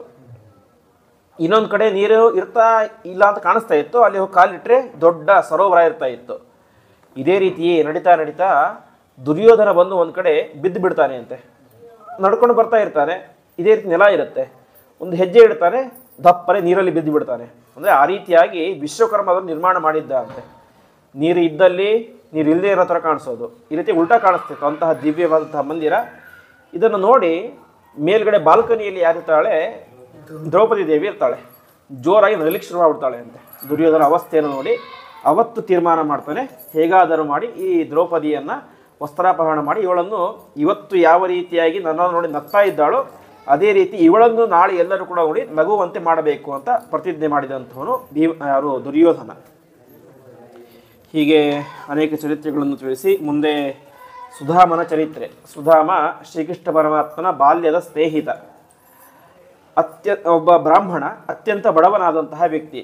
ಕೊನೆಗೆ ಮದುವೆಯಾಗತ್ತೆ, ಮಕ್ಕಳಾಗತ್ತೆ, ತುಂಬ ಬಡತನ ಇರುತ್ತೆ. ಕೊನೆಗೆ ಒಂದು ದಿವಸ ಅವನ ಹೆಂಡತಿ ಹೇಳ್ತಾಳೆ ಅಂತೆ, ನಿಮಗೊಬ್ಬ ಸ್ನೇಹಿತ ಇದ್ದಾನೆ ಅಂತ ಹೇಳಿದ್ದೀರಿ. ಆ ಸ್ನೇಹಿತನ ಹೆಸರು ಶ್ರೀಕೃಷ್ಣ ಅಂತ. ಆ ಶ್ರೀಕೃಷ್ಣ ಪರಮಾತ್ಮ ದೊಡ್ಡ ಪ್ರಖ್ಯಾತನಾಗಿದ್ದಾನೆ, ಹಾಗಾಗಿ ಅವನ ಹತ್ತಿರ ಹೋಗಿ ಏನಾದರೂ ದುಡ್ಡು ಕೊಡ್ತಾನ ಅಂತ ಕೇಳ್ಕೊಂಡು ಬನ್ನಿ, ಹೇಗಿದ್ರು ನಿಮ್ಮ ಸ್ನೇಹಿತ ಅಂತ. ಆವಾಗ ಸರಿ, ಹೋಗಬೇಕಾದ್ರೆ ಖಾಲಿ ಕೈಯಲ್ಲಿ ಹೋಗಬಾರ್ದು ಅಂತ. ಸಾಮಾನ್ಯವಾಗಿ ವಯಸ್ಸಾದವರು ಇರುವಂತಹ ಮನೆಗೆ, ಚಿಕ್ಕ ಮಕ್ಕಳು ಇರುವಂತಹ ಮನೆಗೆ, ಅದೇ ರೀತಿಯಾಗಿ ದೇವರ ಮನೆಗೆ, ಅದೇ ದೇವಸ್ಥಾನಕ್ಕೆ ಖಾಲಿ ಕೈಯಲ್ಲಿ ಹೋಗಬಾರ್ದು ಅಂತ. ಯಾಕೆ ಅಂತ ಹೇಳಿದ್ರೆ, ವಯಸ್ಸಾದಂತಹ ವ್ಯಕ್ತಿಗಳಿದ್ರೆ ಅವರಿಗೆ ಆರೋಗ್ಯಕ್ಕೋಸ್ಕರ ಏನಾದರೂ ಹಣ್ಣು ಹಂಪಲು ಕೊಡಬೇಕು ಅಂತ. ಅದೇ ರೀತಿ ಚಿಕ್ಕ ಮಕ್ಕಳು ಇರುವಂಥ ಮನೆಗೆ ಖಾಲಿ ಕೈಯಲ್ಲಿ ಹೋಗಬಾರ್ದು ಅಂತೆ. ಯಾಕೆಂದರೆ ಮನೆಗೆ ಯಾರಾದರೂ ಹೊಸ ವ್ಯಕ್ತಿಗಳು ಬಂದರೆ ಮಕ್ಕಳು ಜೋರಾಗಿ ಓಡಿ ಅವ್ರ ಹತ್ರ ಬರ್ತಾರೆ, ಏನಾದರೂ ತಂದಿದ್ದಾರಾ ಅಂತ. ಹಾಗಾಗಿ ಮನೆಗೆ ಖಾಲಿ ಕೈಯಲ್ಲಿ ಹೋಗಬಾರ್ದು. ಅದೇ ರೀತಿ ದೇವಸ್ಥಾನಕ್ಕೆ, ಯಾಕೆಂದರೆ ನಮಗೆ ಎಲ್ಲ ದೇಹ ಎಲ್ಲವನ್ನು ಕೂಡ ಕೊಟ್ಟು ಕಾಪಾಡ್ತಾ ಇರುವಂತಹ ಪರಮಾತ್ಮನಿಗೆ ಏನಾದರೂ ಸಮರ್ಪಣೆ ಮಾಡಬೇಕು ಅಂತ. ಅದು ಹಣ್ಣಾಗಲಿ ಹೂವಾಗಲಿ, ಕೊನೆಗೆ ನೀರನ್ನಾದರೂ ತೆಗೆದುಕೊಂಡು ಹೋಗಬೇಕು ಅಂತ ತಿಳಿಸ್ತಾರೆ. ಹಾಗೆ ಇವನು ಏನು ತೆಗೆದುಕೊಂಡು ಹೋಗಬೇಕು, ಮನೆಯಲ್ಲಿ ಏನೂ ಇಲ್ಲ. ಕೊನೆಗೆ ಪಕ್ಕದ ಮನೆಯಲ್ಲಿ ಹೋಗಿ ಸ್ವಲ್ಪ ಅವಲಕ್ಕಿಯನ್ನು ಬಿಸಿದುಕೊಂಡು ಸುಧಾಮನ ಹೆಂಡತಿ ಬಂದು ಕಟ್ಟಿ ಕೊಡ್ತಾಳೆ ಒಂದು ಹಳೆಯ ಬಟ್ಟೆಯಲ್ಲಿ. ಕೊನೆಗೆ ಸುಧಾಮ ಶ್ರೀಕೃಷ್ಣ ಪರಮಾತ್ಮ ಅರಮನೆಗೆ ಹೋಗ್ತಾನೆ. ಅರಮನೆಗೆ ಹೋದಾಗ ಶ್ರೀಕೃಷ್ಣ ಪರಮಾತ್ಮನ ಹತ್ತಿರ ಈ ರುಕ್ಮಿಣಿ, ಸತ್ಯಭಾಮ, ಜಾಂಬವತಿ ಎಲ್ಲರೂ ಕೂಡ ಇದ್ದರು. ಇದ್ದಾಗ ಏನಾಗುತ್ತೆ, ಶ್ರೀಕೃಷ್ಣ ಪರಮಾತ್ಮ ಸುಧಾಮ ಓಡೋಡಿ ಬರ್ತಾ ಇದ್ದಾನೆ. ಬಂದ ತಕ್ಷಣ ತಾನೇ ಜೋರಾಗಿ ಓಡಿ ಹೋಗಿ ಎದ್ದುಕೊಂಡು ಅವ್ನು ಅಪ್ಕೊಂಡ್ಬಿಡ್ತಾನೆ ಅಂತೆ. ಸುಧಾಮ ನೋಡಲಿಕ್ಕೆ ಹರಕು ಬಟ್ಟೆ, ಮೈಯೆಲ್ಲ ಗಲೀಜು, ಪಾಪ ಬಡವ. ಶ್ರೀಕೃಷ್ಣ ಪರಮಾತ್ಮ ಒಳ್ಳೆ ಪಟ್ಟೆ, ಪೀತಾಂಬರ, ಬಂಗಾರದ ಎಲ್ಲವೂ ಕೂಡ ಹಾಕ್ಕೊಂಡು ಮೆರಿತಾ ಇದ್ದಾನೆ. ಅಂತಹ ವ್ಯಕ್ತಿ ಹೋಗಿ ಅಪ್ಕೊಳ್ತಾನೆ. ಅಪ್ಕೊಂಡದ್ದು ಮಾತ್ರ ಅಲ್ಲ, ನೇರವಾಗಿ ಅವನನ್ನು ಕರೆದುಕೊಂಡು ಬಂದು ತನ್ನ ಸಿಂಹಾಸನದ ಮೇಲೆ ಕೂಡಿಸಿ ತಾನು ಕೆಳಗಡೆ ಕುಳಿತುಕೊಂಡು ಅವನ ಪಾದ ಪೂಜೆಯನ್ನು ಮಾಡ್ತಾನೆ ಅಂತೆ. ರುಕ್ಮಿಣಿಗೆ ಹೇಳ್ತಾನೆ, ಬೇಗನೆ ಹೋಗಿ ಬಂಗಾರದ ತಂಬಿಲಿ ನೀರು ತಗೊಂಡು ಬಾ ಅಂತ ಹೀಗೆ ರುಕ್ಮಿಣಿ ಸತ್ಯಭಾಮ ಲಕ್ಷ್ಮೀ ದೇವಿಯರು ಅವನ ಪಾದಕ್ಕೆ ನೀರು ಹಾಕ್ತಾ ಇದ್ದಾರೆ. ಶ್ರೀಕೃಷ್ಣ ಪರಮಾತ್ಮ ಪಾದವನ್ನು ತೊಳೆದುಕೊಂಡು ಪಾದ ಪ್ರಕ್ಷಾಳನೆಯನ್ನು ಮಾಡಿ ಆ ನೀರನ್ನು ತಾನು ಪ್ರೋಕ್ಷಣೆಯನ್ನು ಮಾಡಿ ತನ್ನ ಹೆಂಡತಿಗೆ ಪ್ರೋಕ್ಷಣೆ ಮಾಡಿ ಇಡೀ ಅರಮನೆಯ ತುಂಬ ಪಾದ ಪ್ರಕ್ಷಾಳನೆ ನೀರನ್ನು ಪ್ರೋಕ್ಷಣೆ ಮಾಡ್ತಾನೆ ಅಂತೆ ಶ್ರೀಕೃಷ್ಣ ಪರಮಾತ್ಮ. ಅಂದರೆ ಬ್ರಾಹ್ಮಣರ ಪಾದದ ನೀರಿಗೆ ಅಷ್ಟು ಮಹತ್ವ ಇದೆ ಅಂತ ಆ ರೀತಿ ಪ್ರೋಕ್ಷಣೆಯನ್ನು ಮಾಡಿ ಎಲ್ಲವನ್ನು ಕೂಡ ಮಾತಾಡಲಿಕ್ಕೆ ಶುರು ಮಾಡ್ತಾರೆ ಅಂತೆ. ಇಬ್ಬರು ಕೂಡ ಬಾಲ್ಯದ ಸ್ನೇಹಿತರು, ತಮ್ಮ ಗುರುಕುಲದ ಆಟ ಪಾಠ ಎಲ್ಲನೂ ಕೂಡ ಮಾತಾಡಲಿಕ್ಕೆ ಶುರು ಮಾಡ್ತಾರೆ. ಮಾತಾಡಿ ಇಷ್ಟೆಲ್ಲ ಆಯಿತು. ಕೊನೆಗೆ ಆ ಅವಲಕ್ಕಿಯನ್ನು ಕೊಡ್ತಾನೆ ಅಂತ ಶ್ರೀಕೃಷ್ಣ ಪರಮಾತ್ಮ. ಆ ಅವಲಕ್ಕಿಯನ್ನು ಪರಮಾತ್ಮ ಯಾವ ರೀತಿಯಾಗಿ ಸ್ವೀಕಾರ ಮಾಡಿದ ಅಂತ ಹೇಳಿದ್ರೆ, ಪರಮಾತ್ಮ ತಿಂತಾ ಇದ್ದಾನೆ. ಅವನು ತಿನ್ನುವುದನ್ನು ನೋಡಿ ರುಕ್ಮಿಣಿ ಸತ್ಯಭಾಮಿಗೆ ಆಸೆ ಆಯಿತು ಅಂತೆ. ಇವನೇ ಎಷ್ಟು ಖುಷಿಪಟ್ಟು ತಿಂತಾ ಇದ್ದಾನೆ ಅಂತ, ಎಷ್ಟು ತುಂಬ ಚೆನ್ನಾಗಿರ್ಬೋದು ಅಂತ. ಆದರೆ ಶ್ರೀಕೃಷ್ಣ ಪರಮಾತ್ಮ ಯಾರೊಬ್ಬರಿಗೂ ಕೊಡದಂತೆ ಎಲ್ಲ ಅವಲಕ್ಕಿಯನ್ನು ಕೂಡ ತಾನೇ ಸ್ವೀಕಾರ ಮಾಡಿಬಿಡ್ತಾನೆ ಅಂತೆ. ಯಾಕೆಂದರೆ ಸುಧಾಮ ಅಷ್ಟು ಭಕ್ತಿಯಿಂದ ತಂದಿದ್ದ. ಇದೇ ಮಾತು ಕೊನೆಗೆ ಸುಧಾಮ ಹೇಳ್ತಾನೆ, ಮಯೋಪನೀತ ಪೃಥುಕ ಏಕಮುಷ್ಟಿಂ ಪ್ರತ್ಯಗ್ರಹೀತ್ ಪ್ರೀತಿಯುತೋ ಮಹಾತ್ಮ ಅಂತ. ಪರಮಾತ್ಮ ಯಾವುದನ್ನು ಸ್ವೀಕಾರ ಮಾಡ್ತಾನೆ ಅಂತ ಹೇಳಿದ್ರೆ, ಅಲ್ಪೀಕರೋ ತಿರುವಪಿ ಯಸ್ವದತ್ತಂ ಸೋರ್ಗತಂ ಫಲಗೋಪಿ ಭೂರಿಕಾರಿ ಮಯೋಪನೀತಂ ಪೃಥುಕ ಏಕಮುಷ್ಟಿಂ ಪ್ರತ್ಯಗ್ರಹೀತ್ ಪ್ರೀತಿಯುತೋ ಮಹಾತ್ಮ ಅಂತ. ಪರಮಾತ್ಮ ಭಕ್ತಿ ಇಲ್ಲದೇ ಇರುವಂತಹ ವ್ಯಕ್ತಿ ಪಂಚಭಕ್ಷ್ಯ ಪರಮಾನ್ನಗಳನ್ನು ಕೊಟ್ಟರು ಕೂಡ ಏನು ಮಾಡ್ತಾರೆ, ಇದನ್ನು ಅಲ್ಪೀಕರೋತಿ, ಸ್ವಲ್ಪ ಮಾಡಿ ತುಚ್ಛ ಮಾಡಿದನ್ನು ಅದರ ಕಡೆ ನೋಡೋದೇ ಇಲ್ಲ ಅಂತೆ. ಅದೇ ಸುಹೃತ್ಕೃತಂ ಫಲ್ಗೋಪಿ ಭೂರಿಕಾರಿ, ತನ್ನ ಭಕ್ತನಾದಂತಹ ವ್ಯಕ್ತಿ ಕೊಟ್ಟರೆ ಅದನ್ನು ಸ್ವಲ್ಪ ಇದ್ದರೂ ಕೂಡ ಅದನ್ನು ಜಾಸ್ತಿ ಮಾಡಿ ಸ್ವೀಕಾರ ಮಾಡ್ತಾನೆ ಅಂತೆ. ಸ್ಪಷ್ಟ ದೃಷ್ಟಾಂತ ಅಂತ ಹೇಳಿದರೆ, ಯುದ್ಧ ಇಬ್ಬರು ತೀರ್ಮಾನ ಆಗುತ್ತೆ ಪಾಂಡವರ ಕೌರವರ ಮಧ್ಯದಲ್ಲಿ. ಆ ಸಂದರ್ಭದಲ್ಲಿ ಏನೋ ಇರಲಿ ಪ್ರಯತ್ನ ಮಾಡೋಣ ಅಂತ ಕೃಷ್ಣ ರಾಯಭಾರಕ್ಕೆ ಅಂತ ಹೋಗ್ತಾನೆ. ಪಾಂಡವರಿಗೆ ಒಂದು 5 ಸಣ್ಣ ಹಳ್ಳಿಗಳನ್ನು ಕೊಡಿಸೋಣ, ನಗರ ಕೊಡಿಸೋಣ ಅಂತ. ಆ ಸಂದರ್ಭದಲ್ಲಿ ಶ್ರೀಕೃಷ್ಣ ಪರಮಾತ್ಮನನ್ನು ಹೇಗಾದರೂ ಮಾಡಿ ತನ್ನ ಕಡೆ ಹೇಳ್ಕೊಳ್ಬೇಕು ಅಂತ ದುರ್ಯೋಧನ ತನ್ನ ಅರಮನೆಯಲ್ಲಿ ಪಂಚಭಕ್ಷ್ಯ ಪರಮಾನ್ನ ಎಲ್ಲವನ್ನು ಕೂಡ ಮಾಡಿ ಶ್ರೀಕೃಷ್ಣ ಪರಮಾತ್ಮನ ಮುಂದೆ ಇಡ್ತಾನೆ ಅಂತೆ. ಕೊಟ್ಟಿದ್ದೇನವನು ಎಲ್ಲ ವಿಧವಾದಂತಹ ಆಹಾರ ಪದಾರ್ಥಗಳು ಕೊಟ್ಟಿದ್ದು ಹೇಗೆ, ಬಂಗಾರದ ತಟ್ಟೆಯಲ್ಲಿ ಅಂತೆ. ಶ್ರೀಕೃಷ್ಣ ಪರಮಾತ್ಮ ಅದರ ಕಡೆ ಕಣ್ಣೆತ್ತಿ ಕೂಡ ನೋಡೋದಿಲ್ಲ ಅಂತೆ. ಯಾಕೆಂದರೆ ಉದ್ದೇಶ ಏನು, ಭಕ್ತಿ ಇಲ್ಲ, ಏನಾದರೂ ಮಾಡಿ ಕೃಷ್ಣನನ್ನು ಕ್ಯಾಚ್ ಮಾಡ್ಕೋಬೇಕು, ತನ್ನ ಕಡೆ ಹಾಕ್ಕೊಳ್ಬೇಕು ಅಂತ. ಅದಕ್ಕೆ ಶ್ರೀಕೃಷ್ಣ ಪರಮಾತ್ಮ ಏನನ್ನೂ ಸ್ವೀಕಾರ ಮಾಡಲಿಲ್ಲ. ಕೊನೆಗೆ ಹೋಗಿದ್ದೆಲ್ಲಿಗೆ, ವಿದುರನ ಮನೆಗೆ. ವಿದುರ ಕೊಟ್ಟಿದ್ದೇನು 1 ಲೋಟ ಹಾಲು ಮಾತ್ರ. ಆ ಹಾಲನ್ನೇ ಪರಮಾತ್ಮ ಏನು ಮಾಡಿದ, ಪ್ರೀತಿಯಿಂದ ಸ್ವೀಕಾರ ಮಾಡಿ ಅವನಿಗೆ ಅನುಗ್ರಹವನ್ನು ಮಾಡಿದ. ಹಾಗಾಗಿ ಪರಮಾತ್ಮ ತಾನು ಏನು ಗಮನಿಸ್ತಾನೆ, ಭಕ್ತಿ ಇದನ್ನು ಇಲ್ಲೋ ಅಂತ ಗಮನಿಸ್ತಾನೆ ಅಂತೆ. ಅದಕ್ಕೆ ಕೊನೆಗೆ ಹೇಳ್ತಾನೆ ಸುಧಾಮ, ನಾನು ಕೊಟ್ಟಂತಹ ಅವಲಕ್ಕಿ ಅದು ಏನು ಭಾರಿ 1 kg ಅಲ್ಲ, 2 kg ಅಲ್ಲ, ಪೃಥುಕಂ ಏಕಮುಷ್ಟಿಂ, 1 ಮುಷ್ಟಿಯಷ್ಟು ಅವಲಕ್ಕಿ ಮಾತ್ರ. ಅದನ್ನೇ ಪರಮಾತ್ಮ ಪ್ರೀತಿಯಿಂದಾಗಿ ತಾನು ಸ್ವೀಕಾರ ಮಾಡಿದ ಅಂತ ಸುಧಾಮ ಮುಂದೆ ತನ್ನ ಅನುಭವವನ್ನು ಹೇಳ್ಕೊಳ್ತಾನೆ. ಸ್ವೀಕಾರ ಮಾಡಿದ. ಕೊನೆಗೆ ನೀನು ಬಂದಿದ್ದ್ಯಾಕೆ, ಏನಾದರೂ ದುಡ್ಡು ಕಾಸು ಕೊಡ್ತಾನ ಅಂತ ಕೇಳಲಿಕ್ಕೆ ಅವನಿಗೆ ತುಂಬ ಮುಜುಗರ ಆಗಿಬಿಡ್ತು ಅಂತ. ಪರಮಾತ್ಮ ಇಷ್ಟು ನನ್ನ ಪ್ರೀತಿಯನ್ನು ಮಾಡ್ತಾ ಇದ್ದಾನೆ, ನಾನು ಸಾಮಾನ್ಯ ಬಡವ ಅಂತ ಗೊತ್ತಿದ್ದರೂ ಕೂಡ ನನ್ನ ಪಾದವನ್ನು ಪ್ರಕ್ಷಾಳನೆ ಮಾಡಿ ಆ ನೀರನ್ನು ಪ್ರೋಕ್ಷಣೆ ಮಾಡಿಕೊಂಡಿದ್ದಾನೆ. ಇಂತಹ ದೊಡ್ಡ ವ್ಯಕ್ತಿಯ ಹತ್ರ ಬಂದು ದುಡ್ಡು ಕೊಡು, ಕಾಸು ಕೊಡೋದು ಕೇಳಿ ಅದು ಸರಿಯಾಗೋದಿಲ್ಲ, ಕೇಳೋದು ಬೇಡ ಅಂತ ತಾನು ಹಾಗೆ ವಾಪಸ್ ಬಂದುಬಿಡ್ತಾನೆ ಅಂತೆ. ವಾಪಸ್ ಬಂದು ತನ್ನ ನಗರದ ಮನೆ ಇರೋ ಹತ್ರ ಬರ್ತಾನೆ. ಅವನ ಮನೆಯಲ್ಲಿ ಇರೋದೇ ಇಲ್ಲ. ಆ ಮನೆಯ ದೊಡ್ಡ ಭವನ ಇರುತ್ತೆ, ದೊಡ್ಡ ಬಿಲ್ಡಿಂಗ್ ಆಗಿಬಿಟ್ಟಿರುತ್ತೆ. ಆವಾಗ ಅವನಿಗೆ ಆಶ್ಚರ್ಯ ಆಗುತ್ತೆ, ನಾನೇನೋ ತಪ್ಪಿ ಬೇರೆ ಜಾಗಕ್ಕೆ ಬಂದಿದ್ದೇನೆ ಅಂತ. ಆ ಕಡೆ ಈ ಕಡೆ ಸುತ್ತಮುತ್ತ ನೋಡ್ತಾನೆ, ಬೇರೆ ಮನೆಗಳೆಲ್ಲ ಇರ್ತವೆ. ತನ್ನ ಮನೆ ಇರೋ ಕಡೆ ಮಾತ್ರ ಏನಿರೋದಿಲ್ಲ, ತನ್ನ ಮನೆ ಇರೋದಿಲ್ಲ, ದೊಡ್ಡ ಭವನ ಇರುತ್ತೆ. ಆವಾಗ ಆ ಮನೆಯಿಂದಾಗಿ ಅವನ ಹೆಂಡತಿ ಮಕ್ಕಳೆಲ್ಲರೂ ಕೂಡ ಓಡೋಡಿ ಬರ್ತಾರೆ. ಆವಾಗ ಗೊತ್ತಾಗುತ್ತೆ, ನಾನು ಸಮರ್ಪಣೆ ಮಾಡಿದಂತಹ ಅವಲಕ್ಕಿಯನ್ನು ಪರಮಾತ್ಮ ಸ್ವೀಕಾರ ಮಾಡಿ ನಾನು ಕೇಳದೇ ಇದ್ದರೂ ಕೂಡ ಇಷ್ಟು ದೊಡ್ಡ ಸಂಪತ್ತನ್ನು ಕೊಟ್ಟಿದ್ದಾನೆ ಎಂಬುದಾಗಿ ಅವನಿಗೆ ಅರ್ಥ ಆಗುತ್ತೆ. ಕೊನೆಗೆ ತಾನು ವಿಶೇಷವಾಗಿ ಪರಮಾತ್ಮನ ಒಂದು ಮೇಲಿನ ಭಕ್ತಿಯಿಂದ ಜೀವನವನ್ನು ಮಾಡ್ತಾ ಮಾಡ್ತಾ ತನ್ನ ಹತ್ತಿರ ಯಾರು ಕಷ್ಟ ಅಂತ ಬರ್ತಾರೋ ಅವರಿಗೂ ಕೂಡ ತಾನು ಕೈ ಎತ್ತಿ ದಾನವನ್ನು ಮಾಡ್ತಾ ಇದ್ದಂತೆ. ಯಾರು, ಸುಧಾಮ. ಈ ರೀತಿಯಾಗಿ ಸುಧಾಮನ ಚರಿತ್ರೆಯನ್ನು ತಿಳಿಸಿ ಮುಂದೆ ಭೃಗು ಮಹರ್ಷಿಗಳು ವಿಶೇಷವಾಗಿ ಒಂದು ದೊಡ್ಡ ಯಾಗ ಆಗ್ತಾ ಇರುತ್ತೆ ಸರಸ್ವತಿ ನದಿಯ ತೀರದಲ್ಲಿ. ಆ ಸಂದರ್ಭದಲ್ಲಿ ಎಲ್ಲರೂ ಕೂಡ ಒಂದು ಜಿಜ್ಞಾಸೆಯನ್ನು ವ್ಯಕ್ತಪಡಿಸ್ತಾರೆ ಅಂತೆ. ತ್ರಿಮೂರ್ತಿಗಳು ಅಂತ ಇದ್ದಾರೆ, ಬ್ರಹ್ಮ ವಿಷ್ಣು ಮಹೇಶ್ವರ ಅಂತ. ಅವ್ರಿಗೆ ಯಾರು ಸರ್ವೋತ್ತಮ ವ್ಯಕ್ತಿಗಳು ಅಂತ.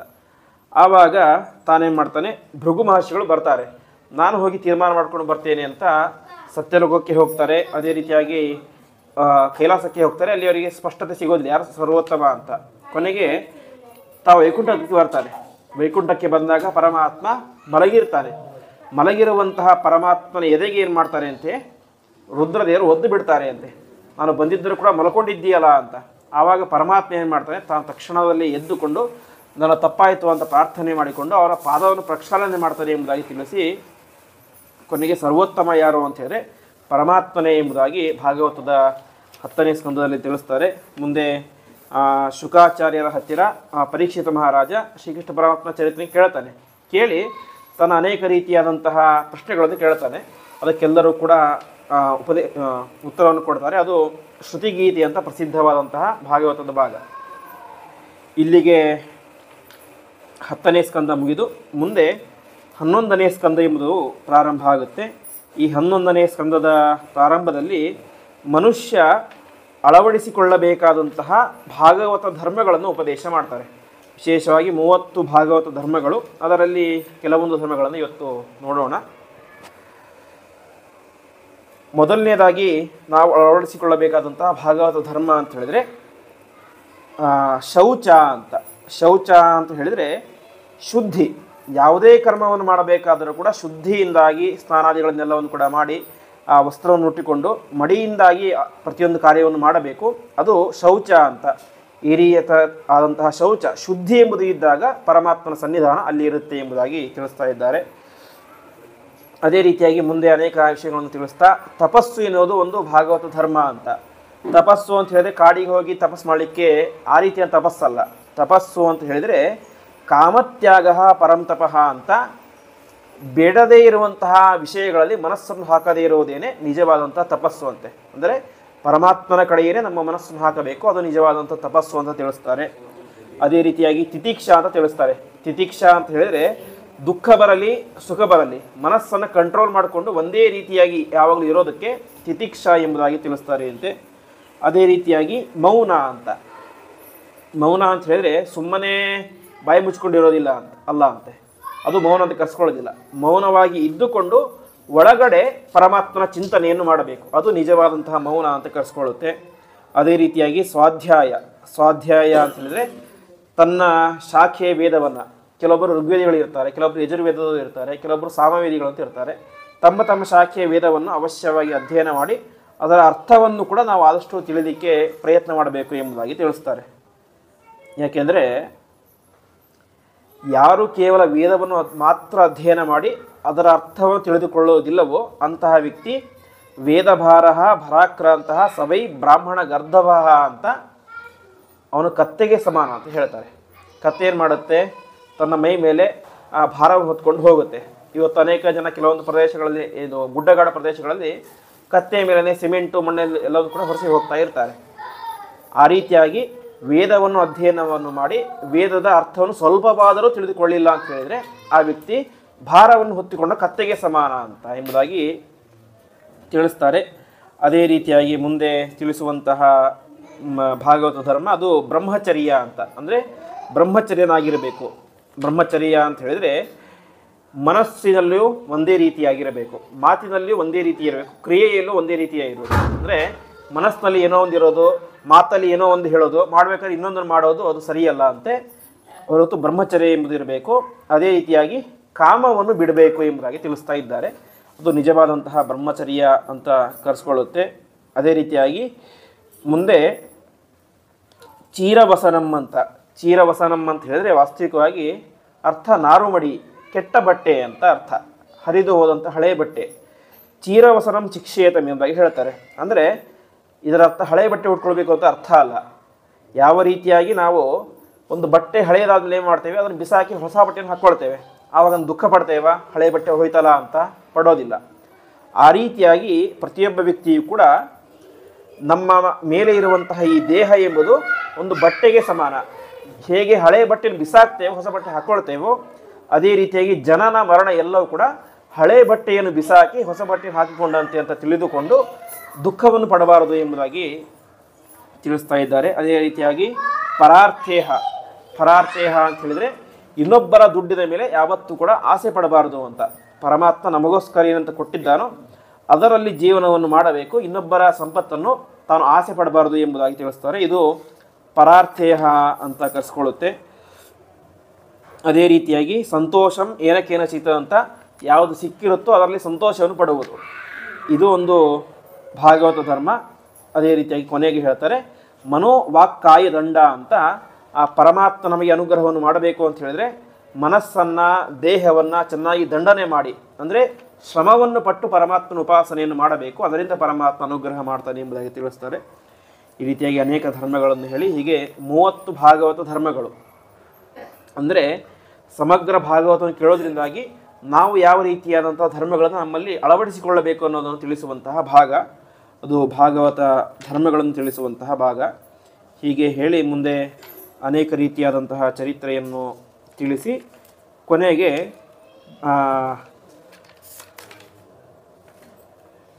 ಅವಧೂತ ಗೀತೆ ಅಂತ ಬರುತ್ತೆ. ಅವಧೂತ ಗೀತೆ ಅಂತ ಹೇಳಿದರೆ, ಅವಧೂತರು ಅಂತ ಹೇಳಿದರೆ ಒಬ್ಬ ಎಲ್ಲವನ್ನು ಕೂಡ ಬಿಟ್ಟಂತಹ ಒಬ್ಬ ಜ್ಞಾನಿಗಳು ಅಂತ, ಅವರಿಗೆ ಅವಧೂತ ಅಂತ ಹೆಸರು. ಆ ಅವಧೂತರು ಉಪದೇಶ ಮಾಡುವಂತಹ ಒಂದು ದೊಡ್ಡದಾದಂತಹ ಉಪದೇಶ ಏನಂತ ಹೇಳಿದರೆ, ನಾನು ಅವನ ಹತ್ರ ಒಬ್ಬ ಬಂದು ಕೇಳ್ತಾನೆ ಅಂತೆ, ಅವನು ದೊಡ್ಡ ಜ್ಞಾನಿ ಅವಧೂತರು, ನಿನಗೆ ಗುರುಗಳು ಯಾರು ಅಂತ ಕೇಳ್ತಾರೆ. ಆವಾಗ ಅವನು ಹೇಳ್ತಾನೆ, ನನಗೆ ಒಬ್ಬರಲ್ಲ ಇಬ್ಬರಲ್ಲ 24 ಜನ ಗುರುಗಳಿಗಿದ್ದಾರೆ ಎಂಬುದಾಗಿ ಹೇಳ್ತಾನೆ.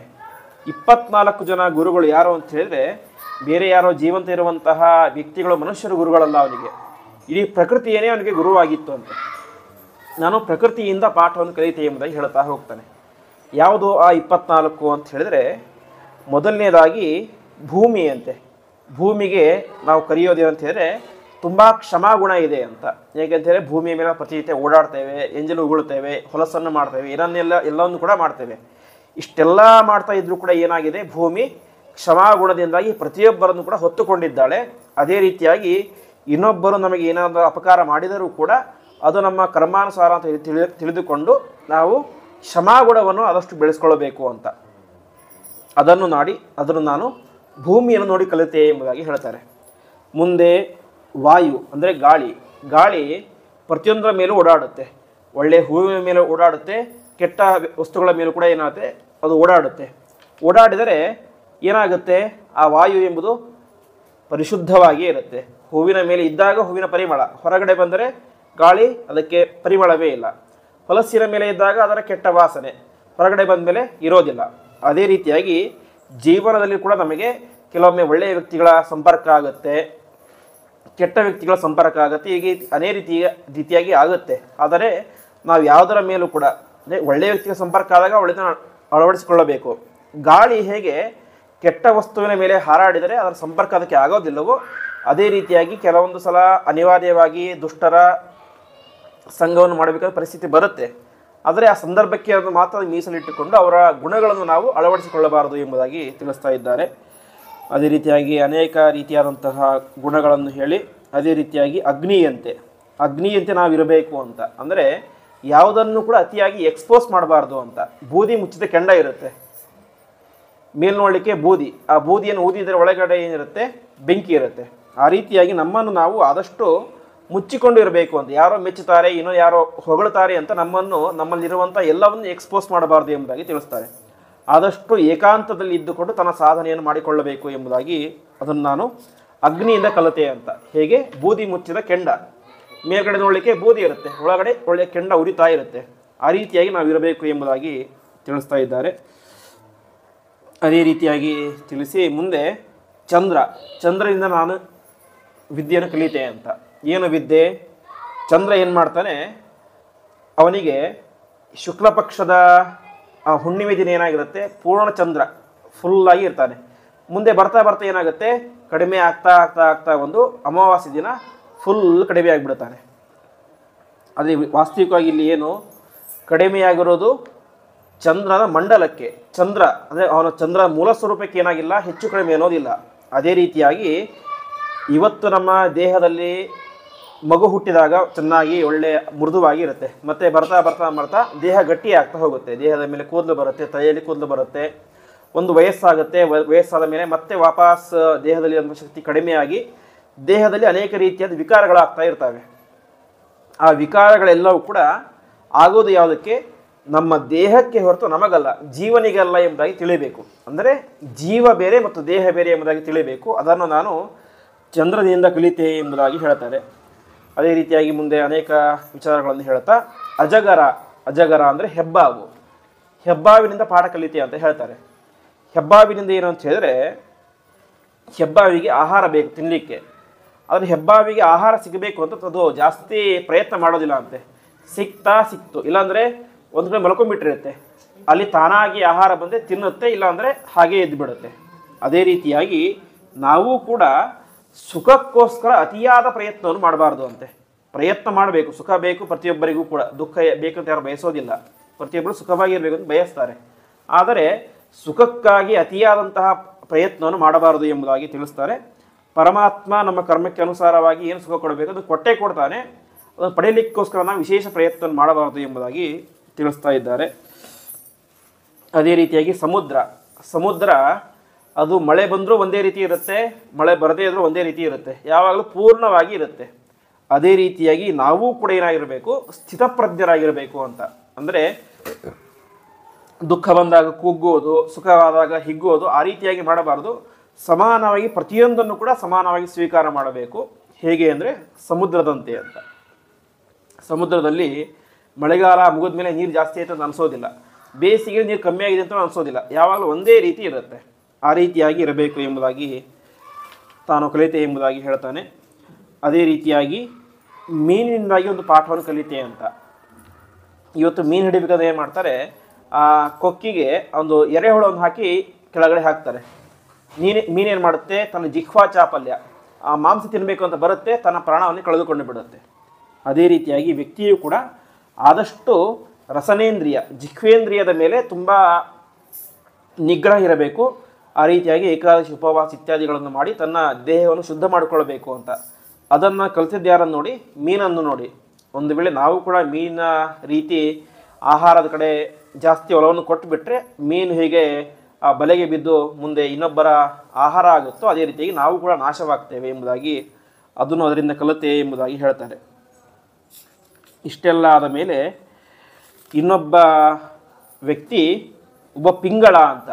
ಪಿಂಗಳ ಅವಳು ವಾಸ್ತವಿಕವಾಗಿ ಒಬ್ಬ ವೇಶ್ಯಾಸ್ತ್ರಿ, ಮೈಯನ್ನು ಮಾರಿಕೊಳ್ಳುವಂಥ ಹೆಣ್ಣು. ಅವಳಿಂದ ಪಾಠ ಕಲಿತಿ ಅಂತ ಹೇಳ್ತಾರೆ.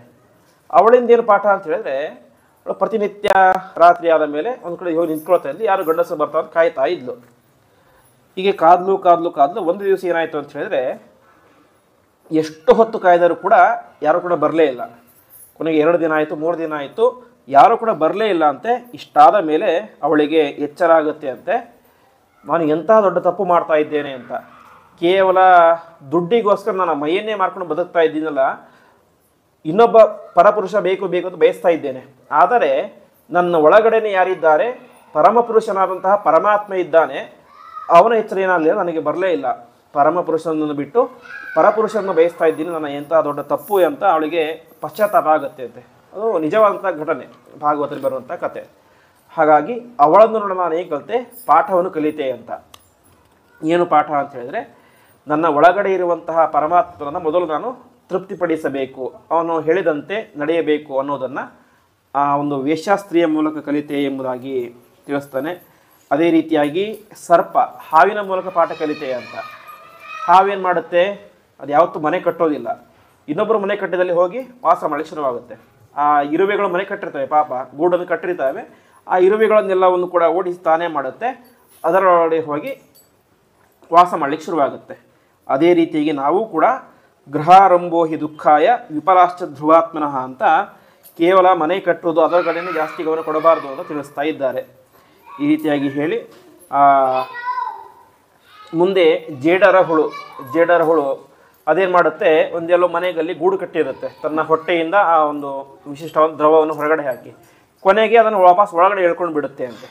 ಅದೇ ರೀತಿಯಾಗಿ ಪರಮಾತ್ಮನು ಕೂಡ ತನ್ನ ಹೊಟ್ಟೆಯಿಂದಾಗಿ ಇಡೀ ಬ್ರಹ್ಮಾಂಡವನ್ನು ಸೃಷ್ಟಿ ಮಾಡ್ತಾನೆ, ಕೊನೆಗೆ ಪ್ರಳಯ ಕಾಲದಲ್ಲಿ ಇಡೀ ಬ್ರಹ್ಮಾಂಡವನ್ನು ತಾನೇ ಹೊಟ್ಟೆ ಒಳಗಡೆ ಹಾಕ್ಕೊಳ್ತಾನೆ. ಇದನ್ನು ನಾನು ಜೇಡರ ಹುಳವನ್ನು ನೋಡಿ ಕಲಿತೆ ಎಂಬುದಾಗಿ ತಿಳಿಸ್ತಾರೆ.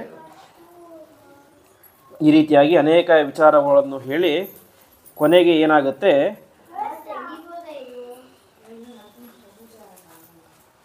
ಒಂದು ಕೀಟ ಇರುತ್ತೆ ಕಣಜದ ಹುಳು ಅಂತ. ಆ ಕಣಜದ ಹುಳು ಏನು ಮಾಡಿರುತ್ತೆ, ಒಂದು ಕ್ರಿಮಿಯನ್ನು ತಲೆ ಮೇಲೆ ಹೋಗಿ ಕೂಗ್ತಾ ಇರುತ್ತೆ ಅಂತೆ. ಕಣಜದ ಹುಳು ಒಂದು ಕಡೆ ಇದೆ, ಇನ್ನೊಂದು ಹುಳ ಒಂದು ಕಡೆ ಇದೆ, ಅದು ಬೇರೆ ಹುಳು. ಆ ಕಣಜದ ಹುಳು ಬಂದು ಒಂದು ಕ್ರಿಮಿ ಮೇಲೆ ತಲೆ ಮೇಲೆ ಕೂಗ್ತಾ ಇರುತ್ತೆ. ಆ ಕ್ರಿಮಿಗೆ ಹೆದರಿಕೆ, ಯಾವಾಗ ಕಣಜದ ಹುಳು ಬರುತ್ತೋ ಕುಕ್ಕೂತೋ ಅಂತ. ಅದೇನು ಮಾಡುತ್ತೆ ಅಂತೆ, ಯಾವಾಗ ಕಣಜದ ಹುಳು ಬರುತ್ತೋ ಅಂತ ಕಣಜದ ಹುಳವನ್ನೇ ಧ್ಯಾನ ಮಾಡ್ತಾ ಮಾಡ್ತಾ ಮಾಡ್ತಾ ಕೊನೆಗೆ ಅದೇ ಕಣಜದ ಹುಳವಾಗಿ ಪರಿಣಾಮ ಆಗಿಬಿಡುತ್ತೆ ಅಂತೆ. ಆ ರೀತಿಯನ್ನು ವಿಚಿತ್ರವಾದಂಥ ಕೀಟ. ಇದನ್ನು ನೋಡಿ ನಾನೇ ಕಲಿತೆ ಅಂತ ಹೇಳಿದರೆ ಮೋಕ್ಷ 4 ರೀತಿಯಾಗಿದೆ ಎಂಬುದಾಗಿ ಹೇಳ್ತಾರೆ. ಸಾಯುಜ್ಯ, ಸಾರೂಪ್ಯ, ಸಾಲೋಕ್ಯ, ಸಾಮೀಪ್ಯ ಅಂತ ಮೋಕ್ಷ 4 ರೀತಿಯಾಗಿದೆ. ಸಾಮೀಪ್ಯ ಮೋಕ್ಷ ಅಂತ ಹೇಳಿದ್ರೆ ಪರಮಾತ್ಮನ ಹತ್ತಿರ ಇರುವಂಥ ಯೋಗ್ಯತೆ ನಮಗಿರುತ್ತೆ. ಸಾಯುಜ್ಯ ಅಂತ ಹೇಳಿದ್ರೆ ಪರಮಾತ್ಮನೊಳಗೇನೆ ಸೇರಿಕೊಂಡು ಅನುಭವಿಸುವಂತಹ ಸುಖ. ಸಾಲೋಕ್ಯ ಅಂತ ಹೇಳಿದ್ರೆ ಪರಮಾತ್ಮನ ಲೋಕದ ಥರ ಇರುವಂಥ ಇನ್ನೊಂದು ಲೋಕ, ಅದರಲ್ಲಿ ವಾಸವಾಗುವಂತಹ ಪುಣ್ಯ. ಕೊನೆಗೆ ಸಾರೂಪ್ಯ ಅಂತ ಹೇಳಿದ್ರೆ ಪರಮಾತ್ಮನ ರೂಪದಂತೆಯೇ ನಾವು ರೂಪಧರಿಸಿ ಭೋಗವನ್ನು ಮಾಡೋದು. ಪರಮಾತ್ಮ ಯಾವ ರೀತಿಯಾಗಿ 4 ಕೈಗಳಲ್ಲಿ ಇರ್ತಾನೋ ಆ ರೀತಿಯಾಗಿ ನಾವು ಕೂಡ ಇರುವಂಥದ್ದು. ಅದು ಯಾವಾಗ ಸಿಗುತ್ತೆ ಅಂತ ಹೇಳಿದ್ರೆ ಪರಮಾತ್ಮನ ಆ ರೀತಿಯಂಥ ರೂಪವನ್ನು ನಿರಂತರ ಧ್ಯಾನ ಮಾಡ್ತಾ ಮಾಡ್ತಾ ಇದ್ದಾಗ ನಮಗೂ ಕೂಡ ಸಾರೂಪ್ಯ ಮೋಕ್ಷ ಸಿಗುತ್ತೆ ಅಂತ. ಅದನ್ನು ಯಾರಿಂದ ಕಲಿತೆ? ಆ ಹುಳದಿಂದ ಕಲಿತೆ. ಆ ಹುಳ ಏನು ಮಾಡಿತ್ತು? ಹೆದರಿಕೆಯಿಂದ ಕಣಜದ ಹುಳ ಯಾವಾಗ ಬರುತ್ತೋ ಹೆದರಿತಾ ಇತ್ತು, ಅದನ್ನೇ ಧ್ಯಾನ ಮಾಡ್ತಾ ಇತ್ತು. ಅದರಿಂದ ಕೊನೆಗೆ ಅದು ಕಣಜದ ಹುಳ ಆಗೇನೆ ಬದಲಾಗಿ ಬಿಡ್ತು. ಆ ರೀತಿಯಾಗಿ ನಾವು ಕೂಡ ಭಕ್ತಿಯಿಂದ ಪರಮಾತ್ಮನ ಬಗ್ಗೆ ಧ್ಯಾನ ಮಾಡ್ತಾ ಇದ್ದಾಗ ಏನಾಗುತ್ತೆ, ಪರಮಾತ್ಮ ನಮಗೂ ಕೂಡ ಸಾರೂಪ್ಯ ಮೋಕ್ಷವನ್ನು ಕೊಡ್ತಾನೆ, ಅವನು ರೂಪದಂತೆ ಇರುವಂತಹ ಮೋಕ್ಷವನ್ನು ಕೊಡ್ತಾನೆ ಎಂಬುದಾಗಿ ತಿಳಿಸ್ತಾರೆ. ಈ ರೀತಿಯಾಗಿ ಮುಂದೆ ಕೃಷ್ಣ ಮತ್ತು ಉದ್ಧವರ ಸಂವಾದ. ಉದ್ಧವ ಆಗಿನ ಕಾಲದ ದೊಡ್ಡ ಜ್ಞಾನಿ. ಅವನಿಗೆ ಶ್ರೀಕೃಷ್ಣ ಪರಮಾತ್ಮ ವಿಶೇಷವಾಗಿ ಉಪದೇಶ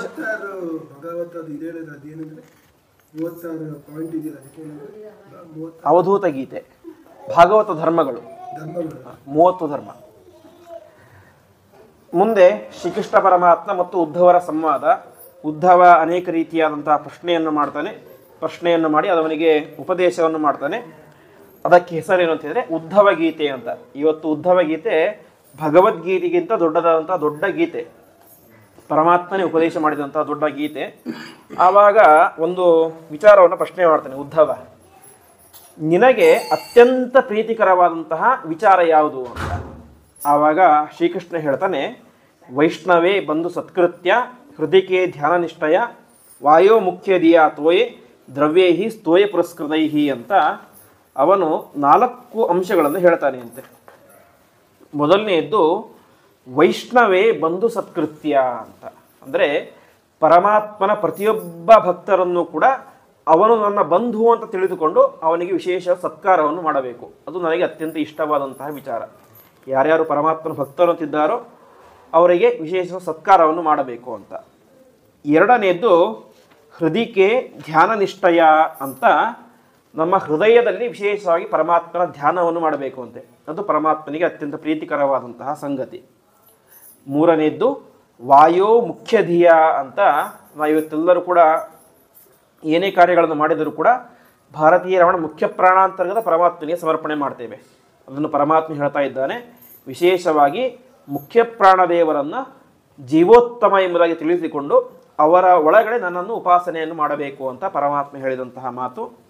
ಇಷ್ಟೆಲ್ಲ ಹೇಳಿ ಕೊನೆಗೆ ಹೇಳ್ತಾನೆ, ದ್ರವ್ಯೈಹಿ ಸ್ತೋಯ ಪುರಸ್ಕೃತೈಹಿ ತೋಯೇ ಅಂತ. ವಿಶೇಷವಾಗಿ ದ್ರವ್ಯಾದಿಗಳಿಂದ ಈ ಗಂಧ, ಹೂವು, ತುಳಸಿ, ನೀರು ಇದೆಲ್ಲದರಿಂದಲೂ ಕೂಡ ಪರಮಾತ್ಮನ ಪೂಜೆ ಮಾಡಬೇಕು. ಇದು ನನಗೆ ಅತ್ಯಂತ ಪ್ರೀತಿಕರವಾದಂತಹ ವಿಚಾರ ಅಂತ ಪರಮಾತ್ಮ ಹೇಳಿದಂತಹ ಮಾತು. ಹಾಗಾಗಿ ಮನೆಗೆ ಬಂದಂತಹ ಎಲ್ಲ ವಿಧವಾದಂತಹ ಪರಮಾತ್ಮನ ಭಕ್ತರನ್ನು ಕೂಡ ಅವರು ನನ್ನ ಬಂಧು ಎಂಬುದಾಗಿ ತಿಳಿದುಕೊಂಡು ವಿಶೇಷವಾದ ಸತ್ಕಾರವನ್ನು ಮಾಡಬೇಕು ಎಂಬುದಾಗಿ ತಿಳಿಸ್ತಾನೆ. ಇಷ್ಟೆಲ್ಲ ಆಗಿ ಮುಂದೆ ಅನೇಕ ರೀತಿಯಾದಂತಹ ಚರಿತ್ರೆಗಳನ್ನು ತಿಳಿಸಿ ಕೊನೆಗೆ ಪರಮಾತ್ಮ ತಾನೇನು ಮಾಡ್ತಾನೆ, ತನ್ನ ದೇಹತ್ಯಾಗವನ್ನು ಮಾಡ್ತಾನೆ ಅಂತೆ. ದೇಹತ್ಯಾಗವನ್ನು ಮಾಡಿದ್ದು ಹೇಗೆ ಅಂತ ಹೇಳಿದರೆ, ಯಾರೋ ಒಬ್ಬ ಬಾಣವನ್ನು ಬಿಡುವಂತಹ ವ್ಯಕ್ತಿ, ಒಬ್ಬ ವ್ಯಾಧ, ಅವನು ಬಾಣಪ್ರಯೋಗವನ್ನು ಮಾಡ್ತಾನೆ. ಆ ಬಾಣಪ್ರಯೋಗ ಎಲ್ಲೋ ಒಂದು ಕಡೆ ಕುಳಿತಿರುವಂತಹ ಶ್ರೀಕೃಷ್ಣ ಪರಮಾತ್ಮನ ಕಾಲಿಗೆ ಬಂದು ತಾಕತ್ತೆ ಅಂತೆ. ಕೊನೆಗೆ ಶ್ರೀಕೃಷ್ಣ ಪರಮಾತ್ಮ ತಾನು ಅಲ್ಲಿಗೆ ತನ್ನ ಅವತಾರವನ್ನು ಪರಿಸಮಾಪ್ತಗೊಳಿಸಿ ತಾನೇ ಮಾಡ್ತಾರೆ, ತನ್ನ ಮೂಲ ರೂಪಕ್ಕೆ ಹೋಗಿ ಸೇರಿಕೊಳ್ತಾನೆ ಎಂಬುದಾಗಿ ತಿಳಿಸ್ತಾರೆ. ಯಾವಾಗ ಶ್ರೀಕೃಷ್ಣ ಪರಮಾತ್ಮ ತನ್ನ ಮೂಲ ರೂಪಕ್ಕೆ ಹೋಗಿ ಸೇರಿದನೋ ಅವತ್ತೇ ಏನು ಪ್ರಾರಂಭ ಆಯಿತು, ಕಲಿಯುಗ ಎಂಬುದು ಪ್ರಾರಂಭ ಆಯಿತು ಅಂತ. ಕೃಷ್ಣೇ ಸ್ವಧಾಮೋಪಗತೆ ಧರ್ಮಜ್ಞಾನಾದಿಭಿ ಸಹ ಅಂತ ಯಾವಾಗ ಶ್ರೀಕೃಷ್ಣ ಪರಮಾತ್ಮ ತನ್ನ ಜ್ಞಾನವನ್ನು ಉದ್ಧವನಿಗೆ ಎಲ್ಲರಿಗೂ ಉಪದೇಶ ಮಾಡ್ತಾನೆ. ಉಪದೇಶ ಮಾಡಿ ಉದ್ಧವನಿಗೆ ಹೇಳ್ತಾನೆ ಅಂತೆ, ಗಚ್ಚೋದ್ಧವ ಮಯಾದಿಷ್ಟ ಬದರಿಯಾಖ್ಯಂ ಮಮಾಶ್ರಮಂ ಅಂತ, ನೀನು ಈಗಲೇನೆ ಬದರಿ ಕ್ಷೇತ್ರಕ್ಕೆ ಹೋಗುವಂತ. ಬದರಿ ಕ್ಷೇತ್ರಕ್ಕೆ ಹೋಗಿ ನಾನು ಉಪದೇಶ ಮಾಡಿದ್ದ ಎಲ್ಲ ವಿಚಾರಗಳನ್ನು ಕೂಡ ಅಲ್ಲಿರುವಂತಹ ಜನರಿಗೆ ಉಪದೇಶವನ್ನು ಮಾಡಿ ಅವರ ಉದ್ಧಾರವನ್ನು ಮಾಡುವಂತ ತಿಳಿಸ್ತಾನೆ. ಈ ರೀತಿಯಾಗಿ ಹೋಗಿ ಕೊನೆಗೆ ತನ್ನ ಮಹಾಪ್ರಸ್ಥಾನವನ್ನು ಶ್ರೀಕೃಷ್ಣ ಪರಮಾತ್ಮ ಮಾಡ್ತಾನೆ. ತನ್ನ ಮೂಲ ರೂಪಕ್ಕೆ ಹೋಗಿ ಪರಮಾತ್ಮ ಸೇರ್ತಾನೆ. ಇಷ್ಟೆಲ್ಲ ಆದ ಮೇಲೆ ಮುಂದೆ ಏನಾಗುತ್ತೆ, ಕಲಿಯುಗ ಎಂಬುದು ಪ್ರಾರಂಭ ಆಗುತ್ತೆ. ಯಾವಾಗ ಶ್ರೀಕೃಷ್ಣ ಪರಮಾತ್ಮ ಹೋದನೋ ಮುಂದಿನ ಕ್ಷಣದಿಂದ ಕಲಿಯುಗ ಪ್ರಾರಂಭ ಆಯಿತು. ಕಲಿಯುಗದಲ್ಲಿ ಜನರು ಯಾವ ರೀತಿಯಾಗಿ ಇರ್ತಾರೆ ಎನ್ನುವಂತಹ ವಿಚಾರವನ್ನು ಭಾಗವತದಲ್ಲಿ ವೇದವ್ಯಾಸ ದೇವರು ತಿಳಿಸ್ತಾ ಇದ್ದಾರೆ. ಕಲಿಯುಗದಲ್ಲಿ ಏನಿರುತ್ತೆ ಅಂತ ಹೇಳಿದ್ರೆ, ವಿತ್ತಮೇವ ಕಲವು ನೃಣಂ ಜನ್ಮಾಚಾರ ಗುಣೋದಯ ಅಂತ. ಒಬ್ಬ ವ್ಯಕ್ತಿಗೆ ಕಲಿಯುಗದ ಜನರು ಮಹತ್ವವನ್ನು ಕೊಡ್ತಾರೆ ಅಂತ ಹೇಳಿದ್ರೆ ಅದಕ್ಕೆ ಕಾರಣ ಅವನಲ್ಲಿರುವಂತಹ ಧರ್ಮ, ಅವನ ವಂಶ, ಅವನ ಜ್ಞಾನ ಯಾವುದೂ ಅಲ್ಲ ಹೊರತು ವಿತ್ತಮೇವ, ಅವನ ಹತ್ರ ದುಡ್ಡಿದೆ ಅಂತ ಹೇಳಿದ್ರೆ ಜನರು ಅವನಿಗೆ ಮರ್ಯಾದೆಯನ್ನು ಕೊಡ್ತಾರೆ ಅಂತ ವೇದವ್ಯಾಸ ದೇವರು 5000 ವರ್ಷದ ಹಿಂದೆ ತಿಳಿಸಿದ್ದಾರೆ. ಮುಂದೆ ತಿಳಿಸ್ತಾರೆ, ಧರ್ಮನ್ಯಾಯ ವ್ಯವಸ್ಥಾಯಂ ಕಾರಣಂ ಬಲಮೇವಹಿ ಅಂತ. ಅಂದರೆ ಇದು ಧರ್ಮ, ಇದು ಅಧರ್ಮ, ಇದು ನ್ಯಾಯ, ಇದು ಅನ್ಯಾಯ ಅಂತ ಯಾವುದೂ ಕೂಡ ಇರೋದಿಲ್ಲ. ಇದೆಲ್ಲ ಯಾವುದ್ರ ಮೇಲೆ ಡಿಪೆಂಡ್ ಆಗಿರುತ್ತೆ ಅಂತ ಹೇಳಿದ್ರೆ ಬಲಮೇವಹಿ ಅಂತ, ಪರಾಕ್ರಮ ಮೇಲೆ ಡಿಪೆಂಡ್ ಆಗಿರುತ್ತೆ ಅಂತೆ. ಇವತ್ತು ಕೇಳಿದ್ರೆ ಅನೇಕ ಜನ MP MLAಗಳು ಅಥವಾ ಗೂಂಡಾಗಳು, ರೌಡಿಗಳು ಬಂದು ಆಕ್ಯುಪೈ ಮಾಡ್ಕೊಂಡಿರ್ತಾರೆ. ನಾವೇನು ಮಾಡಲಿಕ್ಕೆ ಸಾಧ್ಯ ಆಗೋದಿಲ್ಲ. ನಮ್ಮ ಹತ್ರ ದುಡ್ಡಿರುತ್ತೆ, ಏನಿರುತ್ತೆ, ಆದರೆ ಅದೆಲ್ಲದರ ಮುಂದೆ ಅವ್ರ ಹತ್ರ ಯಾವುದಿರುತ್ತೆ, ಬಲ ಪರಾಕ್ರಮ ಇರುತ್ತೆ, ಕೆಟ್ಟ ಸ್ವಭಾವ ಇರುತ್ತೆ, ಬಲ ಇರುತ್ತೆ. ಅದಕ್ಕೋಸ್ಕರ ನಾವೇನು ಮಾಡಿದ್ರು ಕೂಡ ಆಗೋದಿಲ್ಲ. ಕೊನೆಗೆ ಅವರೇ ಅದನ್ನು ಆಕ್ಯುಪೈ ಮಾಡ್ಕೊಂಡ್ಬಿಡ್ತಾರೆ ನಮ್ಮ ಸೈಟನ್ನು. ಅದಕ್ಕೆ ಹೇಳ್ತಾರೆ ಧರ್ಮ ನ್ಯಾಯ ಇದ್ಯಾವುದು ಕೂಡ ಇರೋದಿಲ್ಲ, ಅದಕ್ಕಿಂತ ಪ್ರಧಾನವಾಗಿ ಬಲ ಪರಾಕ್ರಮ ಎಂಬುದು ವಿಚಾರ ಆಗುತ್ತೆ ಅಂತ. ಮುಂದೆ ದಾಂಪತ್ಯ ಅಭಿರುಚಿರಿ ಹೇತು ಅಂತ. ಹಿಂದೆಲ್ಲ ಮದುವೆ ಆಗಬೇಕು ಅಂತೀರಿ ಜನ್ಮ ಇದು ಏನು ಕುಂಡಲಿನೆಲ್ಲ ಚೆನ್ನಾಗಿ ನೋಡ್ತಾ ಇದ್ವಿ, ಇಷ್ಟು ಗುಣ ಕಲಿತ್ರೆ ಮಾತ್ರ ಮದುವೆ ಅಂತ. ಇವತ್ತೇನಿಲ್ಲ, ದಾಂಪತ್ಯ ಅಭಿರುಚಿರಿ ಹೇತು ಅಂತ. ಇದ್ಯಾವುದು ಕೂಡ ಬೇಕಾಗಿಲ್ಲ, ಪರಸ್ಪರ ಒಬ್ಬರಿಗೊಬ್ಬರು ಇಷ್ಟ ಆದರೆ ಅಲ್ಲಿಗೆ ಮದುವೆ ಎಂಬುದು ಆಗಿಬಿಡುತ್ತೆ ಅಂತ ತಿಳಿಸ್ತಾ ಇದ್ದಾರೆ. ಅದೇ ರೀತಿಯಾಗಿ ಸ್ತ್ರೀತ್ವೇ ಪುಂಸ್ತ್ವೇ ಚ ಹಿ ರತಿಹಿ ಅಂತ. ಅಂದರೆ ಪರಸ್ಪರ ಒಬ್ಬರಿಗೊಬ್ಬರು ಇಷ್ಟ ಆದರೆ, ರೂಪವನ್ನು ನೋಡಿ ಇಷ್ಟ ಆದರೆ ಮದುವೆಯಾಗಿ ಬಿಡ್ತಾರೆ ಅಂತ. ಇನ್ನೊಂದು ಲಿಂಗಮೇವ ಆಶ್ರಮಖ್ಯಾತವು ಅಂತ ಸನ್ಯಾಸಿಗಳ ಬಗ್ಗೆ ಹೇಳ್ತಾ ಇದ್ದಾರೆ. ಸನ್ಯಾಸಿಗಳು ಅಂತೇಳಿ ಹಿಂದಿನ ಕಾಲದಲ್ಲಿ ಎಲ್ಲ ದಂಡ ಅಂದರೆ ಅವರಿಗೆ ವಿಶೇಷವಾಗಿ ಜ್ಞಾನ ಇರಬೇಕಾಗಿತ್ತು, ಒಳಗಡೆ ವೈರಾಗ್ಯ ಇರಬೇಕಾಗಿತ್ತು, ಎಲ್ಲವೂ ಕೂಡ ಇದ್ದರೆ ಅವ್ರು ಸನ್ಯಾಸಿ ಅಂತ. ಅದು ಇವತ್ತೇನು ಸನ್ಯಾಸಿ ಅಂತ ಹೇಳಿದ್ರೆ ಕೈಯಲ್ಲಿ ದಂಡ ಕಮಂಡಲು ಕಾಯಿ ಬಿಟ್ಟು ಇಟ್ಕೊಂಡ್ಬಿಟ್ಟಿದ್ರೆ ಅವನೇ ಸನ್ಯಾಸಿ ಅಂತ ಆಗಿಬಿಟ್ಟಿದೆ. ಇವತ್ತು ಅನೇಕ ಜನ ಕಳ್ಳ ಸನ್ಯಾಸಿಗಳು ಅಂತ ಇದ್ದಾರೆ, TV ಬರ್ತಾರೆ, ಅದು ಮಾಡ್ತಾರೆ, ಇದು ಮಾಡ್ತಾರೆ. ಅವ್ರು ಯಾಕೆ ಅವನೇನು ಕರಿತೀವಿ ನಾವು ಸನ್ಯಾಸಿ ಅಂತ ಕರಿತೇವೆ. ನಮಗೆ ಅವರ ಜ್ಞಾನ ಗೊತ್ತಿಲ್ಲ, ವೈರಾಗ್ಯ ಗೊತ್ತಿಲ್ಲ, ಏನೂ ಗೊತ್ತಿಲ್ಲ, ಸನ್ಯಾಸಿ ಅಂತ ಕರಿತೇವೆ. ಯಾಕೆ? ಕೈಯಲ್ಲಿ ದಂಡ ಇದೆ, ಮೈ ಮೇಲೆ ಕಾವಿ ಬಟ್ಟೆ ಇದೆ. ಹಾಗಾಗಿ ಲಿಂಗಮೇವ ಆಶ್ರಮ ಅಖ್ಯಾತವು ಅಂತ ಅವ್ರನ್ನ ಸನ್ಯಾಸಿ ಕರಿತೀವಿ ಅನ್ನೋ ಕಾರಣ ಏನು, ಬರೀ ದಂಡ ಇಟ್ಕೊಂಡಿದ್ದಾನೆ ಅಷ್ಟೇ. ಇದೆಲ್ಲವೂ ಕೂಡ ಕಲಿಯುಗದಲ್ಲಿ ಪ್ರಾರಂಭ ಆಗುತ್ತೆ ಅಂತ. ಹಿಂದೆ ಈ ರೀತಿಯಾಗಿ ಇರಲಿಲ್ಲ. ಅವನಿಗೆ ಸರಿಯಾದಂತಹ ಜ್ಞಾನ ಇದೆನಾ, ವೈರಾಗ್ಯ ಇದೆನಾ, ಎಲ್ಲವನ್ನು ಕೂಡ ನೋಡಿ ಸನ್ಯಾಸಿ ಅಂತ ಸ್ವೀಕಾರ ಮಾಡ್ತಾ ಇದ್ರು. ಕಲಿಯುಗದಲ್ಲಿ ಆ ರೀತಿಯಾಗಿ ಅಲ್ಲ ಅಂತ ಹೇಳ್ತಾರೆ. ಮುಂದೆ ಮಾಯೆ ಇವ ವ್ಯಾವಹಾರಿಕೆ ಅಂತ. ವ್ಯವಹಾರದಲ್ಲಿ ಯಾವತ್ತೂ ಕೂಡ ಏನಿಲ್ಲ, ಪ್ರಾಮಾಣಿಕತೆ ಇಲ್ಲ ಅಂತ, ಮೋಸ ಜಾಸ್ತಿ ಅಂತ. ಇನ್ನೊಬ್ಬರನ್ನು ಮಾಯೆ ಮಾಡಿ ಅವರಿಗೆ ಏನೋ ಒಂದು ಬುದ್ಧಿಗೆ ನೀರೆರಚಿ ಏನು ಮಾಡ್ತಾರೆ, ವ್ಯಾಪಾರವನ್ನು ಮಾಡ್ತಾರೆ ಅಂತ. ಇವತ್ತು ಅದೇ ಇದೆ, ವ್ಯಾಪಾರದಲ್ಲಿ ಎಲ್ಲೂ ಕೂಡ ಸರಿಯಾದಂಥ ಪ್ರಾಮಾಣಿಕತೆ ಇಲ್ಲ, ಮೋಸವೇ ಜಾಸ್ತಿ. ಅದಕ್ಕೆ 100 ರೂಪಾಯಿ ಇರುತ್ತೆ, 100 ರೂಪಾಯಿದು ಯಾರು ತೊಗೊಳ್ಳೋದಿಲ್ಲ ಅಂತ 200 ರೂಪಾಯಿ ಅಂತ ಹಾಕಿ 50% ಆಫ್ ಅಂತ ಹಾಕಿಬಿಡ್ತಾರೆ. ಆವಾಗಿಂದ ಕೂಡ ನಮಗೂ ಬೇಕು, ನಾವು ಬೇಕಂತ ಹೋಗ್ತಾರೆ. ಇದೆಲ್ಲೂ ಕೂಡ ಅವರೊಂದು ಅಟ್ರಾಕ್ಷನ್, ಮಾಯೆ ಮಾಡುವಂಥದ್ದು ಅಂತ. ಹಾಗಾಗಿ ವ್ಯವಹಾರದಲ್ಲಿ ಮೋಸವೇ ಜಾಸ್ತಿ ಇರುತ್ತೆ. ಅದೇ ರೀತಿಯಾಗಿ ದೂರೇವ ಪರ್ಯಟನಂ ತೀರ್ಥಂ ಅಂತ. ಹಿಂದೆಲ್ಲ ತೀರ್ಥಯಾತ್ರೆ ಅಂತ ಮಾಡ್ತಾ ಇದ್ರು. ಈ ಕಲಿಯುಗದಲ್ಲಿ ತೀರ್ಥಯಾತ್ರೆ ಅಂದರೆ ಯಾವುದು ಅಂತ ಹೇಳಿದ್ರೆ, ದೂರೇವ ಪಿಕ್ನಿಕ್ ಹೋಗೋದೇನೆ ತೀರ್ಥಯಾತ್ರೆ ಅಂತ. ದೂರ ಹೋಗಿ ಇವತ್ತೆಲ್ಲ ಮಾಡ್ತಾರೆ, ಟ್ರೆಕ್ಕಿಂಗ್ ಅಂತೆಲ್ಲ ಮಾಡ್ತಾರೆ. ಅವರಿಗೆ ತೀರ್ಥಯಾತ್ರೆ ಅದು ಇದು ಯಾವುದೂ ಬೇಕಾಗಿಲ್ಲ. ದೂರೇ ಪರ್ಯಟನ, ಎಷ್ಟೋ ದೂರ ಹೋಗಿ ಎಲ್ಲೋ ಫ್ಲೈಟಲ್ಲಿ ಹೋಗಿ ತಿರುಗಾಡ್ಕೊಂಡು ಬಂದುಬಿಟ್ರೆ ಅದೇ ಅಂತ ಕರೆಸ್ಕೊಳ್ಳುತ್ತೆ, ತೀರ್ಥಯಾತ್ರೆ ಅಂತ ಕರೆಸ್ಕೊಳ್ಳುತ್ತೆ ಅಂತ. ಇವತ್ತೇನೇನು ಆಗ್ತಾ ಇದೆಯೋ ಪ್ರತಿಯೊಂದನ್ನು ಕೂಡ 5000 ವರ್ಷದ ಮುಂಚೆಯೇ ವೇದವ್ಯಾಸದೇವರು ಬರೆದು ಇಟ್ಟಿದ್ದಾರೆ. ವೇದವ್ಯಾಸದೇವರು ಇನ್ನೊಂದು ಗ್ರಂಥ ಬರೆದಿದ್ದಾರೆ, ಮಹಾಭಾರತ ಅಂತ. ಮಹಾಭಾರತವನ್ನು ವೇದವ್ಯಾಸದೇವರು ಯಾವಾಗ ಬರೆದಿದ್ದು ಅಂತ ಹೇಳಿದ್ರೆ, ಮಹಾಭಾರತ ನಡೆಯೋದಕ್ಕಿಂತ 600 ವರ್ಷ ಮುಂಚೆ ಬರೆದಿಟ್ಟಿದ್ದು ಅಂತೆ. ಮಹಾಭಾರತ ನಡೆಯೋದಕ್ಕೆ 600 ವರ್ಷಕ್ಕಿಂತ ಮುಂಚೆ ಇಂತಹ ದಿವಸ ಯುದ್ಧ ಆಗುತ್ತೆ, ಇಂಥ ದಿವಸ ಇವರು ಸಾಯ್ತಾರೆ, ಅವರು ಸಾಯ್ತಾರೆ, ಇಂತಹ ವ್ಯೂಹ ಆಗುತ್ತೆ, ಇಂತಹ ದಿವಸ ಅವರ ಮದುವೆ ಆಗುತ್ತೆ ಅಂತ ವೇದವ್ಯಾಸ ದೇವರು ಬರೆದಿಟ್ಟಿದ್ದಾರೆ ಅಂತೆ. ಅದಕ್ಕೆ ಕೊನೆಗೆ ಒಂದು ವಿಚಾರ ಹೇಳ್ತಾರೆ, ಕೋಖ್ಯವನ್ನೇ ಪುಂಡರೀಕಾಕ್ಷಾತ್ ಮಹಾಭಾರತ ಕೃತ್ ಭವೇತ್ ಅಂತ ವೇದವ್ಯಾಸ ದೇವರು ಏನು ಮಾಡಿದ್ದಾರೆ, ಮಹಾಭಾರತ ಬರೆದಿದ್ದಾರೆ. ಅವರು ಪರಮಾತ್ಮ ಆಗಿಲ್ಲದೆ ಹೋಗಿದ್ರೆ ಅದು ಬರಲಿಕ್ಕೆ ಸಾಧ್ಯನೇ ಆಗಿರ್ತಿಲ್ಲ ಅಂತ. ಯಾಕೆಂದರೆ ಇವತ್ತು ನೋಡುವಂತಹ ಪ್ರತಿಯೊಂದು ಗ್ರಂಥಗಳು ಕೂಡ ಆ ಚರಿತ್ರೆ ನಡೆದ ಮೇಲೆ ಬರೀತಾರೆ. ಈ ರಾಮಾಯಣದ ನಡೆದ ಮೇಲೆ ವಾಲ್ಮೀಕಿಗಳು ಬರೆದಿದ್ದು. ಆದರೆ ಮಹಾಭಾರತ ಹಾಗಲ್ಲ, ನಡೆಯೋದಕ್ಕಿಂತ 500 ವರ್ಷ ಮುಂಚೆ ಬರೆದಿಟ್ಬಿಟ್ಟಿದ್ದಾರೆ, ಇಂತಹ ದಿವಸ ಈ ರೀತಿಯಾಗಿ ಆಗುತ್ತೆ ಅಂತ. ಹಾಗಾಗಿ ಅವರು ಪರಮಾತ್ಮನೇ ಆಗಿರಬೇಕು, ಸರ್ವಜ್ಞನೇ ಆಗಿರಬೇಕು ಅಂತ ತಿಳಿಸ್ತಾರೆ. ಈ ರೀತಿಯಾಗಿ ವೇದವ್ಯಾಸ ದೇವರು 5000 ವರ್ಷಗಳಿಗಿಂತ ಮುಂಚೆಯೇ ಈ ರೀತಿಯಾದಂತಹ ಎಲ್ಲವನ್ನು ಕೂಡ ಬರೆದು ಇಟ್ಟಿದ್ದಾರೆ. ಈ ರೀತಿಯಾಗಿ ಅನೇಕ ಚರಿತ್ರೆಯನ್ನು ಹೇಳಿ ಮುಂದೆ ಕಲಿಯುಗ ಎಂಬುದು ಪ್ರಾರಂಭ ಆಗುತ್ತೆ. ಕಲಿಯುಗದಲ್ಲಿ ಕೊನೆಗೆ ಎಲ್ಲ ಧರ್ಮವೂ ಕೂಡ ನಶಿಸಿ ಹೋಗಲಿಕ್ಕೆ ಪ್ರಾರಂಭ ಆಗುತ್ತೆ. ಕಲಿಯುಗದ ಕೊನೆ ಆವಾಗ ಸಾಕ್ಷಾತ್ ಪರಮಾತ್ಮನೇನೆ ಶಂಬಲ ಎನ್ನುವಂತಹ ಗ್ರಾಮದಲ್ಲಿ ವಿಷ್ಣು ಯಶ ಎನ್ನುವಂಥ ಒಬ್ಬ ಬ್ರಾಹ್ಮಣ ಇರ್ತಾನೆ. ಅವನ ಮಗನಾಗಿ ಹುಟ್ಟಿ ತಾನೇನು ಮಾಡ್ತಾನೆ, ಎಲ್ಲ ವಿಧವಾದಂತಹ ದುಷ್ಟರನ್ನು ಕೂಡ ಸಂಹಾರ ಮಾಡಲಿಕ್ಕೆ ಶುರು ಮಾಡ್ತಾನೆ ಅಂತೆ. ಒಂದು ಕುದುರೆಯ ಮೇಲೆ ಹತ್ತಿಕೊಂಡು ಎಲ್ಲರನ್ನು ಕೂಡ ಸಂಹಾರ ಮಾಡ್ತಾನೆ. ಸಂಹಾರ ಮಾಡಿ ಮಾಡಿ ಮಾಡಿ ಕೊನೆಗೇನಾಗುತ್ತೆ, ಕೃತಯುಗ ಪ್ರಾರಂಭ ಆಗುತ್ತೆ.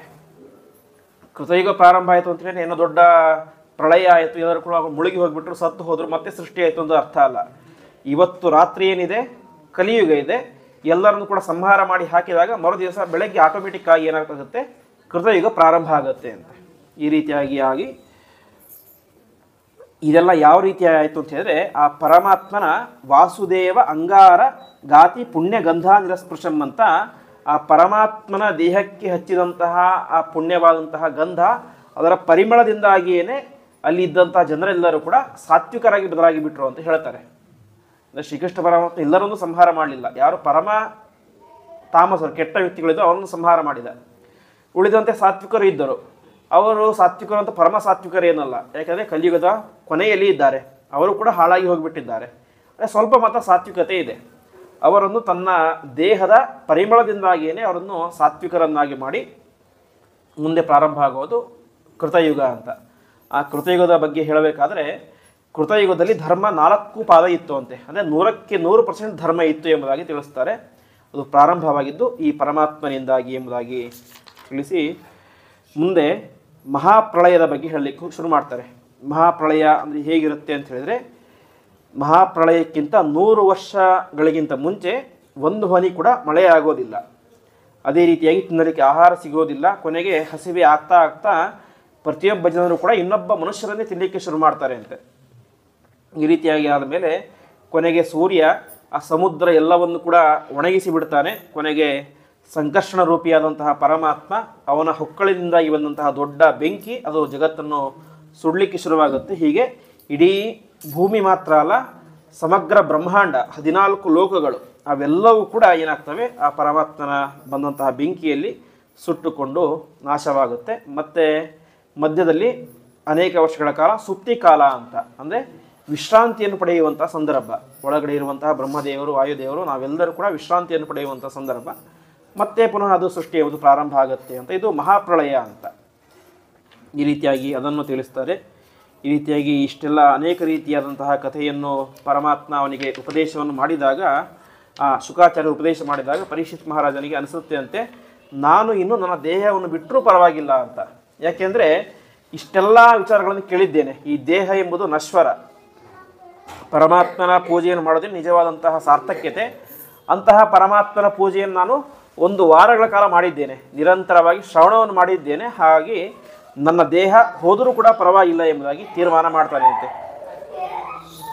ತೀರ್ಮಾನವನ್ನು ಮಾಡಿ ತಾನು ಆರಾಮವಾಗಿ ಕೂತ್ಕೊಳ್ತಾನೆ. ಆ ಕೂತ್ಕೊಂಡಾಗ ಒಂದು ಹಣ್ಣಿನಲ್ಲಿ ಒಂದು ಚಿಕ್ಕ ಕ್ರಿಮಿಯ ರೂಪದಲ್ಲಿ ತಕ್ಷಕ ಸರ್ಪ ಅಲ್ಲಿಗೆ ಬರ್ತಾನೆ ಅಂತೆ. ತಾನು ಬಂದು ಅವನ ದೊಡ್ಡ ಹಾವಾಗಿ ಪರಿವರ್ತನೆಯಾಗಿ ಪರೀಕ್ಷಿತನನ್ನು ಮುಟ್ಟುತ್ತಾನೆ. ಮುಟ್ಟಿದ ತಕ್ಷಣ ಏನಾಗುತ್ತೆ, ಅವನು ಬೂದಿಯಾಗಿ ಹೋಗಿಬಿಡ್ತಾನೆ ಅಂತೆ ಪರೀಕ್ಷಿತ ಮಹಾರಾಜ. ಅಂದರೆ ಅಷ್ಟು ಶಕ್ತಿ ಯಾವುದಕ್ಕಿತ್ತು ಅಂತ ಹೇಳಿದ್ರೆ ಅದು ಆ ತಕ್ಷಕನ ವಿಷಕ್ಕೆ ಇತ್ತು ಎಂಬುದಾಗಿ ತಿಳಿಸ್ತಾರೆ. ಈ ರೀತಿಯಾಗಿ ಪರೀಕ್ಷಿತನ ದೇಹ ಎಂಬುದು ನಾಶ ಆಯಿತು. ಅವನೇನು ಮಾಡ್ತಾನೆ, ತನ್ನ ಮೂಲ ರೂಪದಿಂದಾಗಿ ಪರಮಾತ್ಮನ ವಿಶೇಷವಾದಂತಹ ಲೋಕಕ್ಕೆ ಹೋಗ್ತಾನೆ. ಇದನ್ನು ನೋಡಿದಂತಹ ಪ್ರತಿಯೊಬ್ಬರೂ ಕೂಡ ವಿಶೇಷವಾಗಿ ಅವನ ಮೇಲೆ ಪುಷ್ಪವೃಷ್ಟಿಯನ್ನು ಮಾಡ್ತಾರೆ ಎಂಬುದಾಗಿ ತಿಳಿಸ್ತಾರೆ. ಈ ರೀತಿಯಾಗಿ ಇವನ ಕಥೆಯನ್ನು ಹೇಳಿ ಭಾಗವತದಲ್ಲಿ ಬರುವಂತಹ ಕೊನೆಯ ಚರಿತ್ರೆ ಅಂತ ಹೇಳಿದರೆ ಅದು ಮಾರ್ಕಂಡೇಯ ಋಷಿಗಳ ಚರಿತ್ರೆ. ಮಾರ್ಕಂಡೇಯ ಋಷಿಗಳು ಅವರಿಗೆ ವಾಸ್ತವಿಕವಾಗಿ ಚಿಕ್ಕ ವಯಸ್ಸಿದ್ದಾಗ ಇದ್ದದ್ದು ಕೇವಲ 9 ವರ್ಷ ಆಯಸ್ಸಂತೆ. ಅವರ ತಂದೆ ಮೃಕಂಡು ಅಂತ ಒಬ್ಬ ಋಷಿಗಳು, ಅವರ ಮಗನಾದ್ರಿಂದ ಅವನಿಗೆ ಮಾರ್ಕಂಡೇಯ ಅಂತ ನಾಮಕರಣವನ್ನು ಮಾಡಿದರು. ತಂದೆ ಗೊತ್ತಾಗುತ್ತೆ ನನ್ನ ಮಗನಿಗೆ ಕೇವಲ 9 ವರ್ಷ ಆಯಸ್ಸು ಅಂತ. ಹಾಗಾಗಿ ಮಗನಿಗೆ ಒಂದು 5 ವರ್ಷ ಇದ್ದಾಗ ಉಪನಯನ ಮಾಡಿಬಿಡ್ತಾರೆ ಅಂತೆ. ಯಾಕೆ ಅಂತ ಹೇಳಿದ್ರೆ ಇನ್ನು ಆಯಸ್ಸು ಜಾಸ್ತಿ ಇಲ್ಲ ಅಂತ ಉಪನಯನ ಮಾಡಿ ಒಂದು ಉಪದೇಶವನ್ನು ಮಾಡ್ತಾರೆ. ಇನ್ನು ಮುಂದೆ ಯಾರೇ ದೊಡ್ಡವರು ನಮ್ಮ ಮನೆಗೆ ಬಂದರೂ ಕೂಡ ಅವರಿಗೆ ಸಾಷ್ಟಾಂಗವಾಗಿ ಕಾಲು ಹಿಡಿದು ನಮಸ್ಕಾರ ಮಾಡಬೇಕು ಅಂತ. ಕೊನೆಗೆ ಮಾರ್ಕಂಡೇಯ ನಮಸ್ಕಾರ ಮಾಡ್ತಾ ಹೋದ. ಮನೆಗೆ ಯಾರು ಬಂದರೂ ನಮಸ್ಕಾರ ಮಾಡ್ತಾ ಇದ್ದ. ಪ್ರತಿಯೊಬ್ಬರು ಏನು ಹೇಳ್ತಾ ಇದ್ರು, ದೀರ್ಘಾಯುಷ್ಮಾನ್ ಭವ ಅಂತ ಹೇಳ್ತಾ ಇದ್ರು. ನಮಸ್ಕಾರ ಮಾಡ್ತಾ ಮಾಡ್ತಾ ಹೋದ. ಕೊನೆಗೆ ಎಲ್ಲಿಗೆ ಹೋದ ಅಂತ ಹೇಳಿದ್ರೆ ಅಕ್ಕಪಕ್ಕದ ಮನೆಗಳಲ್ಲಿ ಹೋಗಿ ಶುರು ಮಾಡಿದ. ಕೊನೆಗೆ ಬೇರೆ ಬೇರೆ ಊರುಗಳಿಗೂ ಕೂಡ ಹೋಗಿ ಯಾರ್ಯಾರು ಧ್ಯಾನಿಗಳಂತಿದ್ದಾರೋ ಅವರೆಲ್ಲರಿಗೂ ನಮಸ್ಕಾರ ಮಾಡ್ತಾ ಇದ್ದ. ಪಾಪ ಚಿಕ್ಕ ಹುಡುಗ ನಮಸ್ಕಾರ ಮಾಡ್ತಾ ಇದ್ದಾನೆ ಅಂತ ಪ್ರತಿಯೊಬ್ಬರು ಕೂಡ ದೀರ್ಘಾಯುಷ್ಮಾನ್ ಭವ ಅಂತ ಹೇಳ್ತಾ ಇದ್ರು. ಹೀಗೆ ಹಿರಿಯರ ಕಾಲಿಗೆ ನಮಸ್ಕಾರ ಮಾಡಿದಂತಹ ವಿಶೇಷವಾದಂತಹ ಪ್ರಭಾವದಿಂದಾಗಿ ಅವನಿಗೇನಾಯಿತು, 9 ವರ್ಷ ಆಯಸ್ಸಿದ್ದಂತಹ ವ್ಯಕ್ತಿಗೆ ಸಪ್ತ ಕಲ್ಪಾಂತ ಜೀವನ ಅಂತ 7 ಕಲ್ಪದವರೆಗೆ ಅಂದರೆ ಕೋಟ್ಯಾನುಗಟ್ಟಲೆ ವರ್ಷ ದೀರ್ಘವಾದಂಥ ಆಯಸ್ಸು ಬಂತು. ಅದೆಲ್ಲ ಕಾರಣ ಏನು ಅಂತ ಹೇಳಿದ್ರೆ ಹಿರಿಯರು ಮಾಡಿದಂತಹ ಆಶೀರ್ವಾದ ಎಂಬುದಾಗಿ ತಿಳಿಸ್ತಾ ಇದ್ದಾರೆ. ಈ ರೀತಿಯಾಗಿ ಅವನು ಮಾಡಿದ. ಕೊನೆಗೆ ಅವನು ದೀರ್ಘವಾದಂಥ ತಪಸ್ಸನ್ನು ಮಾಡ್ತಾನೆ. ಬದರಿ ಕ್ಷೇತ್ರಕ್ಕೆ ಹೋಗಿ ಬದರಿ ಕ್ಷೇತ್ರಕ್ಕೆ ತಪಸ್ಸು ಮಾಡಿದಾಗ ಸಾಕ್ಷಾತ್ ಅಲ್ಲಿ ನರನಾರಾಯಣ ರೂಪ ಅವನಿಗೆ ದರ್ಶನವನ್ನು ಮಾಡಿಕೊಡುತ್ತೆ ಅಂತೆ. ಪರಮಾತ್ಮ ದರ್ಶನವನ್ನು ಕೊಡ್ತಾನೆ. ದರ್ಶನ ಕೊಟ್ಟ ಮೇಲೆ ಅವನು ಇನ್ನೊಂದು ಪ್ರಾರ್ಥನೆಯನ್ನು ಮಾಡ್ತಾನೆ ಅಂತೆ. ಪ್ರಾರ್ಥನೆ ಏನು ಅಂತ ಹೇಳಿದ್ರೆ ಪರಮಾತ್ಮ ಪ್ರತಿಯೊಬ್ಬರು ಕೂಡ ಜಗತ್ತನ್ನು ನೋಡ್ತಾರೆ, ಎಲ್ಲವನ್ನು ಕೂಡ ನೋಡ್ತಾರೆ. ಆದರೆ ಯಾರೊಬ್ಬರಿಗೂ ಕೂಡ ಪ್ರಳಯವನ್ನು ಎಕ್ಸ್ಪೀರಿಯನ್ಸ್ ಮಾಡಲಿಕ್ಕೆ ಆಗೋದಿಲ್ಲ ಅಂತ. ಪ್ರಳಯ ಬಂತು ಅಂದರೆ ನಾಶವಾಗಿ ಹೋಗ್ಬಿಡ್ತೇವೆ ಅಷ್ಟೇ. ಆಮೇಲೆ ಹೇಗಿರುತ್ತೆ ಅಂತೆಲ್ಲ ಯಾರಿಗೂ ಗೊತ್ತಿರೋದಿಲ್ಲ. ನನಗೆ ಅದನ್ನು ನೋಡಬೇಕು ಅಂತ ಆಸೆ ಇದೆ ಅಂತ ಹೇಳುತ್ತಾನೆ. ಆವಾಗ ಸರಿ ಅಂತ ಪರಮಾತ್ಮ ಒಪ್ಕೊಳ್ತಾನೆ. ಒಂದು ದಿವಸ ಏನಾಗುತ್ತೆ, ಇದ್ದಕ್ಕಿದ್ದಂತೆ ಪ್ರಳಯ ಆಗಿಬಿಡುತ್ತೆ. ಜೋರಾಗಿ ದೊಡ್ಡ ಪ್ರಳಯ ಆಗುತ್ತೆ. ಎಲ್ಲ ಕಡೆ ನೀರು ಸುರಿದು ಬೆಂಕಿ ಹತ್ತಿ ಎಲ್ಲ ಕಡೆ ದೊಡ್ಡ ಪ್ರಳಯ ಆಗುತ್ತೆ. ಕೊನೆಗೆ ಎಲ್ಲ ಆಯಿತು, ಎಲ್ಲವೂ ಕೂಡ ನಾಶವಾಗಿ ಹೋಗಿಬಿಟ್ಟಿದೆ. ಈ ಒಬ್ಬನೇ ಒಬ್ಬ ಮಾತ್ರ ಬದುಕಿದ್ದಾನೆ. ಯಾರು? ಮಾರ್ಕಂಡೇಯ ಮಾತ್ರ. ಮಾರ್ಕಂಡೇಯ ಬದುಕಿರ್ತಾನೆ. ಆ ಸಂದರ್ಭದಲ್ಲಿ ಆ ಕಡೆಯಿಂದ ದೊಡ್ಡದಾಗಿ ನೀರು ಬರ್ತಾ ಇದೆ, ಈ ಕಡೆ ದೊಡ್ಡ ದೊಡ್ಡ ಮೊಸಳೆಗಳು ಬರ್ತಾ ಇದ್ದಾವೆ, ಎಲ್ಲ ಕೂಡ ಬರ್ತಾ ಇದೆ. ಎಲ್ಲೋ ದೂರದಲ್ಲಿ ಒಂದು ದೊಡ್ಡ ಆಲದ ಎಲೆ ಕಾಣಿಸುತ್ತೆ ಅಂತೆ. ಆ ಆಲದ ಎಲೆ ಮೇಲೆ ಸಾಕ್ಷಾತ್ ಒಬ್ಬ ಚಿಕ್ಕ ಮಗು ಮಲಗಿದ್ದಾನೆ. ಅದ್ಯಾರು ಅಂತ ಹೇಳಿದ್ರೆ ಸಾಕ್ಷಾತ್ ಪರಮಾತ್ಮನೇನೆ ಮಲಗಿರ್ತಾನೆ. ಆ ಆಲದ ಎಲೆ ಬೇರೆ ಯಾರೋ ಅಲ್ಲ, ಸಾಕ್ಷಾತ್ ಮಹಾಲಕ್ಷ್ಮೀ ದೇವಿ. ಆ ಮಗು ಹೇಗಿದ್ದಾನೆ ಅಂತ ಹೇಳಿದ್ರೆ ಕರಾರವಿಂದೇನ ಪದಾರವಿಂದಂ ಮುಖಾರವಿಂದೇ ವಿನಿವೇಶ ಎಂತಮ್ಮಂತ. ಹೇಗೆ ಚಿಕ್ಕ ಚಿಕ್ಕ ಮಕ್ಕಳು ತಮ್ಮ ಹೆಬ್ಬೆರಳನ್ನು ಚೀಪ್ತಾ ಇರ್ತಾರೆ, ಕಾಲಿನ ಹೆಬ್ಬೆರಳನ್ನು, ಆ ರೀತಿಯಾಗಿ ಪರಮಾತ್ಮನು ಕೂಡ ತನ್ನ ಕೈಯಿಂದ ತನ್ನ ಹೆಬ್ಬೆಟ್ಟನ್ನು ಬಾಯಲ್ಲಿ ಇಟ್ಕೊಂಡು ಚೀಪ್ತಾ ಇದ್ದ ಅಂತೆ. ಅದನ್ನು ನೋಡ್ತಾನೆ. ಅವನಿಗೆ ಆಶ್ಚರ್ಯ ಆಗುತ್ತೆ. ಇಷ್ಟೆಲ್ಲ ಜನ ಸತ್ತು ಹೋಗಿಬಿಟ್ಟಿದ್ದಾರೆ, ಇದ್ಯಾರು ಚಿಕ್ಕ ಮಗು ಅಂತ ಬಂದು ನೋಡ್ತಾನೆ ಅಂತೆ. ಆಶ್ಚರ್ಯ ಆಗಿ ಈಜ್ಕೊಂಡು ಬಂದು ನೋಡ್ತಾನೆ. ಮಗು ಉಸಿರಾಟ ಮಾಡ್ತಾ ಇರುತ್ತೆ.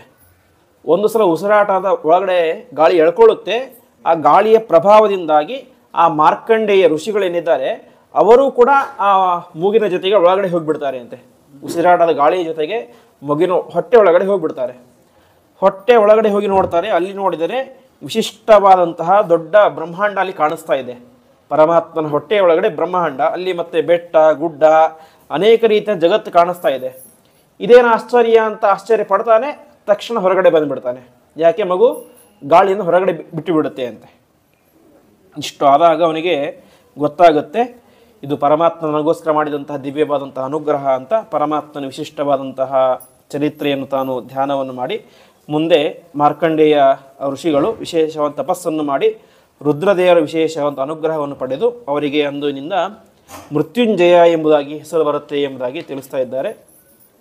ಈ ರೀತಿಯಾಗಿ ಮಾರ್ಕಂಡೇಯ ಋಷಿಗಳ ಚರಿತ್ರೆಯನ್ನು ಹೇಳಿ ಕೊನೆಗೆ ಭಾಗವತದಲ್ಲಿ ಬರುವಂತಹ ಮಾತು, ಉಪಚಿತನ ಶಕ್ತಿಭಿಸ್ವ ಆತ್ಮನಿ ಉಪರಚಿತ ಸ್ಥಿರ ಜಂಗಮ ಪಾಲನಾಯ ಭಗವತ ಉಪಲಬ್ಧಿ ಮಾತ್ರದಾಮ್ನೆ ಸುರ ಋಷಭಾಯ ನಮಃ ಸನಾತನಾಯ ಅಂತ ಪರಮಾತ್ಮನಿಗೆ ಸಾಷ್ಟಾಂಗ ನಮಸ್ಕಾರವನ್ನು ಆ ಸೂತ ಪುರಾಣಿಕರು ಮತ್ತು ಶೌನಕಾದಿ ಋಷಿಗಳು ಎಲ್ಲರೂ ಕೂಡ ಆ ನೈಮಿಷಾರಣ್ಯದಲ್ಲಿ ಮಾಡ್ತಾ ಇದ್ದಾರೆ.